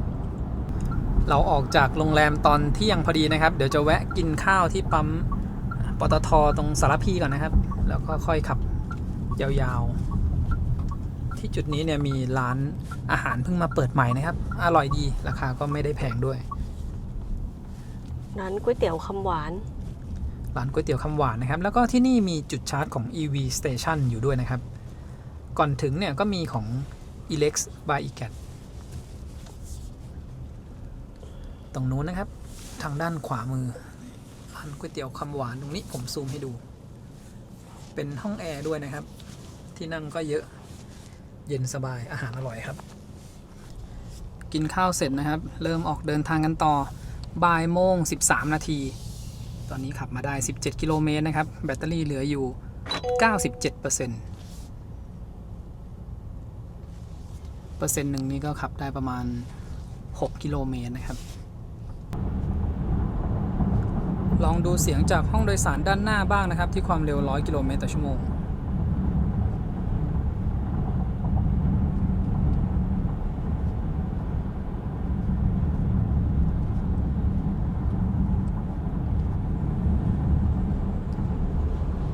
เสียงภายในห้องโดยสารทั้งด้านหน้าแล้วก็ห้องโดยสารตรงกลางเนี่ยใกล้เคียงกันเลยนะครับถ้าไม่ใช่ช่วงที่ขับผ่านรอยต่อเนี่ยความดังต่ำกว่า60เดซิเบลลงมาถือว่าเงียบดีแต่ตอนที่ผมขับนะครับถ้าพอเป็นความเร็วสูงแล้วเนี่ย120นะครับสำหรับด้านหน้าเนี่ยจะได้ยินเสียงลมที่มันพัดผ่านด้านกระจกข้างหน้านะครับแล้วก็อีกจุดหนึ่งนะครับตรงเสา A ตรงนี้เนี่ยผมว่าทำมาโอเคเลยนะครับถึงแม้ดูจากภายนอกมันจะดูใหญ่มากแต่ภายในรถเนี่ยมันมีช่องว่างตรงนี้บางช่วงที่เราขับแล้วมันมีจุดบอดเนี่ยก็มองผ่านทะลุช่องนี้ออกไปได้เห็นเลยนะครับรวมถึงเมื่อวานที่ขับทางโค้งเยอะๆสามารถมองลอดตรงนั้นให้ไปเห็นเส้นจราจรเวลาโค้งไปมาได้เลยนะครับตอนนี้ก็อยู่ในช่วงขับลงจากดอยขุนตาลนะครับเราถามเชงดูบ้างนะว่าขับเป็นยังไงบ้างช่วงที่ขึ้นลงดอยขุนตาลนะคะก็มีการเลี้ยวโค้งเยอะแยะเลยนะคันนี้ก็เป็นอีกคันหนึ่งที่รู้สึกว่าขับแล้วมีความมั่นใจนะคะสำหรับ driving mode ที่เลือกใช้เนี่ยจะเป็นการเลือกกำหนดเองโดยที่เลือกช่วงล่างแบบสปอร์ตแล้วก็โหมดการขับขี่เนี่ยจะเป็นสะดวกสบายเพราะแค่สะดวกสบายนี่ก็พละกำลังเหลือๆแล้วนะคะแล้วก็ความหนักของ Regen จะเป็นระดับมาตรฐานน้ำหนักของพวงมาลัยจะเป็นแบบสปอร์ตคือคันนี้เนี่ยถ้าเราเลือก driving mode ที่เขาพรีเซตมาให้อะน้ำหนักพวงมาลัยเนี่ยเขาจะปรับจูนให้ตามนี้เลยนะไม่ได้คอนฟิกเองได้ดังนั้นเนี่ยถ้าต้องการที่จะปรับน้ำหนักของพวงมาลัยต้องเลือกเป็นโหมดกำหนดเองซึ่งโดยรวมเนี่ยถือว่ากำลังโอเคเลยนะคะน้ำหนักพวงมาลัยสปอร์ตเนี่ยก็รู้สึกว่าน้ำหนักหนักกำลังดีทำให้การเข้าโค้งเนี่ยมีความมั่นใจพวงมาลัยไม่คมเกินไปตอนแรกที่เชงขับเลือกเป็นโหมดสะดวกสบายนะครับพอขับอยู่ในโหมดสะดวกสบายเนี่ยช่วงล่างมันจะนุ่มประหยัด ประหยัดกับสะดวกสบายเนี่ยที่สลับไปมาแล้วมันก็เลยแบบนุ่มเชงก็เลยถามว่าทำไมมันนุ่มมันนุ่มมันยุบนิดนึงแต่พอปรับมาเป็นกำหนดเองค่ะช่วงล่างแบบสปอร์ตเนี่ยก็รู้สึกว่ามีความนุ่มกระชับกำลังดีแต่ไม่ว่าเราจะอยู่ในโหมดไหนนะครับช่วงโค้งเนี่ยอาการโยนเนี่ยมันจะไม่ได้ต่างกันเยอะมากเดี๋ยวให้เชงลองกดเป็นโหมดสะดวกสบายแล้วก็เข้าโค้งเทียบกันดูคือถ้าเป็นทางตรงหรือทางที่มันขรุขระตัวรถมันจะนุ่มลงไปนะครับแต่การโค้งเนี่ยมันยังให้ความมั่นใจเหมือนกันอยู่นะ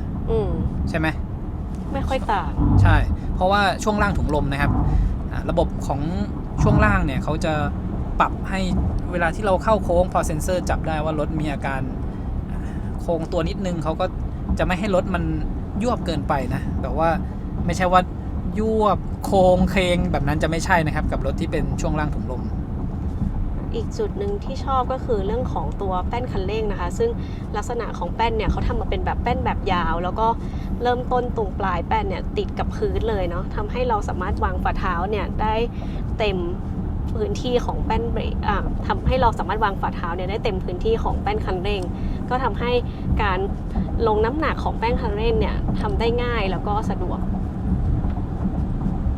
เรื่องของความลึกของแป้นเบรกนี่ก็กำลังดีนะไม่ตื้นเกินไปจะมีตัวดีเจนเนี่ยที่คันนี้เนี่ยจะมีน้ำหนัก2ระดับนะคะก็คือมาตรฐานกับ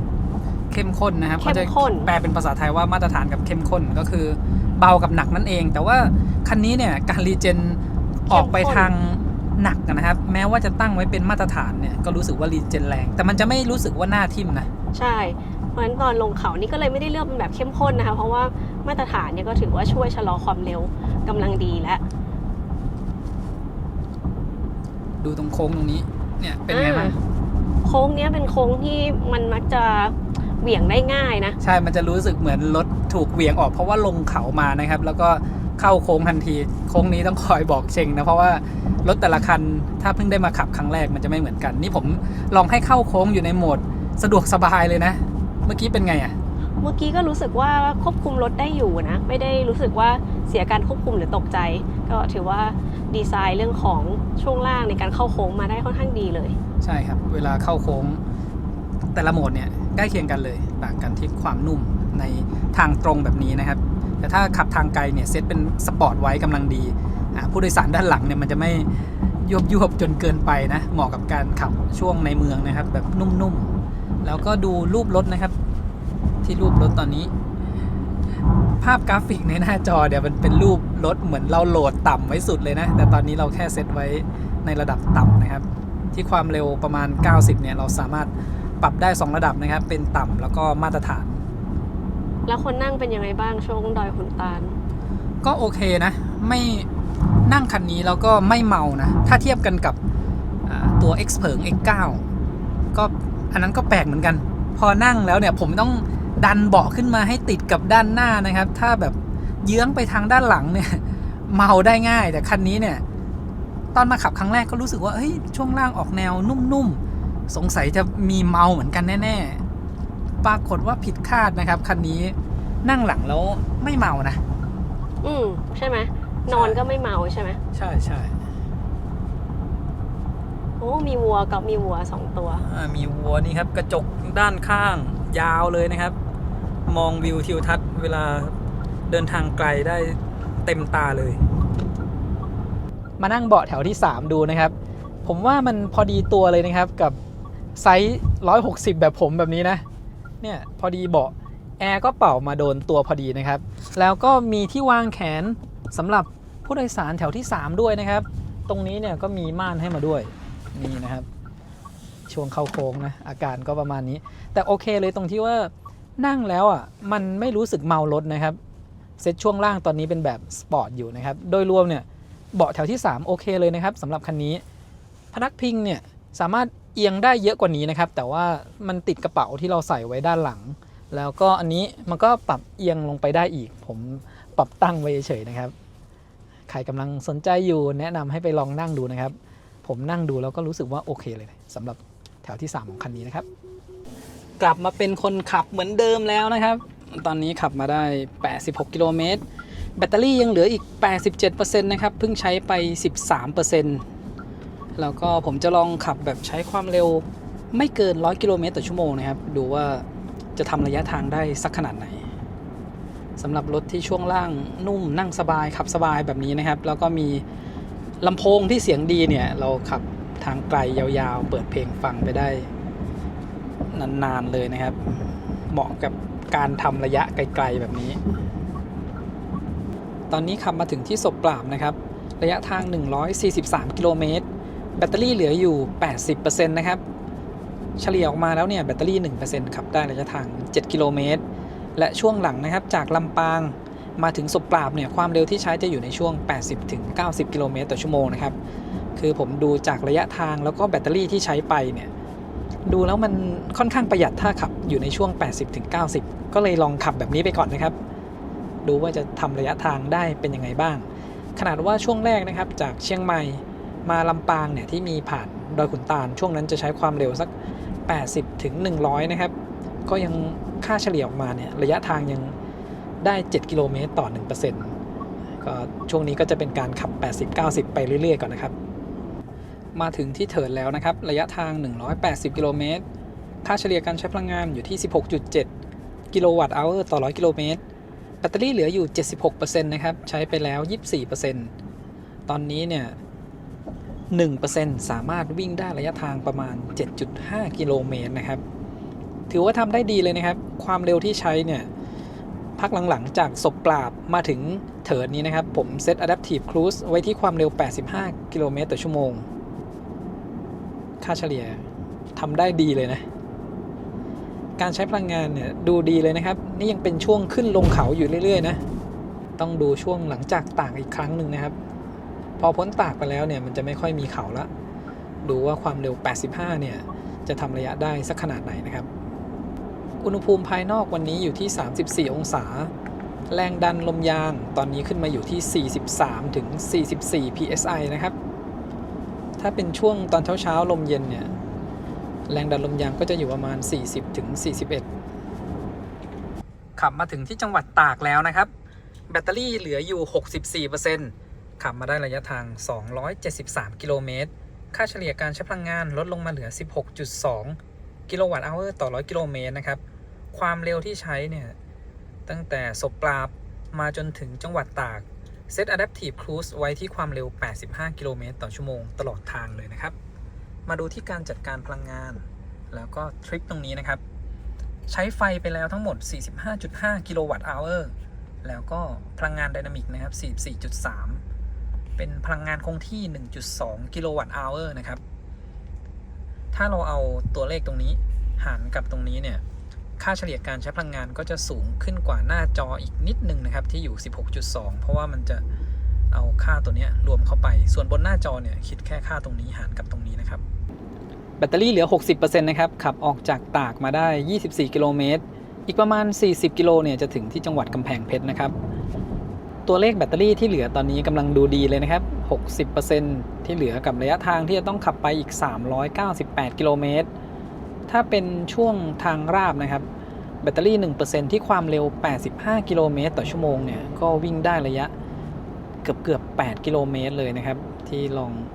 ดูคร่าวๆตอนนี้นะพอดีมันอาจจะยังมีขึ้นเนินลงเนินนิดหน่อยอยู่นะตัวเลขที่ผมดูตอนนี้เนี่ยมันก็แตะ 8 กิโลเมตรต่อ 1% นะครับค่าเฉลี่ยการใช้พลังงานตอนนี้ลดลงมาเหลือ 16.1 กิโลวัตต์เอาร์ต่อ 100 กิโลเมตรนะครับสำหรับระยะทาง 305 กิโลเมตรที่ผ่านมาแล้วก็อุณหภูมิภายนอกตอนนี้ลดลงมาเหลือ 32 องศานะครับแอร์ที่เซตไว้เนี่ยด้านหน้า 22 นะครับแล้วก็ด้านหลัง 21 พอเริ่มเป็นช่วงเย็นนะครับรู้สึกว่าแอร์เนี่ยเริ่มหนาวขึ้นนะถ้าตอนกลางวันที่ขับมานะครับเซตแอร์ไว้ประมาณ 20 องศาแล้วก็เปิดเบาะลมเย็นไว้ด้วยนะครับเบาะลมเย็นคันนี้ก็แรงดีนะขับมาถึงที่ปตท.โค้งวิไลนะครับระยะทาง388 กิโลเมตรแบตเตอรี่เหลืออยู่ 49% เดี๋ยวแวะกินข้าวที่จุดนี้ก่อนนะครับแล้วก็ขับยาวเข้ากรุงเทพแล้ว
Wireless Charger คันนี้ที่ให้มาเนี่ยจ่ายกำลังไฟได้สูงสุดที่50 วัตต์นะครับ USB-C ที่ให้มาในคันนี้เนี่ยเขาจะมีเขียนกำกับกำลังไฟไว้ด้วยนะครับ USB-C ด้านบนตู้เย็นช่องซ้าย100 วัตต์ทดสอบผ่านเครื่องทดสอบเนี่ยก็สามารถจ่ายกำลังไฟได้เต็ม100 วัตต์เลยนะครับพอร์ตทางด้านขวาจ่ายกำลังไฟได้สูงสุดที่60 วัตต์นะครับช่อง USB-C ที่อยู่ในคอนโซลเก็บของตรงกลางเนี่ยทางด้านขวาจ่ายไฟได้สูงสุด27 วัตต์ช่องทางด้านซ้ายจ่ายไฟได้สูงสุด60 วัตต์แล้วก็ USB-C ที่นั่งแถวที่2ฝั่งซ้ายจ่ายไฟได้สูงสุด55 วัตต์ส่วนเก้าอี้ทางด้านขวาเนี่ยจ่ายไฟได้สูงสุด20 วัตต์นะครับแล้วก็พอร์ต USB-C ที่นั่งแถวที่3ทางด้านซ้ายและด้านขวาจ่ายไฟได้สูงสุด20 วัตต์นะครับดูอุณหภูมิภายในรถผ่านกล้องจับความร้อนนะครับอุณหภูมิภายนอก35 องศาจอดรถตากแดดไว้ประมาณครึ่งชั่วโมงนะครับแล้วก็ตอนนี้เปิดแอร์ในรถไว้ที่20 องศาอันนี้เป็นอุณหภูมิบริเวณช่องแอร์นะครับที่ลมเป่าออกมาประมาณ7 ถึง 8 องศานะครับตรงกลางแล้วก็ทางด้านซ้ายทางด้านขวานะครับและที่เบาะเนี่ยผมก็เปิดเบาะลมเย็นไว้นะครับอุณหภูมิอยู่ประมาณ20 องศาที่เบาะคันนี้เนี่ยแรงลมแอร์ที่เบาะแรงดีเลยนะครับระหว่างขับทางไกลเนี่ยบางทีต้องเปิดเบอร์1ถ้าเป็นเบอร์3อาจจะหนาวได้เลยแล้วก็ฝั่งคนขับนะครับเนี่ยบริเวณที่มีลมเย็นขึ้นมา21 องศานะครับแล้วก็บริเวณที่ไม่มีลมเย็นขึ้นมาก็ประมาณ25 องศาคราวนี้มาดูที่บริเวณด้านบนนะครับม่านหลังคาตอนนี้ปิดไว้อยู่เดี๋ยวจะเปิดเทียบให้ดูนะครับตอนนี้43 องศาที่อุณหภูมิม่านหลังคานะครับแล้วก็เปิดต่างกันอยู่10 กว่าองศาเลยนะครับที่ตัวม่านเนี่ยกันความร้อนไว้ได้รถคันนี้ติดฟิล์มมาเรียบร้อยแล้วนะครับและมาดูบริเวณด้านหลังนะครับด้านหลังตอนนี้ก็เปิดเบาะลมเย็นไว้เหมือนกันนะครับอุณหภูมิที่เบาะก็อยู่ประมาณ22 ถึง 24 องศาทั้งเบาะด้านซ้ายและเบาะด้านขวานะครับบริเวณที่เป็นสีน้ำเงินเข้มก็คือบริเวณที่ลมเย็นเป่าออกมาและที่ด้านบนตำแหน่งนะครับตำแหน่งที่แอร์ออกมาตรงนี้แอร์เย็นดีนะครับคันนี้ถ่ายให้ดูบริเวณที่มีแอร์ออกมานะครับแล้วก็ด้านใต้ตรงนี้จะเป็นแอร์ที่เป่าเท้าผู้โดยสารแถวที่2นะครับอยู่ที่ตำแหน่งนี้และตรงนี้แอร์กลางนะครับตำแหน่งแอร์กลางอยู่ตรงนี้รวมถึงที่เป่าเท้าทางด้านซ้ายนะครับคราวนี้มาดูที่อุณหภูมิภายในตู้เย็นนะครับตั้งไว้ที่-6 องศาแต่เพิ่งเปิดไว้แค่ครึ่งชั่วโมงนะครับอุณหภูมิภายในอยู่ที่ประมาณ8 องศาแต่ตัวเนี้ยมันเป็นอุณหภูมิบริเวณลิ้นชักเฉยๆถ้าเราดูที่ตัวทำความเย็นด้านในนะครับ0 องศาต้องเปิดไว้หลายชั่วโมงสักหน่อยนะครับถ้าจะให้อุณหภูมิลงไปใกล้ๆ-6 องศาซึ่งผมแช่น้ำไว้เนี่ยมันก็เป็นเกล็ดน้ำแข็งเลยนะครับถ้าใส่ไว้หลายๆชั่วโมงแล้วก็ไปดูที่บริเวณแถวที่3นะครับแถวที่3ก็จะมีแอร์อยู่ตำแหน่งตรงนี้ที่เป่ามายัง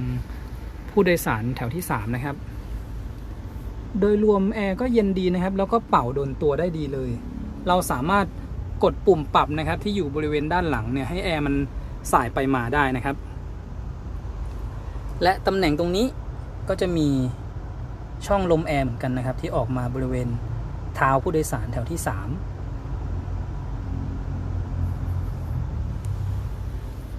คราวนี้มาดูที่ม่านหลังคานะครับอุณหภูมิอยู่ประมาณ42-43 องศาแล้วก็ลองเปิดดูอุณหภูมิกระจกนะครับเกือบ60 องศานะครับกันความร้อนจากด้านบนไว้ได้เกือบ20 องศาเลยนะสำหรับด้านหลังนะครับ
ถ่ายให้ดูอุณหภูมิสายชาร์จระหว่างชาร์จอยู่กับตู้หัวเว่ยนะครับ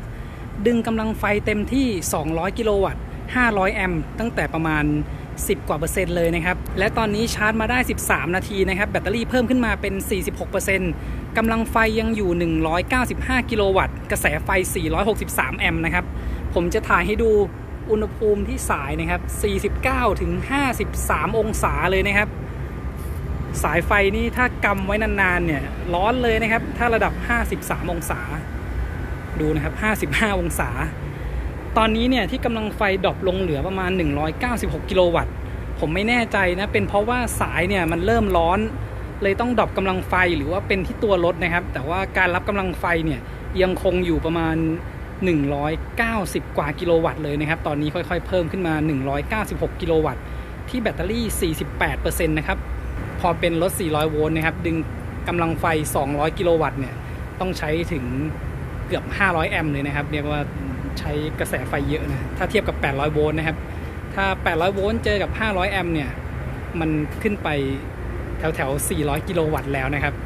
พอดูอย่างนี้เราน่าจะพอเห็นภาพได้นะครับถ้าเป็นรถ800โวลต์เนี่ยแรงดันสูงใช้กระแสไฟน้อยสายไฟที่อยู่ในรถเนี่ยก็จะไม่ร้อนมากนะครับแต่พอเป็นรถ400โวลต์ถ้าต้องใช้กำลังไฟเยอะๆกระแสไฟมันจะสูงนะครับทำให้สายไฟเนี่ยร้อนกว่านะครับในกำลังไฟที่เท่ากันนะครับมาดูอุณหภูมิรอบรถระหว่างที่ชาร์จแบตนะครับชาร์จแบตเตอรี่จาก10ขึ้นมาถึง 50% เนี่ยใช้เวลาประมาณ16นาทีนะครับกำลังไฟเนี่ยอยู่200ถึง190กิโลวัตต์เป็นส่วนใหญ่เลยแต่ตอนนี้ที่ 50% นะครับมีการดรอปกำลังไฟลงชั่วคราวผมไม่แน่ใจนะครับว่าสายเนี่ยร้อนเกินหรือว่าอุณหภูมิแบตเตอรี่อาจจะสูงขึ้นมาชั่วคราวมีการดรอปกำลังไฟลงไปแป๊บนึงแล้วก็กลับขึ้นมา180-190กิโลวัตต์นะครับอุณหภูมิโซนด้านหน้าอยู่ประมาณ40กว่าองศานะครับมีการระบายความร้อนออกมาทางด้านหน้าได้ยินเสียงพัดลมนะครับแต่ว่าไม่ได้ดังมากนะแล้วก็ดูรอบๆคันนะครับโซนด้านหน้าเนี่ยอุณหภูมิจะสูงหน่อยตรงนี้เป็นกล้องนะครับแล้วก็มาดูที่สายชาร์จนะครับ46องศาสายชาร์จอุณหภูมิเริ่มลดลงมาบ้างแล้วนะครับเพราะว่ากระแสไฟลงมาเหลือ400แอมป์ต้นๆเมื่อกี้เนี่ยจะอยู่แถว460ถึง499แอมป์นะครับทำให้อุณหภูมิสายไฟเนี่ยสูงขึ้นไปถึง56ถึง57องศาเลยนะครับอาจจะสายไฟร้อนเกินต้องดรอปกำลังไฟลงชั่วคราวและตอนนี้เนี่ยก็กลับขึ้นมาประมาณ180กิโลวัตต์ใหม่อีกครั้งนะครับสรุปหลังจากใช้งานคันนี้นะครับโดยรวมก็เป็นอีก1คันนะครับที่ประทับใจแล้วก็เรื่องสมรรถนะเรื่องการใช้พลังงานเนี่ยทำได้ดีเลยนะครับระยะทางที่เขาเคลมมา712กิโลเมตรตามมาตรฐาน NEDC ถ้าไม่ได้ขับเร็วเนี่ยทำได้ไม่ยากเลยนะครับสำหรับ712กิโลเมตรรถหนักขนาดนี้เนี่ยขับทางไกลถือว่าไม่ได้กินไฟมากเลยนะครับและการชาร์จแบตที่ให้มาถึง200กิโลวัตต์แต่เสียดายนิดนึงนะครับที่ยังเป็น400โวลต์ถ้าเป็น800โวลต์มาเนี่ยผมว่าคันนี้เนี่ยยิ่งแบบเดินทางไกลใช้เวลาชาร์จไม่นานเลยนะครับอาจจะต้องรอในอนาคตนะที่มีตู้ชาร์จที่ปล่อยกระแสไฟได้สูงเยอะกว่านี้แต่ที่ได้ทดลองให้ดูนะครับระหว่างการเดินทางจากกรุงเทพไปเชียงใหม่เนี่ยเราไปชาร์จกับตู้ประมาณ100กิโลวัตต์มันก็ใช้เวลาไม่ได้นานเลยนะครับอย่างน้อยเนี่ยขอให้รับได้สัก100กิโลวัตต์ก็กำลังโอเคเลย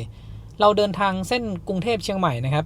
ถ้าแวะชาร์จ EV Hub มันก็เกือบกลางทางแล้วอาจจะชาร์จกับพวกที่เป็น EV Hub ใช้เวลาสักครึ่งชั่วโมงหรือ40นาทีนะครับก็เดินทางถึงเชียงใหม่ได้สบายๆนะครับแต่ถ้าได้ชาร์จตู้แรงๆอย่างเช่น150กิโลวัตต์ที่ได้ทดสอบให้ดูนะครับเราแวะชาร์จแค่21นาทีสามารถเดินทางถึงเชียงใหม่ได้แล้วอันนี้ก็เป็นข้อดีนะครับของรถที่มันสามารถวิ่งได้ระยะไกลแล้วก็ชาร์จแบตอยู่ในความไวที่กำลังดีนะครับที่ผมได้นำไปทดสอบดูเนี่ยคันนี้เขาสามารถรับกระแสไฟสูงได้ยาวเลยนะครับแต่มันมีการดรอปกำลังไฟลงก่อนซึ่งผมไม่แน่ใจนะว่าสายเนี่ยมันร้อนก่อนไปแล้วหรือว่าแบตที่ตัวรถอุณหภูมิสูงนะครับมีทั้ง2อย่างเลยทีนี้เรื่องสมรรถนะนะครับเราบรรทุกน้ำหนักมาด้วยอีก200กิโลกรัมเนี่ยไปทดสอบขึ้นดอยอ่างขางทำได้สบายๆอย่างที่เห็นเลยนะครับและด้วยพละกำลังที่เขาให้มาเนี่ยยิ่งใช้ในเมืองมันเหลือเลยนะครับ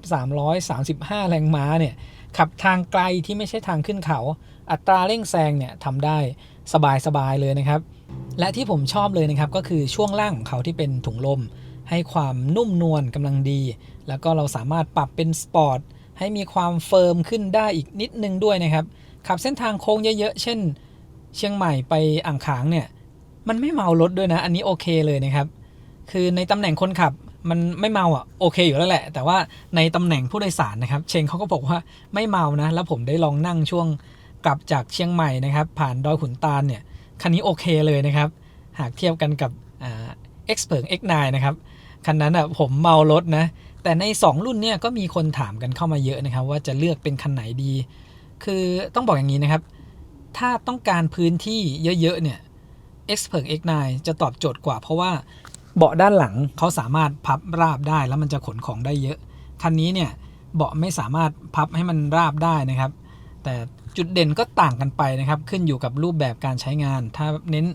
ภายในห้องโดยสารที่ดูพรีเมียมขึ้นแล้วก็นั่งสบายอันนี้แล้วแต่คนชอบนะครับผมกับเชงเนี่ยชอบเบาะแบบนี้นะที่มันสามารถปรับ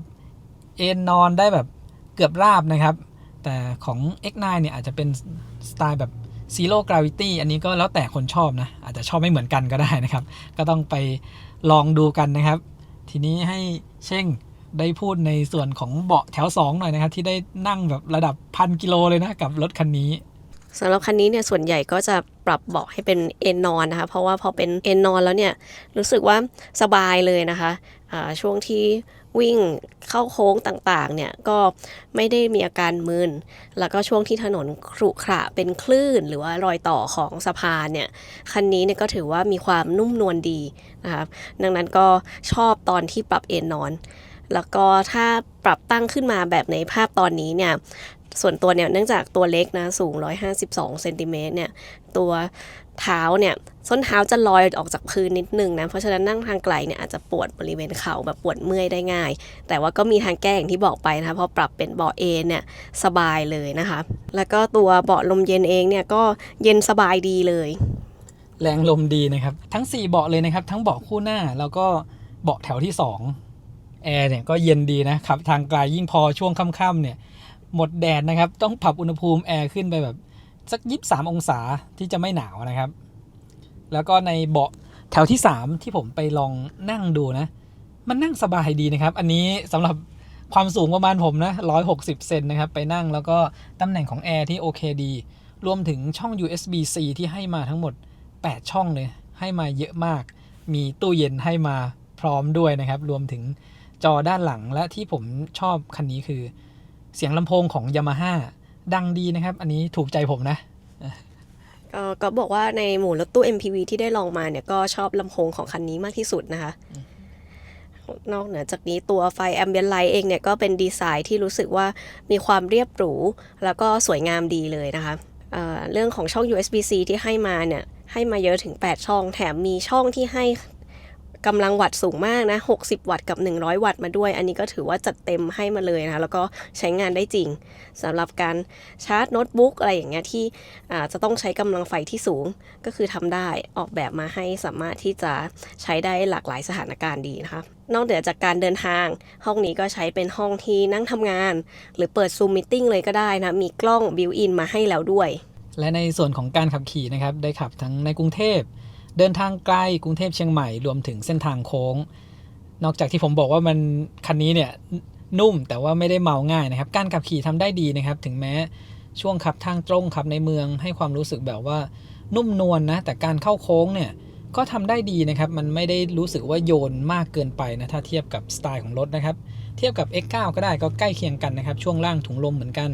เวลาที่เข้าโค้งเนี่ยก็ให้ความมั่นใจได้ในระดับหนึ่งเลยนะครับขับดอยขุนตาลเนี่ยเข้าโค้งได้สบายๆเลยและที่ผมชอบสุดๆอีกอย่างหนึ่งนะครับก็คือไฟหน้าของคันนี้นี่เองนะครับถ้าผมเข้าใจไม่ผิดรถที่มาจากจีนในไทยตอนนี้เนี่ยน่าจะมีรุ่นนี้เป็นคันเดียวเลยนะที่เป็นไฟ Matrix Light นะครับสามารถส่องสว่างได้แบบสุดยอดมากเลยนะครับอันนี้เป็นจุดที่ประทับใจมากๆใครที่ใช้เดินทางไกลต่างจังหวัดได้ไฟตัวนี้มาเนี่ยมันทำให้การขับขี่ตอนกลางคืนมีความปลอดภัยยิ่งขึ้นนะครับ สำหรับใครที่กำลังมองหารถตู้ MPV ที่เป็น EV 100% นะคะ Seeker 009 Standard เนี่ยเป็นอีกรุ่นหนึ่งที่เชนกับกอบรู้สึกว่าน่าสนใจทั้งดีไซน์รูปลักษณ์ภายนอกและภายในที่เรียบหรูลงตัว สมรรถนะที่ให้มาเนี่ยถือว่าเพียงพอต่อการใช้งานจริง ลองขึ้นเขาแล้วก็ผ่านนะคะ แล้วก็เรื่องของดีไซน์ภายในฟังก์ชันต่างๆเนี่ยที่สามารถใช้งานได้สะดวกสบาย ใครสนใจคันนี้อยู่อย่าลืมแวะไปดูที่โชว์รูม Seeker นะคะและขอบคุณทุกๆท่านนะคะที่ติดตามการเดินทางของพวกเรามาจนถึงจุดนี้ฝากกดติดตามช่อง CG Go ทาง YouTube Facebook Instagram และ TikTok ด้วยนะคะขอบคุณท่านสมาชิกทุกคนนะคะที่สนับสนุนให้เราทำคลิปดีๆแบบนี้ให้ได้ชมกันแล้วเจอกันคลิปหน้าค่ะบ๊ายบายขอบคุณครับ